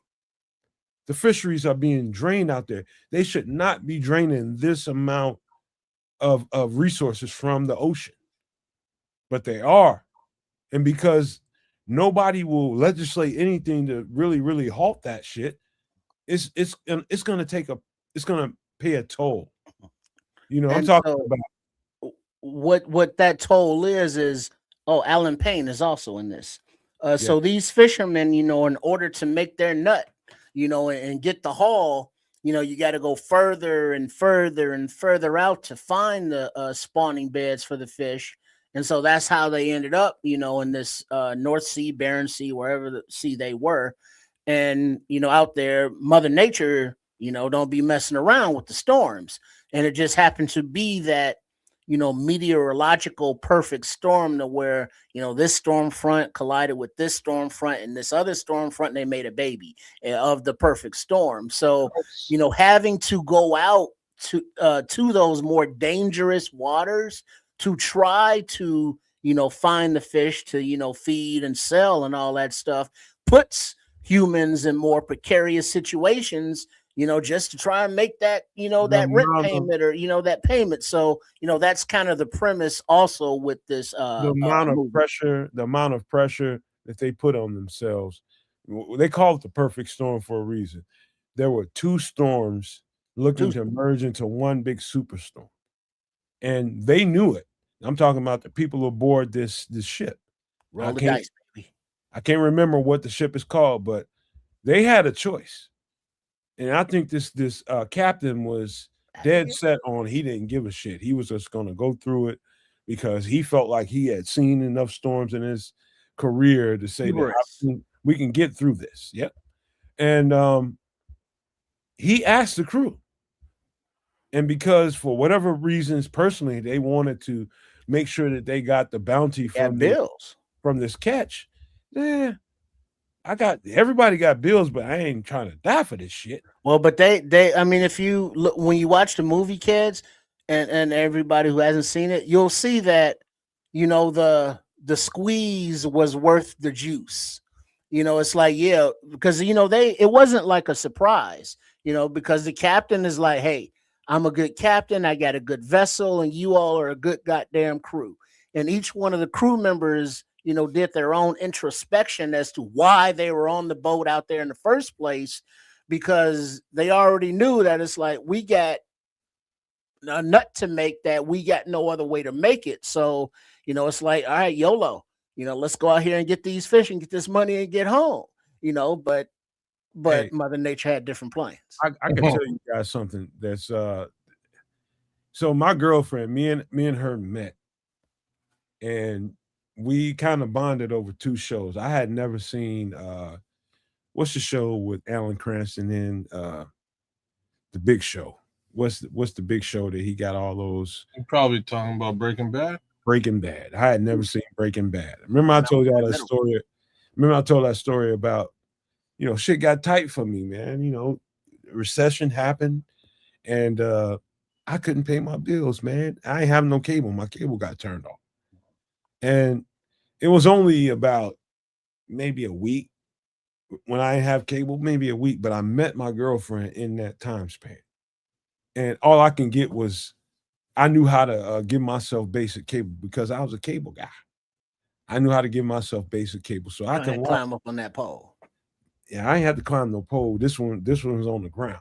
Oh, You, nice. you had to kind of pirate some shit. Well, You got to do. And I'm watching all this. I never seen an episode of Seinfeld. I never seen Breaking Bad. Oh Lord. So she met me during that time. So that came on. And before I had my cable turned off, I was a fan of this show called Deadliest Catch. Mm. And for a couple different reasons we'll get to at the end again. But she bonded with me over those two shows. She had never really paid attention to Breaking Bad. Neither had I. But we had a marathon. The whole season just finished. And they were playing the entire season right before they played the finale. And we just so happened to be out of cable and lucky enough to see the whole entire franchise of Breaking Bad. And we made chips and dips. We cooked food. We set it up, and it's like my living room looked like a tent or something. We set that thing up to where it was very personal. We just that's how we got together. But this is basically Deadliest Catch come to film. Yeah. That's what this is. Yeah, and for those that don't know, Deadliest Catch is about the Alaskan, crab fishermen and the competition and all the the storms and the interpersonal politics and the boat competitions. Quote unquote reality show about actual fishermen, not actors, but actual fishermen out there doing this whole thing. And yeah, the perfect storm is like that, but they out on the ocean, out there all by they lonesome, and I forget what they were actually fishing for. Crab. Okay. So yeah, putting those pots in and out, that's work out there. And then it's not like you can say, all right, I want the boat to stop moving, because you're on the goddamn water. And if you ain't got no sea legs, you got a problem. And then you have the actual physical work of putting the pots in and out, and then the boat moving and the storm coming, and you've been working 18 19 hours a day, and that this is a hardcore living. So to put themselves in that precarious situation where their lives were at risk, it's just kind of part of the game. Because, not to spoiler alert or anything, but there's a watering hole in the town, let's say, where they have a wall or remembrances of boats that didn't come back. You know what I mean? So that is kind of part of the crabman, the lobsterman, the fisherman game. Because sometimes the boats go down. So it's not a new thing. But to be in that situation and how the Coast Guard is out there and their emergency response and their capabilities, it kind of throws all that into the action aspect of it. But yeah, this is pretty good. Good flick. I would say this, Triple R, and thank you for that, bro. Thank you for that, because that's a good. I love the way you put that together. You talking about, man, you talking about running into the danger. This is how I really relate to it. And I would challenge everybody that's hearing my voice right now, just go look this up. When I say I was part of an emergency response team, a company. An emergency response means just what it sounds like. You have to run to the danger. While everybody else is like, oh shit, let's get away from that. These teams I was part of a team that had to run to the danger. And maybe it wasn't out on the ocean, which is dangerous as it is. That's really, really dangerous. But ours is on land, and you have to prepare for all of anything that can happen in a ratio. Prepare for it. And so that's where my preparedness came from with doomsday survival, is learning what to prepare for. I learned how to do a lot of things. I suggest that anybody that wants to know what I've been through and how I relate to some of this stuff here is go look up emergency response companies and see the amount of different things they have to respond to. Like an EMS goes to, your house, if your house got on fire and somebody might be inside there, or some EMS does a lot now. Don't get me wrong, I'm not minimizing them. No, we go to like national disasters, regional disasters, and of all kinds too. There's no limit to where we won't be called to. And so I recognize the amount of danger that in the perfect storm can bring to the table. And so getting in suits and how they had to get on board to deal with the cold and the water and the wind and the wet, I had to do that in suits too. I had to do that in suits too. I had to suit up and boot up for all kinds of different emergencies that could bring you home in a body bag, bro. I had to do that at a time where I needed to, like these guys, make that money and go pay some bills. I, at a greener part of my life, chose to do that. And now looking back on it, if I wasn't so green in about life, I'd have never done that. But then again, you would never get the nomads you get now. Knowledgeable about this stuff and knowing what to do, tell you what to do in a hazmat situation, what not to do in a hazmat situation, what to do in an emergency situation, what not to do in an emergency situation. It comes from experience. I'm telling you guys, this movie touched me in a certain way because I know the urgency, but I also know what putting yourself in front of can do. You know what I mean? So this movie touched me in a very specific way, knowing that you can go out there one time and not come home. All it takes is one time. One freaking time. And I was the person that brought me into it, let me know that right from the gate. And I appreciate that to this day. He is like, you can absolutely die in any one of our assignments. Are you still willing to take this job? It's going to be dirty. It's going to be ugly. It's going to be nasty. It's going to be cold. It's going to be wet. It's going to be all that. And I said, you know what? I ain't scared. And I went into that. And it was foolish, man. I'm just going to be quite honest with you. Well, there's that. But then I remember a quote from, I can see his face, but another famous character actor in the movie Heat, where they were explaining the dangers of doing the job, and he was like, yeah, the money's nice and all, but I get off on the excitement, basically, to paraphrase.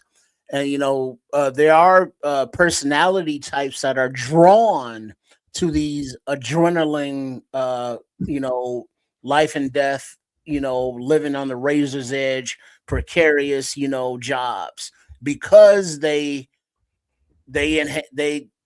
for lack of a better term, they get off on that, on that YOLO, rush from their jobs. So, that makes them kind of good at it, because while people are running away, some people are running toward it to help, and some people are running toward it to help and have fun. Also, Trip, what I learned in that process, you are dead ass right. There are some people that don't have the normal human caution, no fear. Now, and that's not normal. That is so abnormal. It ain't even funny. It is people who don't experience the range of emotions that everybody else has. Mm-hmm. So the emotions are not really there. it's just okay. I don't feel a whole lot of anything, and I need something to feel some kind of something, To and feel. this gives me that. And so, as a matter of fact, there's a I don't even know what they. I think they call it a sport called parkour. You Mhm, know, people just run and jump over mhm. buildings, flipping over buildings, to absolutely no regard to their peril, their own peril, and just do it. But back to what we were talking about, I ran into those people, Triple R, and many of them. It's just like, dog, you are. It's just like, dog, I'll do this. And I'm just like, many jobs that I turned down, Some people are just built different. they just ain't right. Man, I got a frat brother who his job is to do some kind of maintenance on high transformer wires, like out in the middle of nowhere, up way up on those poles. He works on those things. So physically, he has to, climb up the freaking poles, be strapped in and do work on electrical, high tension wires and shit. I know And somebody it's like I don't want there's so many different ways things could go sideways with that profession, but he's been doing it for years. you And talking about a and it's bucket like truck. I'm not, no, thank you. You talking about a bucket truck rider. And I met somebody and when I was living in Columbus, Ohio, that was a traveling electrician. He was I forget what they call him in particular, but he's the guy when your storm comes through your town and tears up everything infrastructure wise as far as electricity and power, and you need to restore power. And they got to have people that come in trucks from all over the country to help you get back and running and get back on the grid.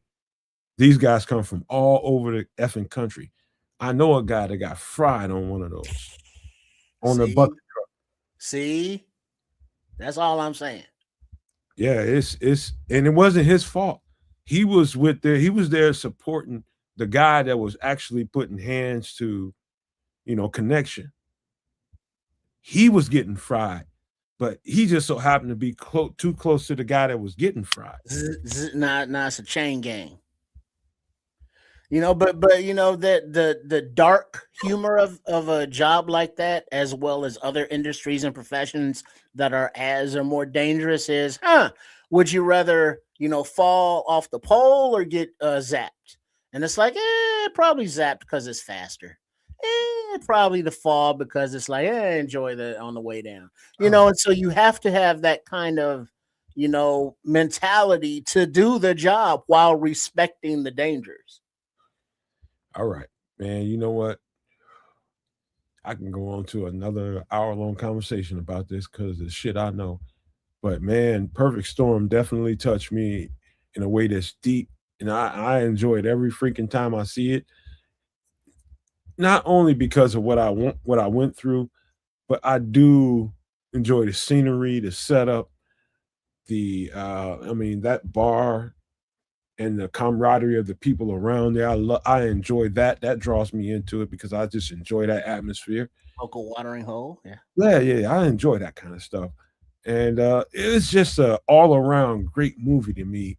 And no matter, I always see it on TNT. If I turn on TNT for whatever reason and that show is on there, that movie is on there, I'm gonna take part of my day and I'm gonna watch it, commercials and all. Yeah. I'm gonna watch it because I just something about my experiences, my personality, and who I am internally is drawn to that same way you might be drawn to some other movie, man. But this is one of those ones for John me. Wick. John Wick, I enjoy that too, man. I enjoy that too. I haven't seen but one or two of them, but I enjoy it. Oh. Ooh. Well, you got some treats ahead of you. All right, I will get to it, man. But so for the sake of time, man, we got to be real quick because we trying to stay in the hour time frame, bro. I mean, in the 5 hour time frame, so I can get some shorts out of this. But if y'all got something to say particularly that you want to be Oh quick, yeah. Real quick before you go, kids. trips. Huh? If you want something to be said and put on the shirt, say clip this. No, not necessarily, not for this. But just to clean up what we were talking about earlier, can you? There you go. Walton Goggins, Sons of Anarchy. He's the one in the leather dress. I don't even remember that, but that's what they call punking people in Hollywood. Well, but you remember what is his name? Tig over here to the right, and then he was I think the Irish dude. No, he wasn't the Irish dude. But then this guy, I mean, and the dude with the tattooed head. I mean, so these were the sons, you know, the main dudes. So this Walter, this character, you know, this cross dresser or whatever, you know, he was a badass to be in that environment. So his acting skills from comedy to, you know, being that kind of badass that kid spoke of, you know, that's an example of it right there. All right, go ahead. I just wanted to clean that up. With his punk ass. Now let's close this show out. Trips, you got any pleasantries you want to give out before you go? Just a shout out to all the everybody who joined us in the chat on all three of the networks, the Nomad Network, Kids of Canuck, and Sports Chicago Style, also known as Triple R SCS. Big up to everybody for hanging out with us and bearing with us on our various geopolitical viewpoints and allowing us the opportunity to not ruffle feathers or take sides, but just give our viewpoint from a very honest, you know, place without disparaging others. And we try to do that here, even though we may have differences of opinion with each other and or society or population in general. You know, we can all agree on one thing, FGB. But other than that, you know, our differences will vary. And so when we have the, you know, Wednesday night, some extra sauce conversations on the different various subject matters, you know, some may be interesting to you and or us or not. But the things that actually affect us all, we need to be able to come together and have a discussion about, even though we may be coming from different viewpoints or wherever different zip codes or countries. But the thing that is universal about us all is we all live on the same damn planet, you know, except for those that are shooting off into space right now. But, you know, we have to figure out whether the differences be colors or genders or religions or whatever irrelevant stuff. We have to realize we have to survive as humans. And so that means, you know, not hoarding or wasting the resources that we have on the planet, because it's where we all live. So as a community, you know, we're mostly Bears fans here, but we're also human beings. So a big up to all of y'all for joining in and participating in the conversation. And remember that draft night and weekend starting in a few weeks. Make sure you are here with us live, and also on Sunday nights as we continue to build toward the draft. We look forward to more audience participation, if you will, but you're not an audience, you're family, y'all. Stop fucking around.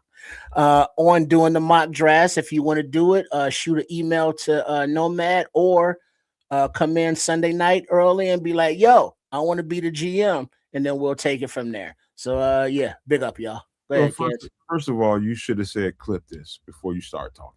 Oh, well, everything I say is like a gym. So I'm trying to get that into your muscle memory, man. So, it's hard saying. But keep on going, kids. What you think?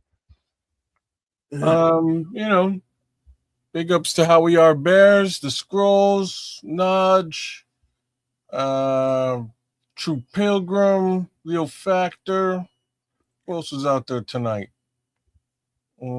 Shit, Benjamin. Yeah, True Pilgrim, Anthony Wilson, Mish came through, Daniel Barris, Sports Highlight, and BT9, and Mark Wallace. Big ups to all you guys, man. The list is much longer than that, but Cyrus McDougal and Robert Mecha Man Robertson. Big up to Missy, and big up to Ron Winarski and WG and AC Adam. All right, that's enough. Shout out to all you guys. Thanks for spending your Wednesday with us. We always would love to have you here. Thank you for being here and putting up with our commentary on the world at large, as well as the Bears' present case scenario, which is really just draft love. There was a little bit of there was some words from Ben Johnson that we didn't get into very much this week, but I don't, like I said, I think things are somewhat status quo in Bearsville and will be up until the draft. So we'll focus our energies on that. And, we'll have much more for you once we actually sort of get through this portion of the off-season process. Outside of that, food, drink, we went around the horn and really shared our opinions on some of the shit that's going on in the world right now. And I think that's needed. And I think we're going to continue down that road for the next little while because it's poignant, it's important, and we're all dealing with it and feeling it. That being said, bear the F down, y'all, and keep doing so. And FGB, mad love to the Nomad Network. Give us a like, share, subscribe. Do the same thing at Sports Chicago Style, and one more again at Keza Canuck. Leave us a comment. We will respond. And shout out to Notch for being the big comment guy. I always appreciate chopping it up with my guy Notch. In any event, it's Wednesday, man. See y'all Sunday. Hey man, let me tell you guys something. Hit that damn subscribe button, please.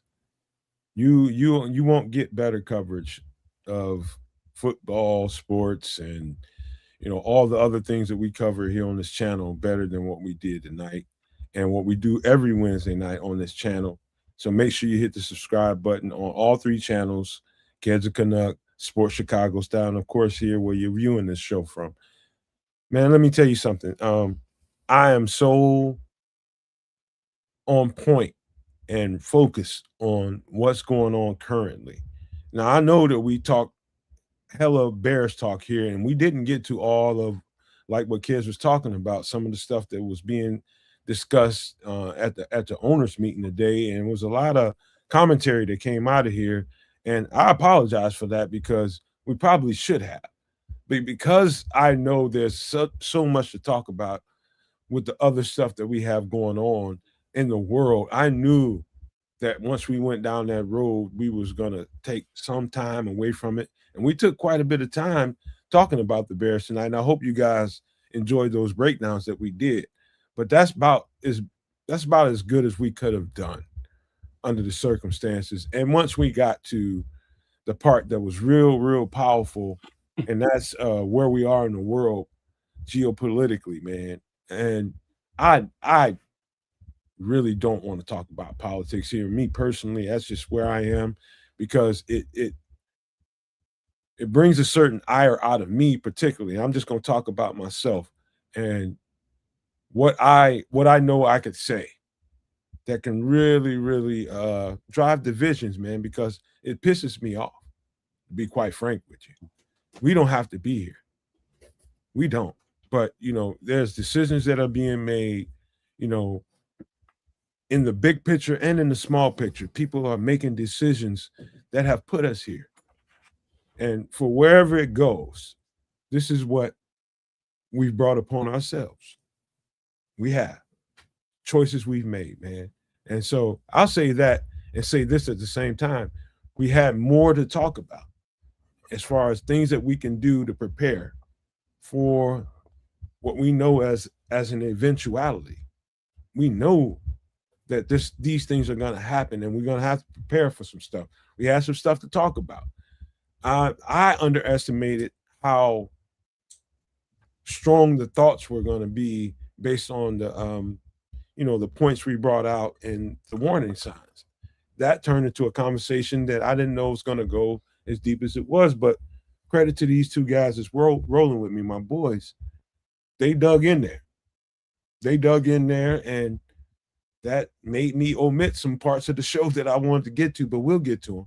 We'll get everybody right as far as preparation goes. And that's all it was going a little bit backwards and making sure you guys get some things together to look forward to the future so you guys can get right with your home, your families, and everything can be right around you as best you can. But all I can say to that is spend less, spend as little as possible, keep some money, keep some cash at hand. I'm talking about at home, anywhere between $300 to $500. Keep that in the house. Keep access to it. You know, it may come a time where you might not have access to your bank or your bank account, and so that's a whole other realm of conversation we need to have. Keep $300 to $500 cash money around somewhere so that you can, if nothing else, if you don't have anything to barter, you have cash. So long as it's worth something, you got that, and it's just an asset to have. You know, it's just something that I encourage everybody to do. But man, dog, we are in a tight spot here in North America. That includes the Canuck down there. Man, we gotta start making some decisions, very, very small decisions, and accumulating a few things. And that's what the point of doing this part of the show was about today. We will get to it next week. I promise you that. I just want to thank everybody for being here and being part of the conversation, being part of everything we do over here on the Nomad Network and Sports Chicago Style and Kids of Canuck. Thank you all. But I want to leave you guys with these famous words: love, peace, and hair grease, y'all.